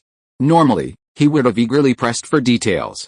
Even though he was used to Sherlock's brilliance, listening to him unravel clues always brought new surprises. But today, the disappointment of failing to find Hagrid, coupled with the regret of Sirius's hasty departure, left him utterly dispirited. "After you finish speaking, I'll definitely be thinking, so that's how simple it is. Brother, what you said is absolutely right, but you don't need to be so discouraged." Hearing Harry's words, Sherlock immediately understood his thoughts and couldn't help but burst out laughing. "I'll bet you a galleon." "What?" Harry blinked, still unable to follow Sherlock's train of thought. "I mean, at most next week, your dear Professor Hagrid will be back to teach us." What? The same question, but this time Harry's eyes instantly lit up, like will-o'-the-wisps. "Really?" Cho Chang and Ginny asked in unison, their faces full of surprise. "Of course it's true." Sherlock spread his hands. "I've said more than once that in most cases, I don't lie, unless necessary. Oh, Cho Chang and Ginny exchanged a glance, both seeing helplessness in each other's eyes. This statement sounded rather shameless. Who knows when the necessity will actually arise? But Harry, Hermione, Gemma, and Luna's eyes lit up. They knew Sherlock too well. Once he said that, the matter was likely settled. Harry, without a word, immediately pulled up a chair from the side and slammed it down next to Sherlock, eagerly asking, "Quick, tell me what happened." Just then, the wizard at the small, two-person table next to Sherlock's table left, and Cho Chang and Ginny quickly went to that table, pulled out chairs, and sat down. As they sat, their bodies involuntarily leaned towards Sherlock. The two girls were now listening intently, afraid of missing a single word. "Little brother, you should remember on the first day of school, I said in herbology class that you wouldn't see Hagrid, right?" Sherlock looked at Harry. "I remember." Harry nodded vigorously. "You said you saw Dumbledore in the morning, and he told you there was a little mishap with Hagrid, but the situation was still under his control." At this point, his tone couldn't help but carry a hint of reproach. "Hagrid has been missing for almost half a month. And now, with this mess and even a minor accident?" He couldn't help but wonder to himself, is Dumbledore getting senile? But the thought immediately vanished, and he shook his head, inwardly regretting his assumption. How could he have such a preconceived notion about an elder? It must be that too many things have happened lately, clouding his judgment. Just then, Sherlock's words completely stunned him. "What I'm saying is, that morning, Dumbledore received many protest letters from parents. They were adamant about not having a half-giant as their child's teacher. Not only that, he also received Hagrid's own resignation." "What?" Harry and Hermione exclaimed simultaneously. Harry's hands clenched tightly, his knuckles turning slightly white. Hermione stared wide-eyed at Sherlock. Cho Chang and Ginny also gaped, their faces filled with disbelief.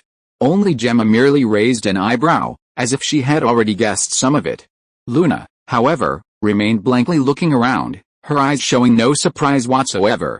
In this respect, he was remarkably similar to Sherlock. "How could you be so foolish?" Harry murmured, his voice filled with confusion and anxiety. "If he weren't foolish, he wouldn't have gone around telling everyone he's a half-giant," Hermione said, somewhat exasperated. She put down her cup with a slightly heavier touch, making a soft clanging sound. "He actually thought of resigning. If Dumbledore had really agreed, wouldn't it have just let Rita Skeeter get her way?" "So Dumbledore didn't agree." Sherlock's voice was calm, but it carried an undeniable reassuring power. "He temporarily suppressed those protest letters and told me he would resolve the matter as soon as possible. However, it will take some time for both him and Hagrid to completely quell the unrest. So, until then, he found a competent teacher to replace Hagrid. Now it seems he has done a good job." Sherlock paused, his gaze sweeping over everyone, and added, "The parents' opposition hasn't escalated on a large scale. Although the Hogwarts students were affected by the reports, their reaction was milder than expected. As for Professor Grapple, who is filing in, she has undoubtedly done an excellent job." Hearing Sherlock praise Professor Grapple, Harry's cheeks flushed slightly, and his eyes drifted away somewhat unnaturally. If Hermione had said that, he might have been tempted to retort. But facing Sherlock, he didn't have the confidence to force him to change his mind with an angry glare, so he could only bite his lip and continue to ask, "Then, why did you say we'd see Hagrid next week?" "Because Dumbledore has found a solution." Harry's eyes lit up upon hearing this. The others also showed expressions of delight. Sherlock smiled slightly. "When we go back today, we can visit Hagrid. You'll understand then." "Oh, that's such a shame," Ginny whispered to Cho Chang at the next table. "I won't have a chance to use a spell to break down the wooden door of Hagrid's hut." Cho Chang couldn't help but chuckle. Typical Gryffindor, right? To feel regret over something like this. Harry had never doubted Sherlock's judgment. At this moment, he was filled with impatience. He wanted to get back to school immediately, rush to Hagrid's hut, and knock on that wooden door to see if the always smiling giant was truly all right. In some ways, he was similar to Luna in this respect. Their childhood lack of love made them cherish their friends dearly, treasuring every friendship. Moreover, Hagrid was his first true friend, making him exceptionally significant. "Sirius had something to do today. He met with me briefly and then left in a hurry." Having settled Hagrid's matter, Harry remembered to mention Sirius, his tone tinged with regret. He was actually a little embarrassed to say he wanted to go back to school right now. They only came to Hogsmeade once a month. He couldn't let one person's worries spoil everyone's fun.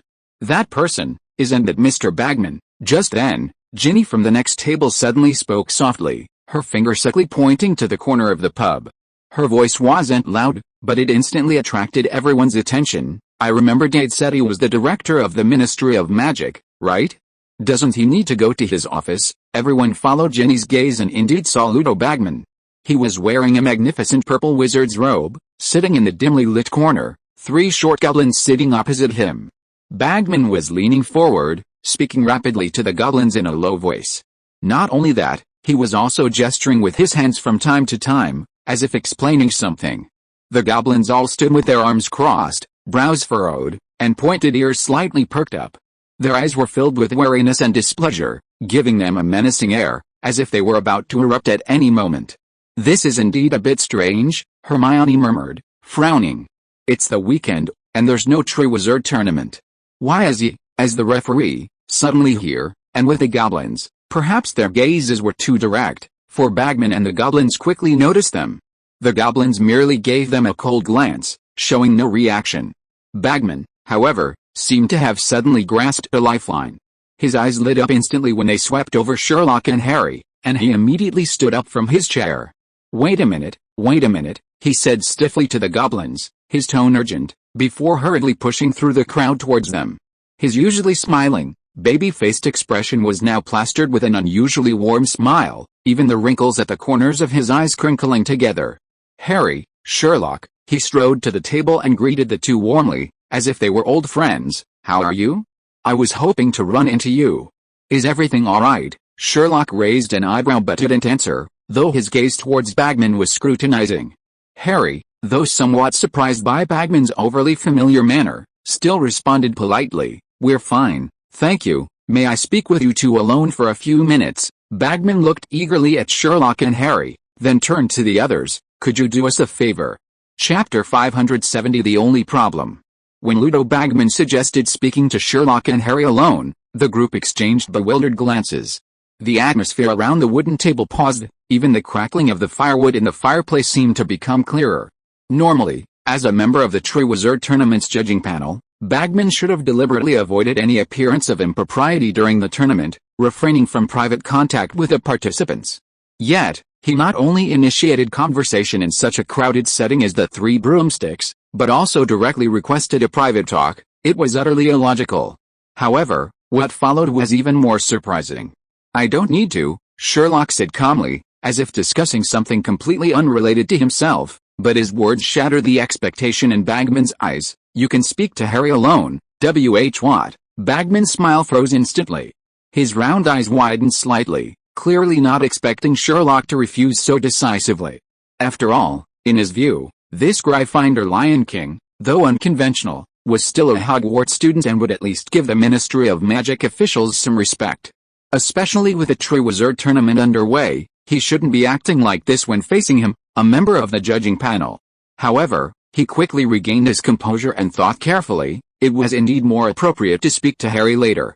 From what he'd heard at Hogwarts, this savior was gentle and far more easily persuaded than Sherlock. Moreover, his life depended on this conversation, and he couldn't afford to make the slightest mistake. "He seems very nervous." Gemma's gaze swept over the group of goblins, still with their arms crossed, as Harry followed Bagman towards the corner of the tavern. She tapped her fingertips lightly on the table. "He looks like a debtor being chased by creditors, even whose steps are a little unsteady." Sherlock nodded, his gaze fixed on Bagman's retreating figure. "You're right." "What?" Gemma looked at him with surprise, her aquamarine eyes filled with curiosity. "Those goblins are indeed his creditors," Sherlock said with a slightly mocking tone. "It's precisely because he's burdened with such a huge debt that he's so eager to come to me and Harry. Now, we've become his lifeline." Hearing Sherlock's words, the girls immediately perked up, all looking at Sherlock with great interest, listening to his deductions about Bagman's behavior. Just as Sherlock was unraveling Bagman's thoughts, Bagman had already led Harry to a corner away from the bar. The light was dim, with only a kerosene lamp hanging on the wall casting a faint glow, just enough to illuminate their faces. "Harry, first of all, I want to congratulate you again on your outstanding performance against that Hungarian hornet," Bagman said, looking at Harry with sincerity and enthusiasm. "You guys were absolutely fantastic." No one could have imagined turning a match into a Quidditch game with a simple spell. Not even Victor Crumb, one of the best seekers in the world. In fact, your performance inspired him, and it's all my fault. I made a serious mistake. Huh? Harry looked at him blankly, his brow furrowing slightly. Partly, he was uneasy about Bagman's sudden familiarity. They shouldn't be that close, right? While Bagman had helped the Wheeleyes get good tickets to the Quidditch World Cup, he wasn't actually a member of the Wheeleyes. On the other hand, he couldn't understand the source of Bagman's self-blame. After all, as the referee, it was impossible to blame him. It's all my fault for being too loud while commentating. Just then, Bagman immediately showed a regretful expression. He slapped his thighs with both hands, his tone full of self-reproach. The Boxburtons and Durmstrang players can't see what's going on in the game. Victor Crumb must have heard my commentary to understand your tactics and then thought of the same method. It's all my fault, I was so careless. Harry was taken aback and subconsciously pushed up his glasses. Thinking about it, Bagman did seem to have some truth to it. The cheers from the sidelines were so loud that if Bagman hadn't used the loud voice amplifying charm, like he did at the Quidditch World Cup, making his commentary exceptionally loud, Crumb really wouldn't have been able to figure out their tactics.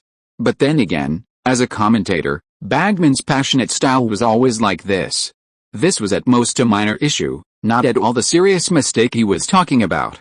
Harry was about to explain when Bagman changed the subject, continuing, "Fortunately, a bootleg can never be as good as the real thing. Even though he's one of the best seekers in the world, and he learned your tactics through my explanation, without sufficient preparation, he's still no match for you. In my professional opinion, if you were to play Quidditch in the future, your achievements would definitely be no less than Crumb's. No, I should say you'd definitely be stronger than him." Ahem. Harry was a little embarrassed by Bagman's praise and quickly waved his hand, saying, "Actually, the main reason we were able to gain an advantage in the first challenge was Sherlock. He came up with the idea of using a summoning charm to summon the flying broomstick. Crumb's flying skills are also much better than mine. They didn't perform well in the first challenge because they weren't as united as we were. None of that matters." Bagman waved his hand, happily saying, "In short, you did a fantastic job in the first challenge. You successfully showcased the spirit of Hogwarts, no, the entire UK. Thank you, Mr. Bagman." Harry thanked him again. But he wasn't stupid. He knew Bagman had more to say. Otherwise, he could have congratulated Sherlock and himself in front of his friends instead of asking to speak with them privately. However, Bagman didn't seem in a hurry to reveal the truth. He looked towards the goblins at the other end of the bar. Harry followed his gaze and saw that the goblins were all staring at Bagman and himself with their dark eyes. A dream, a nightmare, this is absolutely a nightmare. Bagman, noticing Harry staring at the goblins, lowered his voice. "They don't speak good English. It feels like being back in the Quidditch World Cup, arguing with those Bulgarians. But at least the Bulgarians could gesture, making it understandable. These guys just keep babbling in their Turkey language. Unfortunately, I only know one word for Turkey. Bradwa, which means knife, sword. I don't want to use that word, afraid they'll think I'm threatening them." Bagman chuckled softly. "So what do they want?" Harry, noticing the goblins' wary gazes towards Bagman, felt as if he might run away at any moment. When Bagman heard Harry ask this, he suddenly became nervous. They had a little misunderstanding with me." "A misunderstanding? Yes, a misunderstanding. But it's not important." Bagman lowered his voice again. "You don't need to worry about that. Actually, the main reason I called you and Sherlock here today is to ask how your research on that golden egg is going." After saying this, he immediately added, "I've already asked Diggory, and he said he handed the golden egg over to you." "Oh, it's alright," because he wasn't sure what Bagman was up to. Harry didn't tell the truth. Although Bagman was an official of the British Ministry of Magic and had shown great favor to Hogwarts in the first project, at this moment, he still couldn't trust him. What if he was a spy infiltrated by another country? Sherlock had said that the British Ministry of Magic was like a ship, and that ship was leaking from bow to stern. Bagman obviously knew that Harry wasn't telling the truth.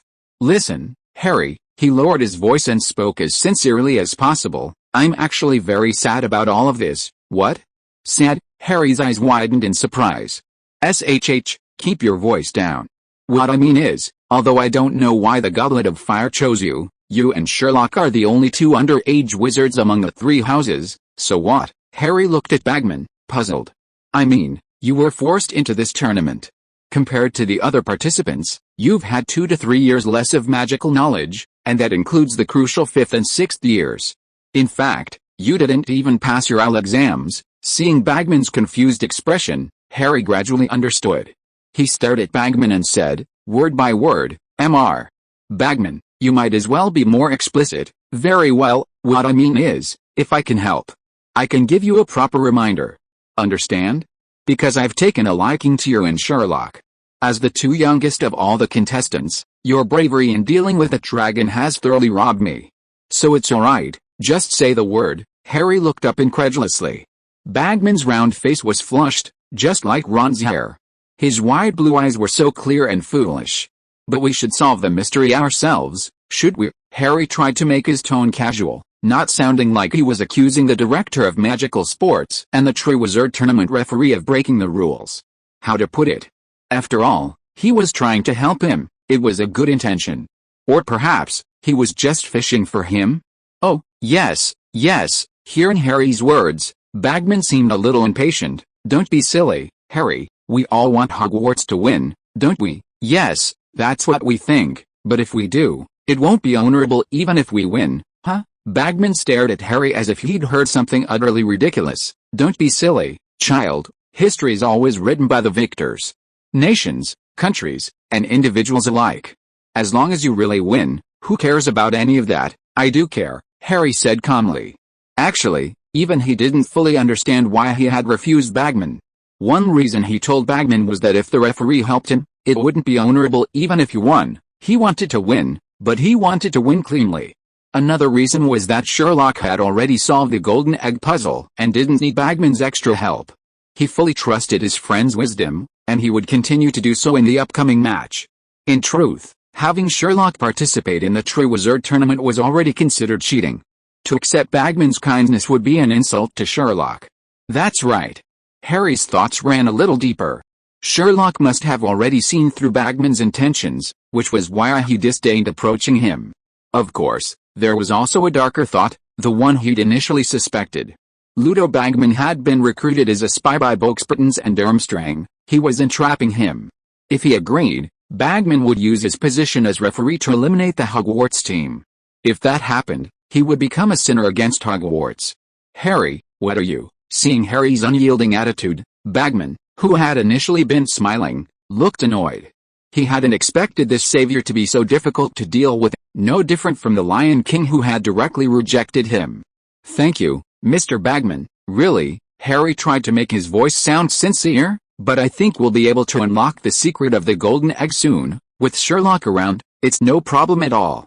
Besides, we can't selfishly put you in a bad position just for our own sake. Looking at Harry's sincere expression, Bagman stared blankly at him, somewhat at a loss. What's with a savior? Is he really that kind? He must think you're very kind. Hermione couldn't help but laugh after Harry recounted the whole story. Cho Chang and Ginny looked at Harry with doting eyes. This kindness was precisely why they liked Harry. I don't care what he thinks, Harry said irritably, then turned to Sherlock. Sherlock, I only refused him, but I didn't tell him you had unlocked the secret of the golden egg, mainly for 3 reasons. He then repeated his reasoning. Harry, I must say, you've really improved a lot. Hearing Harry's reasoning, Sherlock couldn't help but laugh. Not only were you able to make a deduction, but you even came up with 3 different levels of explanation. I must say, you're truly remarkable. Harry smiled broadly. Finally, I got Sherlock's praise. However, just as he was feeling smug, Sherlock abruptly changed the subject. The only problem is that your deductions are all wrong, Harry. Degree. Chapter 571 Letter Taste My Big Frame. Sherlock, Harry looked at Sherlock, a helpless smile tugging at the corners of his mouth. He never expected that his friend, after praising him for so long, would end up with a completely wrong conclusion. He couldn't help but mutter to himself, is this guy deliberately trying to mess with my mentality? But then he thought, Sherlock had no need to do this intentionally. Because as long as he performed normally, he could already achieve this effect. Sure enough, Sherlock's next sentence confirmed his suspicion. My dear Harry, although your conclusions are all wrong, it is precisely because of this that when I point out your errors, I often lead me to the truth. Harry, He silently rolled his eyes, thinking to himself, I really should thank you. I should have kept quiet. Of course, your deduction is still correct. His offering of help wasn't because he was moved by our courage, as he claimed, but it's not for any of the reasons I mentioned either. That's right. Actually, when you had your friendly conversation with the director of the Ministry of Magic, I already made a deduction about his behavior. The fact is, he owes the goblins a huge sum of money and is now on the verge of financial collapse. Why does he owe the goblins money? Remember the Quidditch World Cup? I said back then that he didn't consider his own financial capacity when he set up the betting. This resulted in him being unable to pay those who bet on him after the Quidditch tournament ended. In this situation, he could only rob Peter to pay Paul, barely maintaining the situation by borrowing from the goblins. Now that the goblins are coming to collect their debts, his gambler's nature has kicked in, and he's gambled again. This Triwizard tournament is his only hope of recouping his losses. I still don't understand. It's simple. He placed a huge bet on Hogwarts winning the championship, betting on the underdogs. What did you say? It's a very simple principle, isn't it? Although Hogwarts is the host of this Triwizard tournament, it naturally has an inherent disadvantage with 2 of the 3 participants being underage wizards. The odds best reflect this. Among the 3 schools, Hogwarts has the highest odds of winning, so if we can win, our dear Director of Magic will not only break even, but will even make a fortune. Harry understood everything now. No one does anything without a profit. Although his motives are despicable, in terms of stance, he is indeed on our side. Sherlock chuckled, but we don't need his help. While Sherlock and Harry were discussing this matter, the other children remained silent, listening attentively. The main reason was that Sherlock had already explained his reasoning in detail. Now that things had progressed to this point, everyone laughed. This was a consensus among them. Everyone else considered Sherlock and Harry's participation in the Triwizard tournament a regret for Hogwarts. Little did they know that because of Sherlock and Harry, Hogwarts was essentially cheating. There was no need for Bagman's extra help. Aside from this minor incident, the trip to Hogsmeade was generally smooth. There were no unpleasant encounters, no dramatic conflicts, and the main problems were resolved. It was a harmonious and peaceful trip. Upon returning to Hogwarts, Harry immediately dragged Sherlock to Hagrid's hut. He couldn't wait for Ron to return, nor did he want Hermione, who was more aligned with Professor Grapple, to go with him. Hermione understood perfectly. Seeing that Harry hadn't called her, she didn't go with Sherlock and Harry. She simply had them convey her wish for Hagrid to return. When the 2 arrived at Hagrid's hut, they happened to find Dumbledore trying to persuade Hagrid, just as Sherlock had told Harry at the Three Broomsticks pub. Hagrid's fate would be decided today. Dumbledore was well prepared, presenting facts, reasoning, analogies, evidence, and examples. He showed Hagrid many letters from parents. These parents had attended Hogwarts themselves and had a strong impression of Rubeus Hagrid, the tall gamekeeper. Therefore, they were adamant about Hagrid staying. Some parents even stated firmly that if Dumbledore expelled Hagrid, they would not let it go. These letters deeply moved Hagrid. Tears streamed down his tangled beard. Yet, even so, Hagrid still harbored doubts. Because he believed not everyone wanted him to stay. Dumbledore, exasperated, could only offer himself as an example. Since I became headmaster of this school, at least one owl has delivered a letter every week criticizing my management. So what do you expect me to do? Lock myself in my study like you, refusing to speak to anyone? But you're not a half-blood giant. Hagrid still hadn't snapped out of his rut. Dumbledore then used his relatives as examples. You know, my own brother Aberforth was prosecuted for abusing magic on a goat. As the saying goes, what is said without intention is heard with intent. Sherlock's eyes sharpened upon hearing this, his gaze towards Dumbledore becoming increasingly intense. Dumbledore, however, remained oblivious, continuing to explain earnestly to Hagrid. This matter was all over the newspapers, but did Aberforth hide? No, not at all. He held his head high and continued doing as he pleased. Of course, I can't be sure he can read, so he might not be that bold. He then turned to Sherlock. By the way, Sherlock, you said last time you were confident you could keep Miss Skeeter quiet. That's right. Sherlock nodded. She won't have the chance to publish those kinds of articles again. Very good, Sherlock. Then the last concern of yours is resolved. Rubeus. Dumbledore didn't ask how he had done it. He stood up, looked at Hagrid firmly, and said, I do not accept your resignation, Rubeus, Mr. Dumbledore, but no buts. "I expect you to be back in class next Monday," Dumbledore said firmly. "At 8:30, I must see you in the Great Hall having breakfast with me. Remember, no excuses." Although Dumbledore's actions were contrary to his usual gentle demeanor, Harry still mentally gave him a thumbs up. This was how you should deal with Hagrid. "And, by the way, good afternoon, everyone." Having said this to Sherlock, Dumbledore bent down and scratched Toothpick's ear, who rubbed against his hand contentedly. After doing this, Dumbledore turned and left, the wooden door closing softly behind him. The moment the door closed, Hagrid could no longer hold back. He buried his face in his hands, as large as a trash can lid, his shoulders trembling violently, and heartbroken sobs escaped from between his fingers. Harry quickly went over and gently patted his thick arm, trying to comfort him. After a long while, Hagrid finally looked up. His eyes were red, tears still clinging to his eyelashes, and he said in a hoarse voice, "What a remarkable man, Dumbledore, a remarkable man." "Yes, he really is remarkable," Harry nodded earnestly, speaking from the bottom of his heart. At the same time, he silently apologized for his earlier criticism of Dumbledore. He knew very well that Dumbledore had withstood immense pressure to keep Hagrid. Although he had shown Hagrid some letters from parents supporting him, Harry could easily deduce that the number of people who refused to let Hagrid stay far exceeded those who wanted him to. "Yes, you're right, he's absolutely right. I was so stupid, really." Hagrid wiped away his tears, his voice filled with regret. "My old man will be so ashamed of me for doing this." As he spoke, tears streamed down his face again. Hagrid wiped them away forcefully and continued, "Shortly after I entered Hogwarts, my father was overjoyed. He thought I wouldn't become a wizard. You know, because of my mother. Well, never mind, of course, I've never been very good at magic. But at least he didn't see me get expelled, because he died, you know, when I was in my second year." Hearing Hagrid recount the past, Sherlock and Harry exchanged a glance.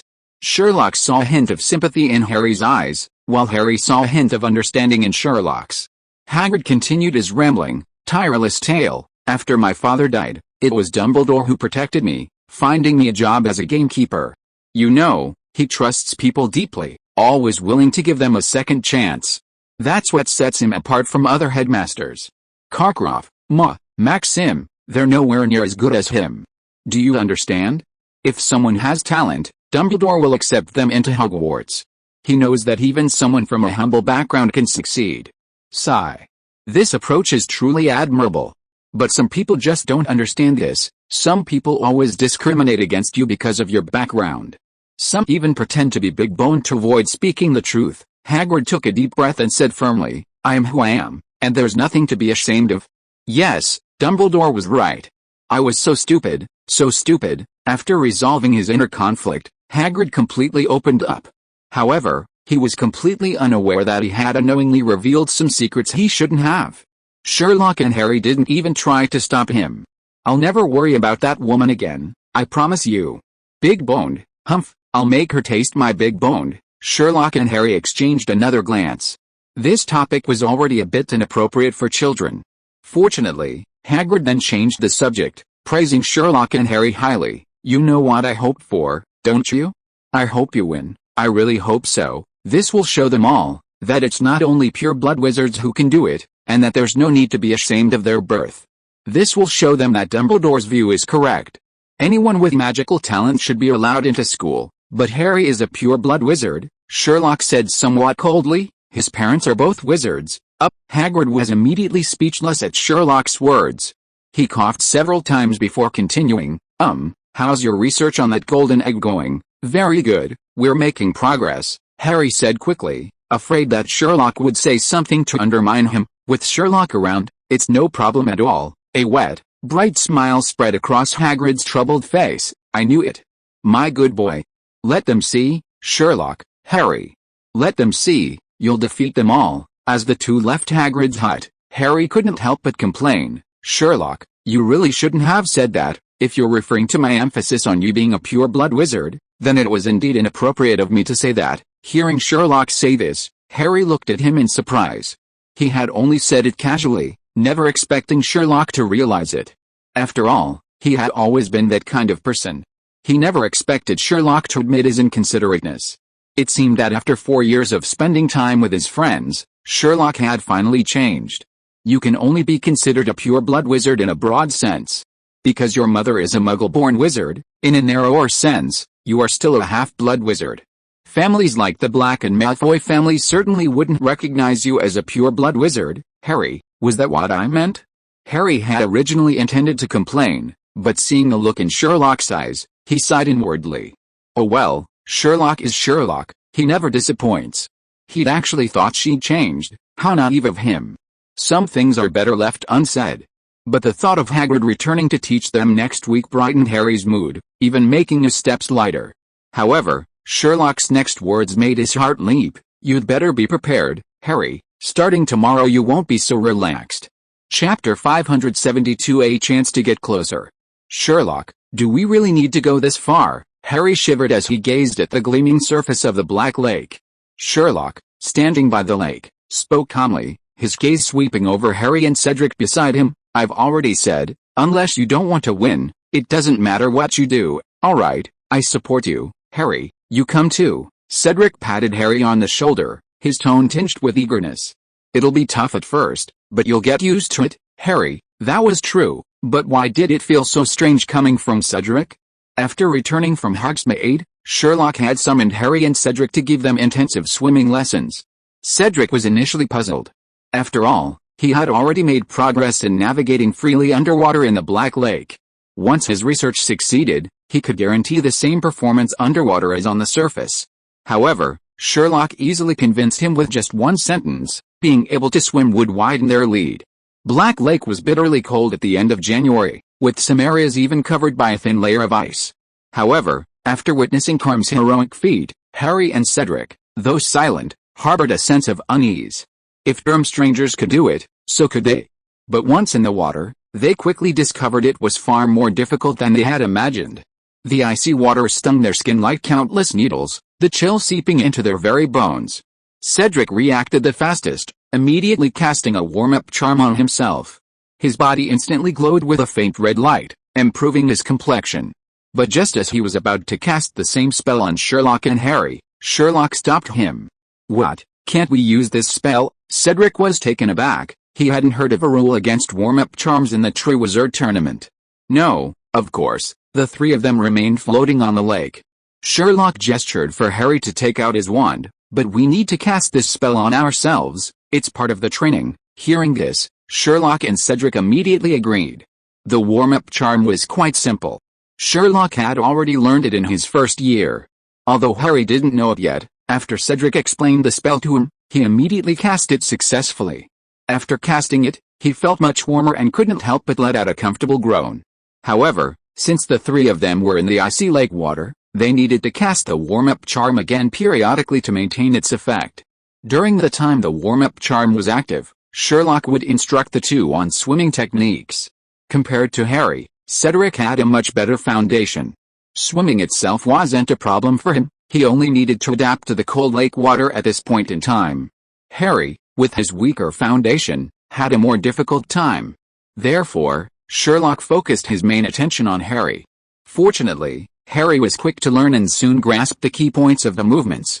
Thus, by the end of today's training, Harry had made significant progress. Today is just the beginning, Sherlock said to Harry and Cedric after training. In the coming months, I will gradually increase the difficulty of the training. A month is enough to solidify our lead. Cedric, how's your research on the magic for prolonged underwater stays coming along? No problem, Cedric replied confidently to Sherlock's question. Harry found the intelligence for the first project, and Sherlock devised the tactics. Sherlock also solved the mystery of the golden egg for the second project, so I, as the captain, have to do something. Alright, then it's all up to you. Sherlock had great faith in Cedric. He was highly capable and possessed a certain degree of initiative. For Sherlock, such a teammate was undoubtedly very satisfactory. So, in the following period, the school's teachers and students noticed something strange. The Hogwarts heroes seemed to be at odds with the Durmstrang heroes. Initially, not many people knew that Krum had a habit of winter swimming. However, things changed when Sherlock, Harry, and Cedric also started winter swimming. Krum himself didn't seem to mind. You guys do your thing, I'll do mine, he thought. As long as they didn't bother him, he was fine with it. The problem was, The other two champions from Durmstrang saw the Hogwarts trio bullying their captain and immediately objected. They promptly joined the winter swimming group. This meant that all 6 of them were winter swimming at the same time, and a competitive atmosphere immediately arose. Over time, an outrageous rumor began to circulate among the Hogwarts students and teachers. Hogwarts Captain Cedric and Durmstrang Captain Crumb both had their eyes on Boxburton's Captain Fleur Delacour. The two captains thus began a fierce competition, even challenging their teammates to a winter swimming duel, with a loser having to give up their pursuit. If one side lost, they would have to abandon their pursuit of Fleur. The rumor was so outrageous that it almost seemed true. Aside from Cedric dancing with Delacour at the Christmas ball, I just can't see even a shred of truth in this. Despite his silent rejection of Fleur Delacour's invitation to dance, Ron had kept a close eye on her every move. So when the rumor spread, he was the most furious of Sherlock's friends. How could they slander you like that? Ron's face was as red as his hair. Is Sherlock that kind of person? Is Harry that kind of person?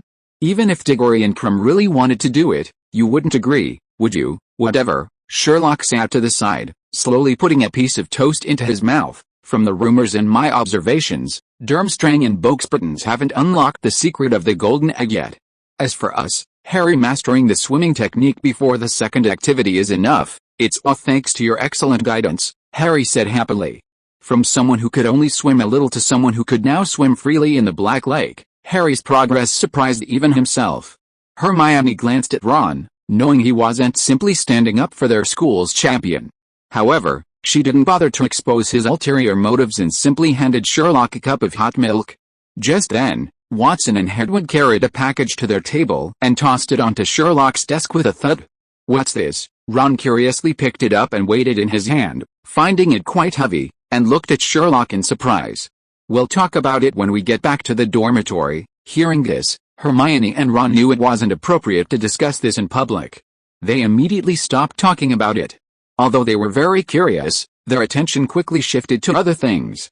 Hagrid's magical creatures protection class was next. Speaking of which, Hagrid's return to class was met with a warm welcome from his classmates. And it was genuine. It wasn't because everyone liked him that much. His most popular teacher nickname was a thing of the past. What made everyone happy was that after he returned to class, he didn't bring Blastales again. Not only that, he also announced that he would never bring Blastales to class again. This made everyone, including Harry, breathe a sigh of relief. As long as you don't play with Blastales, you're our good friend. He must be trying to make up for his mistake with Blastales, Sherlock's roommate, Dean Thomas, said confidently. As someone who had been hurt by Blastales in Hagrid's class, Dean felt he had the right to speak on the matter. No, I think Professor Hagrid wanted to prove that what Professor Grappleand could do, he could do too, Dean's best friend, Seamus Finnegan, said. Don't let his seemingly honest appearance fool you, he's actually quite competitive, right, Sherlock? There are only 2 Blastales left. Sherlock's words ended the discussion directly. Everyone had a look of sudden realization. So that's how it is. Whatever Hagrid's reasons for giving up on the Blastale, his actions were undeniably supported. And his first class after his return certainly didn't disappoint. He, like Professor Grapple, had successfully acquired a unicorn. Its snow-white mane gleamed in the sunlight, and it stood docilely on the grass. Moreover, his performance in class demonstrated that his understanding of unicorns was no less than his understanding of trolls. Yes, no less than Professor Grapple's understanding of unicorns. Even the most discerning Hermione couldn't help but offer this assessment. Keep in mind, she's a Virgo. Now, several weeks later, everyone suddenly felt that having Hagrid teach like this wasn't such a bad thing after all. Before class today, as usual, everyone discussed Hagrid's recent changes. Actually, I always felt that Hagrid thought it was disappointing that unicorns didn't have fangs, Neville muttered under his breath. As soon as he finished speaking, he noticed everyone staring at him with surprise. What's wrong? Am I wrong? He asked, a little worried. Yes. Absolutely right. I knew Hagrid's gaze towards unicorns was strange, but I couldn't quite put my finger on it. Neville, you've hit the nail on the head. Neville, receiving the second round of praise from everyone, felt a little embarrassed and scratched the back of his head, grinning sheepishly. Incidentally, the first time was during Gilderoy Lockhart's defense against the Dark Arts class, where he single-handedly secured consistent house points for Gryffindor in every class. Just as everyone was enthusiastically discussing, a girl suddenly exclaimed, "Oh my God, look, what's that? They're pure gold." To everyone's surprise, Hagrid had brought them a huge surprise this time. He had somehow managed to catch 2 unicorn cubs. Just as the girls had exclaimed, the cubs were different from adult unicorns. They were pure gold, so adorable that it was impossible to look away. Upon seeing them, the girls from both Gryffindor and Slytherin went wild with joy. Even Pansy Parkinson diverted some of her attention from Malfoy. It was clear how much she loved them. "Unicorn cubs are easier to spot than adults," Hagrid said lazily to the class, seemingly uninterested in these beautiful and sacred creatures. "They turn silver around 2 years old and grow horns around 4. They don't turn pure white until they're adults, around 7 years old. Because they're more trusting when they're young? Well, I mean, they're not so averse to boys at that age. Come closer, boys, you can pat them if you want. Give them some sugar cubes." Hagrid's words excited even the boys. In Professor Grapple's class, boys were always allowed to admire unicorns from afar, never to touch them. Hagrid's return had given them a chance to get close to these beauties. If Hagrid could maintain this teaching style, they would be the first to object to anyone trying to get rid of him. While everyone was gathered around the unicorn cub, Hagrid quietly slipped aside and whispered to Sherlock and Harry, who hadn't yet approached, "Have you figured out the clues to the golden egg?" "Yes," Harry nodded, "we've figured it out. I knew it." Hagrid slapped Harry on the shoulder, beaming. With Sherlock around, that thing is nothing. He didn't realize how strong his grip was, and Harry's knees buckled. Harry even felt himself sink 2 inches into the soft mud. "To be honest, I was worried for you guys before you dealt with that wood wasp." Hagrid didn't realize that Harry was suddenly 2 inches shorter than Sherlock standing beside him. "After all, you're several years younger than the others, but now I know that age isn't a problem for you at all. But what's with you guys helping Diggory pursue that witch spokespersons lately? That's pure nonsense," Harry said irritably. "We would never do such a thing." "That's good." Hagrid's expression suddenly turned a little awkward. "I mean, girls with Leviathan blood are easy for just anyone to handle. Mrs. Maxim has contacted you, hasn't she?" Sherlock asked abruptly, startling both Harry and Hagrid. Chapter 573 is right, but it's meaningless. Sherlock, how did you know? Both Harry and Hagrid were surprised when Sherlock mentioned that Madame Maxim had spoken to Hagrid. Harry was somewhat more composed. After all, he was basically in a state of unexpected yet reasonable regarding Sherlock's various amazing behaviors. That is to say, while surprised, it seemed perfectly natural considering it was Sherlock. Hagrid, however, was different. He hadn't spent as much time with Sherlock as Harry, and his understanding of Sherlock wasn't as thorough. So he was completely dumbfounded. "Sherlock, how did you know?" Hagrid stammered, his thick fingers unconsciously twisting the hem of his clothes, his eyes darting around. Madame Maxim had indeed spoken to him. Just last night. But he hadn't told anyone. And he was absolutely certain he hadn't given anything away. So how did Sherlock figure it out? He had just told Sherlock and Harry a while ago that he wanted to show Madame Maxim his big frame. Even if Ms. Maxim came to apologize, he would never forgive her. But when Ms. Maxim actually came, he still met with her. Looking back, he realized how pathetic he had been. Sherlock's lips curled into a slight smile. "Hagrid, your current surprise itself confirms my deduction. However, this is only supporting evidence. I'll try to explain it in a simpler way." Hagrid nodded repeatedly. He wouldn't understand if it were explained in a complicated way. Sherlock's gaze swept over Hagrid's entire body. Now he no longer tried to tidy his hair, but it had turned into a tangled mess of wires. "First, there's lavender ash, the distinctive scent of Boxburton's carriages, on your cuffs. Others might not notice, but I know this ash is only used in Lady Maxim's carriages.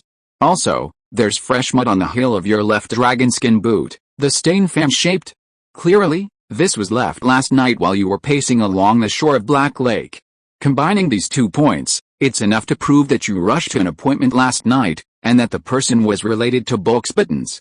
It's obvious that Lady Maxim's sudden visit unsettled you, and you didn't even bother with basic grooming." Hagrid's face flushed instantly, his fingers nervously twirling his mustache. Harry suddenly realized, no wonder you were so distracted in class today. Secondly, it's because of Fleur-Delacour.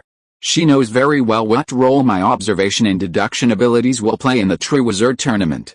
She knows that with me involved at Hogwarts, the golden egg puzzle won't drag on for long. So, before Boxburton solves the secret of the golden egg, she'll inevitably tell Madame Maxim. For Madame Maxim, she understands perfectly well that the competition between champions is just the surface, the real victory lies in the intelligence war. Since I'm leading the puzzle solving at Hogwarts, she can only obtain clues through the most accessible channel, you, Hagrid. Hearing Sherlock's words, Hagrid's face turned even redder. Last night, Madame Maxim apologized to him immediately, and as a result, she took advantage of his soft heart and extracted a lot of information. Hagrid didn't understand why he had unknowingly revealed such important information. He had clearly planned to keep it a secret. Sherlock, I didn't say anything, you just told her that I have a high probability of having unlocked the secret of the golden egg, Sherlock said quietly. That's all you know, Hagrid. Completely exposed by Sherlock, Hagrid felt utterly ashamed. He took a deep breath and then forcefully changed the subject. Since you're so confident, that's wonderful. This time, he again patted Sherlock and Harry on the shoulders, making them sink 2 inches into the soft soil. For the rest of the time, Sherlock and Harry could only pretend to be interested in the little unicorns and go up to pet the 2 cubs with their classmates. Even the brilliant Sherlock felt somewhat powerless against Hagrid, a giant who overcame skill with brute force. Actually, he didn't mean to blame Hagrid. But he just felt guilty. And not only that, but the way he changed the subject was so abrupt. Both Sherlock and Harry were worried that if they continued discussing this topic, their knees and below would sink into the ground. That would be truly terrifying. After the magical creatures class ended, Ron asked curiously, "What did Hagrid talk about with you guys?" "He seemed pretty happy." "He was quite happy," Harry said gravely. "He also taught us some basic human decency." "Ron? Dude, do you know what you're saying?" Hermione, however, overheard Harry's words and guessed what was going on. She turned to Sherlock and said, "Was he asking you about the Triwizard Tournament?" "Yes," Sherlock said quietly. "Just as Harry said, he also taught us a lesson about boundaries." Hermione, suppressing a laugh, continued, "Didn't you listen to Hagrid's advice? Maybe Hagrid sometimes has to dive underwater to deal with the lake animals? Because he takes care of everything else on the field." "Forget it," Harry said, a hint of resentment in his voice, but still confident. "Once we ask, Madame Maxim will probably know the secret of the golden egg before tomorrow, and then it'll be Boxburton's champions. No, it might not just be Boxburton's, it might even be Durmstrang, PFFT, Hermione finally couldn't help but laugh out loud. Ron, finally understanding, asked in surprise, "Hagrid and Madame Maxim are back together? Didn't you say they were completely estranged?" "Please, with Hagrid's personality, how could he possibly completely cut ties with someone?" Harry said somewhat helplessly. "Last night, Madame Maxim came to see Hagrid, and he told him everything he knew. Luckily, we didn't tell him the secret of the golden egg." "That was a wise move," Ron said, deeply agreeing. Ever since the Philosopher's Stone incident in their first year, the 4 of them had reached a consensus: nothing important should be revealed to Hagrid. As Dumbledore said, you could entrust your life to him, because his loyalty and courage were beyond question. But you couldn't tell him any secrets. As Sherlock said, he grew up drinking Truth Potion. "Oh, right, Sherlock, Watson and Hedwig brought some things to the Great Hall this morning. Shall we go back and take a look?" Hearing Ron mention this, Hermione couldn't help but raise an eyebrow. "I remember you guys have divination class coming up, right?" "Hey, it's okay to skip one of those classes once in a while," Ron said nonchalantly. Last time, Harry skipped class before the first event of the Triwizard Tournament, and Professor Trelawney didn't say anything, did he? Whatever, Hermione had always disapproved of skipping classes, even if it was Professor Trelawney. She believed that you should either give up on the course altogether, or if you've already decided to take it, you shouldn't skip it. But Harry and Ron clearly didn't think that way. As for Sherlock, apart from the few compulsory courses, the other electives were optional for him. Seeing how enthusiastic her 2 friends were, she went along with them and led them back to their dormitory. Hermione naturally came too. She didn't have to take divination class anyway, so she was free for a while. Speaking of which, why can girls go into the boys' dorms, but boys get blocked from going into the girls' dorms? Ron muttered habitually as he watched Hermione follow them smoothly into the boys' dorms. "That's just too unfair." "I think it's unfair too, but you'll have to talk to the founders of the school about that." "Why? It's clearly stated in Hogwarts, A history that this rule was set by the founders because they thought it was dangerous for boys to freely enter the girls' dorms, so they set up this barrier. Mind your own business, Ron said irritably. Harry asked curiously, Ron, are you planning to go into the girls' dorms? Ron coughed twice. No, I was just saying, it's not always the case, Sherlock interjected. I've been to Ravenclaw's girls' dorms before. That was because you got Professor Flitwick's permission to investigate a case, Ron said, still unconvinced. You can't go now. As they were talking, the four of them had already entered the dorms. The dormitory was empty. Neville and Dean were both gone. Harry carefully closed the door, while Ron rubbed his hands together impatiently, his eyes fixed on the gleaming package on the bedside table. Open it, Sherlock. What's inside? I've been itching to know ever since the Great Hall. Harry stood to the side, arms crossed, not saying a word, but his curious gaze was also fixed on the package. Sherlock had only told him he needed to borrow Hedwig, but hadn't specified what it was for. Hermione sat down beside Sherlock's bed, equally eager. Sherlock drew his wand and lightly touched the intricate knots on the package. The knots loosened automatically. He then swiftly removed the outer layer of thick oilcloth and protective padding, revealing three oddly shaped devices inside, each equipped with a metal gas canister and a mask. This is. Ron leaned closer and carefully poked one of the cold metal canisters. Harry and Hermione exchanged a glance, both looking incredulous. Sherlock, could this be, as you suspected, scuba gear? Sherlock answered succinctly, picking up one of the scuba gears and examining it closely to confirm that it hadn't been damaged during transport. Scuba gear? You all recognize these things? Ron was even more curious upon hearing this. His gaze swept back and forth between Sherlock, Harry, and Hermione, his eyes full of suspicion, as if the three of them were hiding something from him. These are diving devices invented by Muggles. People can use them to breathe underwater and move freely for quite a long time, Harry said immediately upon seeing this. Hermione's eyes lit up as she offered a more technical explanation. That's right, scuba diving. Scuba, it's a self-contained underwater breathing apparatus that allows people to breathe freely underwater. Scuba diving? This thing actually allows people to survive underwater. Ron picked up another one in surprise, feeling its weight. My God, Muggle inventions are truly amazing. That's why I suggested you take a course on Muggle studies. You're just like Mr. Weasley, clearly interested in everything Muggle. You're right. But it's pointless. You should have told me before I chose the course. I don't want to take another one now. 2 courses are enough. Sherlock, you're planning to use scuba diving for the second project? But Cedric said he had a way to solve the problem of surviving underwater for an hour, and he said it with such confidence. Dear Harry, Cedric's abilities are beyond question. Sherlock put the scuba diving back in his pack and said calmly, since he promised to figure out a way to move freely underwater, I believe he can succeed. His execution and dedication were proven in the first project. Then why are we even preparing this? Ron asked, puzzled, feeling it was somewhat redundant. Could it be, you don't actually trust him? No, it has nothing to do with trust. Sherlock's gaze deepened and sharpened, a caution stemming from his very being. Although Cedric didn't tell us his method, I deduce he's likely using some advanced spell. I believe he can allow us to survive underwater for an hour.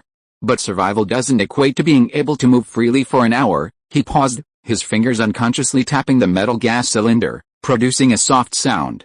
Sherlock, you mean, the second project is not just about keeping us quietly underwater for a certain amount of time? Sherlock stated confidently. Remember the mermaids' songs? They take away our most precious things, and then we have to bring them back to shore within an hour. Furthermore, based on the experience of the first project, the organizers will most likely incorporate search and confrontation elements into the rescue process. This means we'll need to be very active underwater. Vigorous swimming, potential confrontations, and even combat will significantly deplete our physical and magical energy. As a result, the 1-hour stable environment maintained by Cedric's magic will likely be shortened under such high-intensity consumption. The air in the dormitory seemed to freeze. If you are listening to this novel on a channel other than Fanfic World, it means it was downloaded and re-uploaded without effort. We warmly invite you to visit our channel, Fanfic World. There you will find the original version of this story and many other novels of various genres. We look forward to seeing you dive into a world of incredible novels. Chapter 574 Sherlock's Contingency Plan. The more critical issue is that if the magical effect wears off prematurely underwater due to excessive energy expenditure, it could be fatal. Sunlight slanted across the dormitory beds, where 3 sets of silver-gray scuba gear stood neatly arranged, gleaming with a cold, hard metallic sheen. Sherlock's voice was deep, but it carried a powerful weight in the ears of his 3 companions. No matter how good Cedric's method is, it's still magic. Magic, by its very nature, can fail or be interfered with, especially in unknown environments. We can't rely entirely on a single spell, especially one that might be used for the first time in actual combat. No matter how excellent our companions are, we must be prepared. Ultimately, it comes down to this. Sherlock slightly raised his eyes, his gaze sweeping over Harry, Hermione, and Ron, his gray eyes filled with unwavering determination. People must rely on themselves, I understand. A brief silence filled the dormitory, broken only by the occasional chirping of birds outside the window. Suddenly, Hermione's eyes lit up. She took a deep breath and immediately said, "So that's the real reason you bought the scuba gear in advance. For us, it's not just an alternative, but a very practical double guarantee." The first guarantee is obvious. Hermione pointed to the scuba gear, her fingertips slightly red with excitement. Her speech was rapid, but her thoughts were incredibly clear. If we use the summoning charm to summon the scuba gear directly, like in the first project, it means letting it fly through Muggle villages to Hogwarts in broad daylight. That's terrifying. So what? Ron scratched his messy red hair, his brow furrowing, his tone tinged with confusion. Since the scuba gear is as useful as you just said, I think you could just do what you did in the first project. Use the summoning charm again to get a set from a nearby Muggle town. That would save a lot of money, right? As a Weasley, he habitually considered things from an economic perspective. When his gaze fell on the scuba gear, he began to secretly estimate its price. Judging from its appearance, it must be worth a lot of money. In critical moments, saving is key. How about it? Hermione immediately turned to Ron, her gaze scrutinizing him. She spoke sternly, each word distinct. "Ronald, this clearly violates the International Code of Magical Secrecy. Just imagine 3 suits of scuba gear whizzing through the countryside towards Hogwarts. It's a pipe dream if Muggles don't see them. Our results being invalid will be the least of our worries. We might be disqualified from the competition altogether, and they'll hold us accountable." Hearing Hermione's words, Ron shrank back, trembling with fear. The outcome was indeed terrifying. Hermione, having successfully frightened Ron, gave a soft snort and continued, "But Sherlock purchased and mailed them beforehand through the Muggle post office.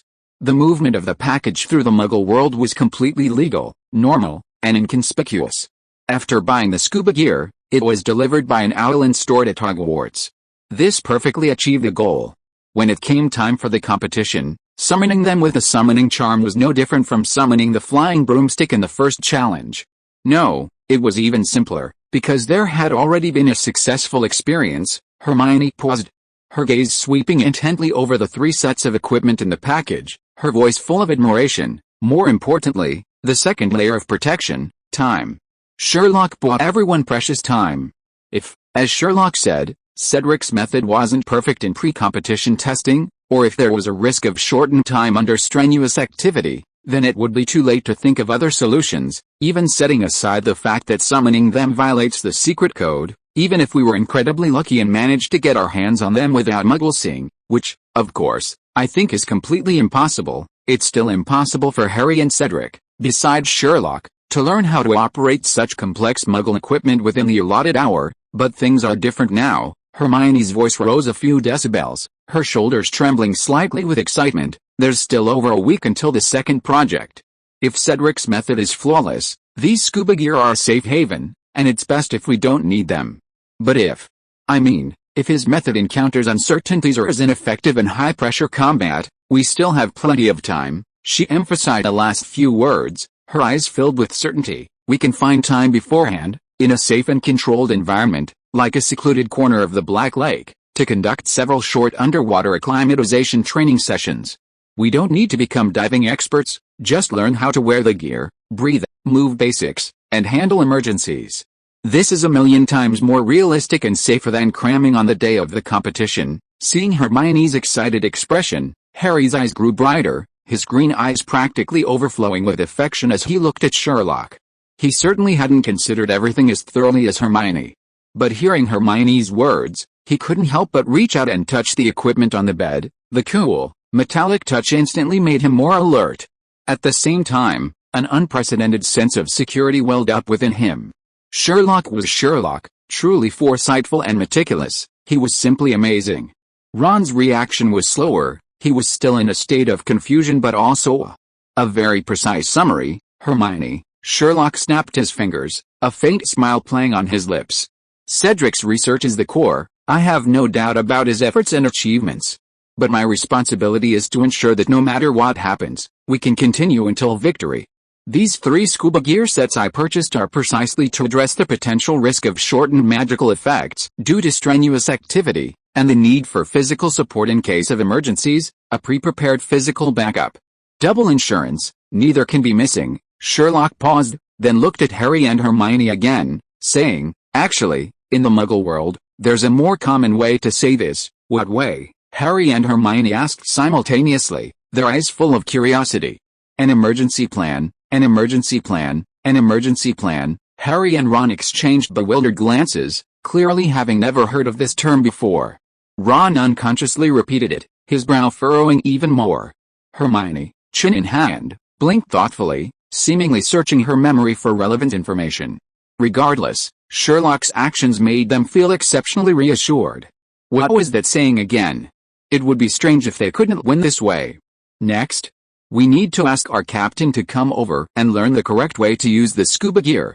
Given his strong desire for victory, he should be happy to accept this contingency plan, Sherlock said, looking at Harry. My dear friend, I think you should be able to teach him according to the instructions. No problem. Harry patted his chest, his gaze fixed on the scuba gear, his eyes firm and full of confidence.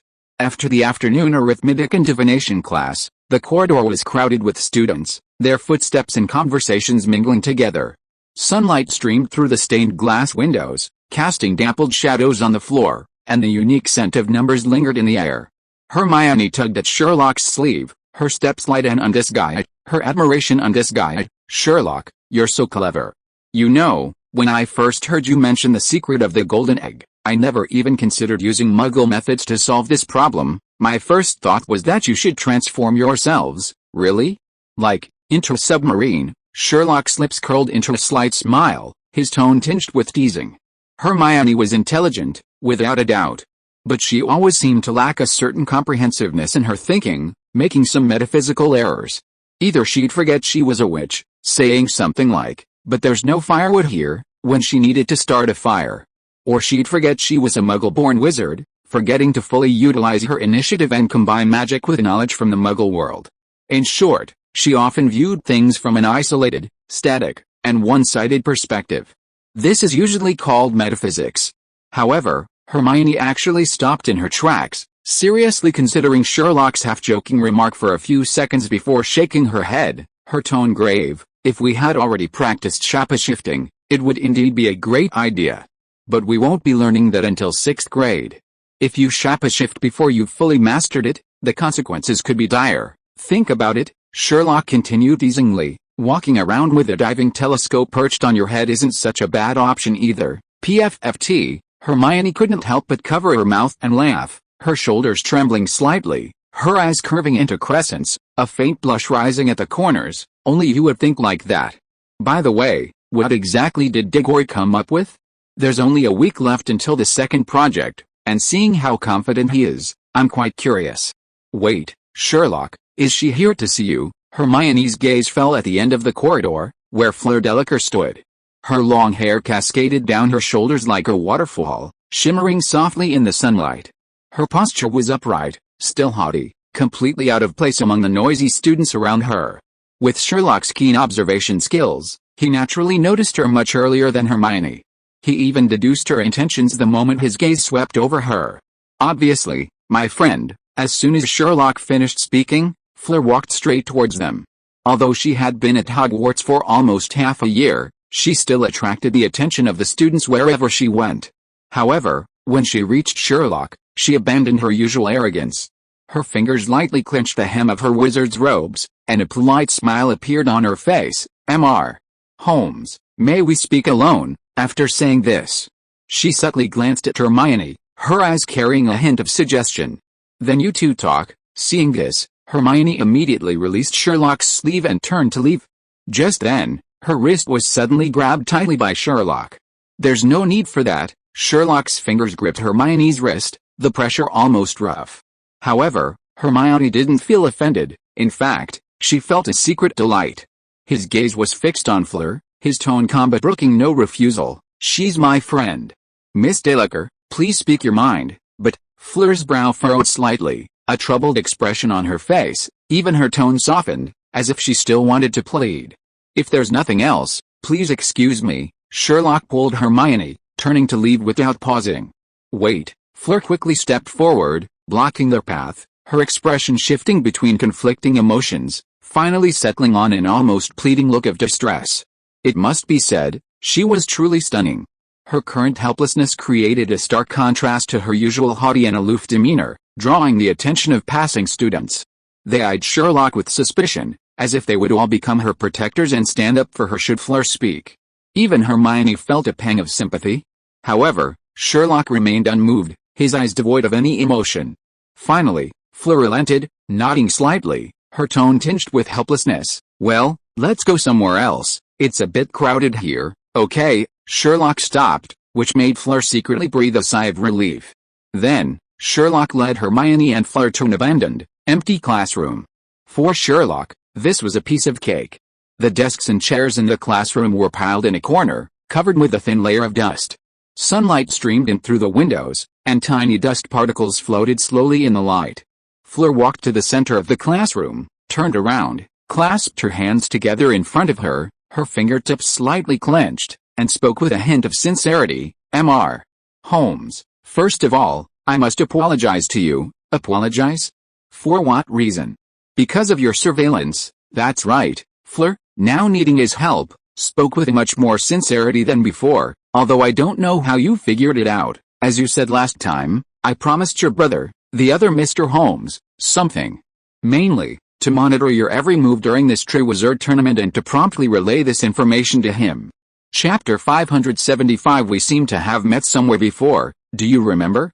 In an empty classroom at Hogwarts Castle, Sherlock, Hermione, and Fleur were having a secret meeting. Hearing Fleur finally admit her true intentions, Hermione's mouth agape slightly, showing surprise. Sherlock chuckled. "As expected, this is something he's capable of doing." "So, he paid you, didn't he?" "Yes, so you're telling me this now so I can cooperate and we can split the payment, huh? Too bad, it seems you don't have that in mind right now." "Oh, so, his payment to you wasn't to win the Triwizard tournament?" "No, he told me the first time we met that if you wanted, winning the tournament at Hogwarts was a sure thing." "How?" "My brother has a lot of faith in me, but it seems you don't believe it." "I didn't believe it before, but now I'm absolutely certain. You've come to your senses a little too late." "You're right, I should have realized it sooner. You two brothers are equally intelligent. How could the Triwizard tournament possibly be a challenge for you?" "No, in terms of the art of observation and reasoning alone, my dear brother has a higher level of mastery than I do, perhaps." Fleur sighed deeply, thinking that there was no need to compare the two brothers anymore.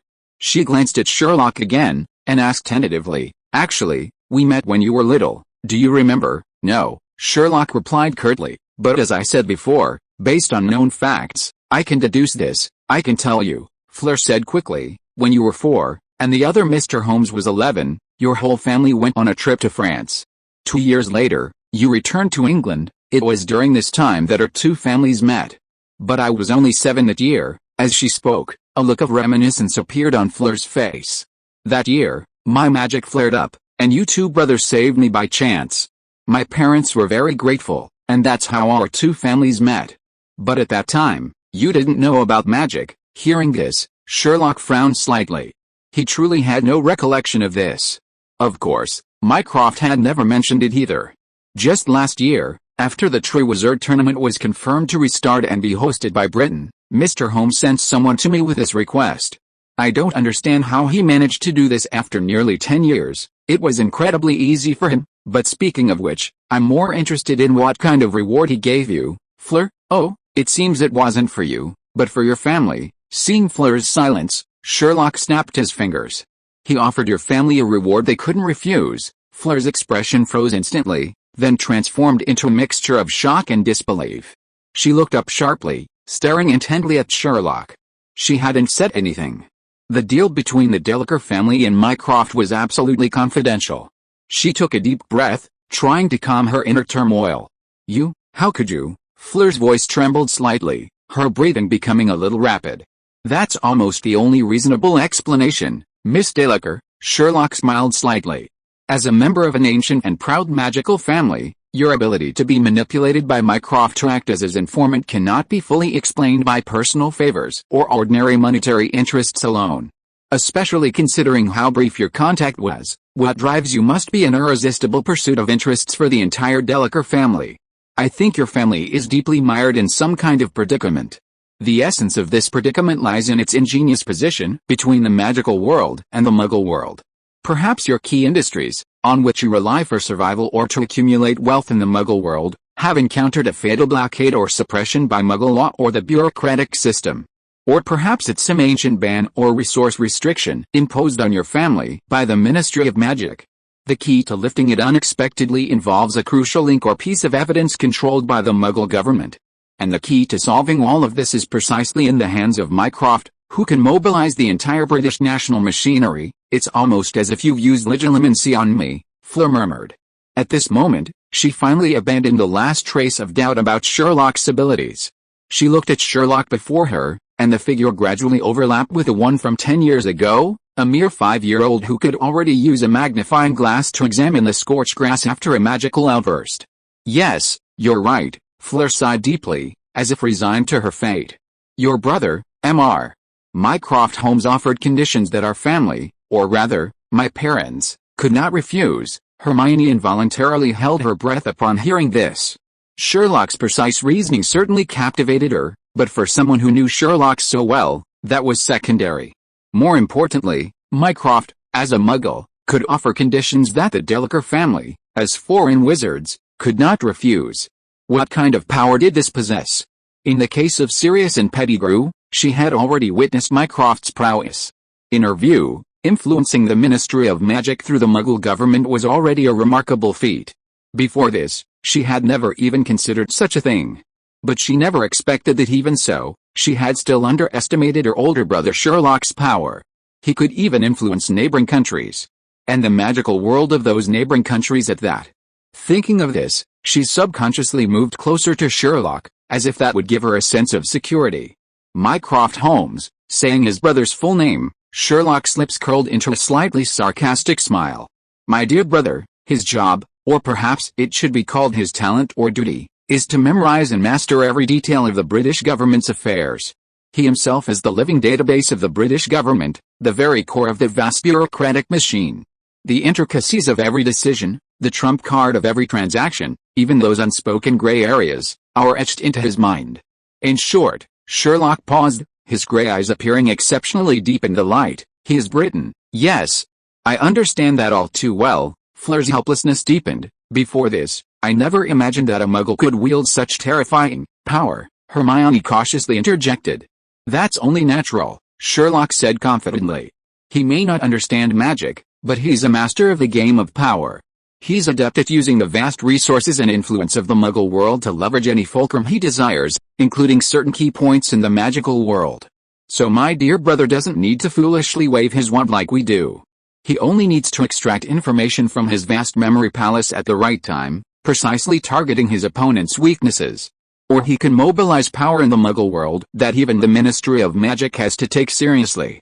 If my deduction is correct, he must have demonstrated to your family that he possesses this power and has the ability to apply it to your family instantly." Sherlock's expression remained unchanged, as if Fleur's confession merely confirmed a logical chain already clearly formed in his mind. "Absolutely right, it involves a..." Fleur carefully chose her words, seemingly weighing which information she could reveal. "An asset, vital to our family. It had been frozen for years by the complex procedures and restrictions of some magical bureaucrats, severely impacting our livelihood and some important magical research. We tried many methods, even contacting the International Department of Magical Cooperation, but to no avail. The bureaucratic system and those outdated regulations were like a thick layer of ice, impossible to break through. Losing this asset would be a devastating blow to the family, and magical research would be unsustainable. Then, shortly after I became a Britain's champion, Mr. Holmes contacted us. He didn't reveal any details of how he learned of our predicament, but he made it clear that he had the ability and the willingness to remove those obstacles.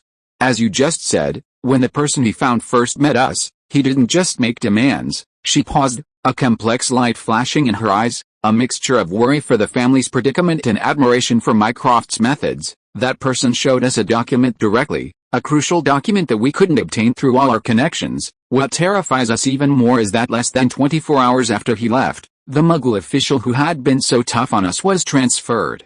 In his place came a new official who expressed understanding of our family's history and even contacted us to renegotiate. This must be the power play you were talking about. At this point, Fleur's voice shifted from helplessness to despair. He promised that if I completed the task, he would ensure our family's problems were resolved before the tournament ended. He even hinted that he could facilitate certain business activities for our family in the British Muggle world. Such a reward was simply impossible to refuse. Or rather, we simply couldn't afford the consequences of refusing him, so, monitoring my every move, recording my every move, was the key task for you to obtain this reward that even the entire family couldn't refuse. Yes, he had me, during my time at Hogwarts, especially during the Triwizard Tournament, collect and report on your key movements, action details, and especially your preparation and strategies for the tournament. Excellent. My dear brother used this as leverage to insert a hand into an ancient tournament he wasn't directly involved in, just to ensure he could keep track of every detail of the little troubles his restless brother caused in the magical world. What a wonderful older brother. That's right, he emphasized to me that your safety is his top priority. Fleur couldn't help but recall Mycroft's calm yet oppressive words. Even though she was only speaking with Mycroft's agent, everything still seemed to be on his chessboard. Security? Wrong, it's just a complete control. He needs to know every step of my plan, especially those parts that might deviate from the norm or bring surprises. Sherlock let out a short, sharp chuckle, which sounded particularly clear in the empty classroom. Of course. This perfectly confirms his stereotypical assessment of me as impulsive and unruly. To be precise, it's a classic case of his predictive model. He loves seeing his predictions confirmed. Hermione looked at Sherlock, then at Fleur, and finally couldn't help but ask, "So, Miss Delacour, why are you telling us all this now? If you break your promise to your brother, the reward he promised you, that's why I came to you, Sherlock." Fleur looked at Sherlock earnestly. "I came to you not only to tell you this, but also because I can't solve the mystery of the golden egg." Hermione looked at Fleur Delacour in surprise. "You're asking your rival for help? That's too amazing." Fleur continued, "With only a week left until the second project, we're still clueless. With you at Hogwarts, the championship is a distant dream for us. But, at least Britain's can't be last. This isn't just about my personal honor, but also about the school's dignity and Madame Maxim's expectations. I think you already know that Maxim has spoken to Professor Hagrid." She looked directly at Sherlock, speaking with a desperate tone. "I've come to ask for your guidance, even just a hint. In exchange," she paused, lowering her voice, but it was crystal clear, "I'm willing to be your collaborator, not your spy. I will continue to pass messages to your brother, but what to pass and how to pass them, that's up to you. I have only one request, don't put me on the opposite side of him. The cost of being his enemy is something neither I nor my family can afford." Hermione was completely stunned. To be honest, she wasn't really surprised by this girl. First, she was French. Second, she was far too arrogant. But looking at the despair in Fleur's eyes, caught between family interests, tournament honor, and fear of Mycroft, Hermione saw in her a desperate person struggling to grasp a lifeline. She couldn't help but look at Sherlock, wondering how he would respond. A few seconds later, Sherlock slowly spoke. "The sound of the golden egg changes in the water." Fleur's eyes widened instantly. As a champion and captain chosen for the Triwizard Tournament, Fleur was no fool. Recalling the recent rumors at school, the Hogwarts trio's winter swimming in the Black Lake with Durmstrang, the fog that had plagued her for weeks instantly dissipated. Even more surprising, he had actually given her the answer. But just as her elation surged, Sherlock's next words plunged her into an icy abyss. "As for cooperation, Miss Delacour, you seem to have overlooked a crucial point." Sherlock chuckled. "You're standing here now, confessing to me, seeking refuge. That in itself puts you on the opposite side of Mycroft." End of this chapter. Thank you so much for reading until the end. Don't forget to give it a like. Looking for more exclusive content and immediate access? Subscribe to our Patreon. Remember, every like, subscription or donation encourages us to continue. Thank you all. See you in the next video.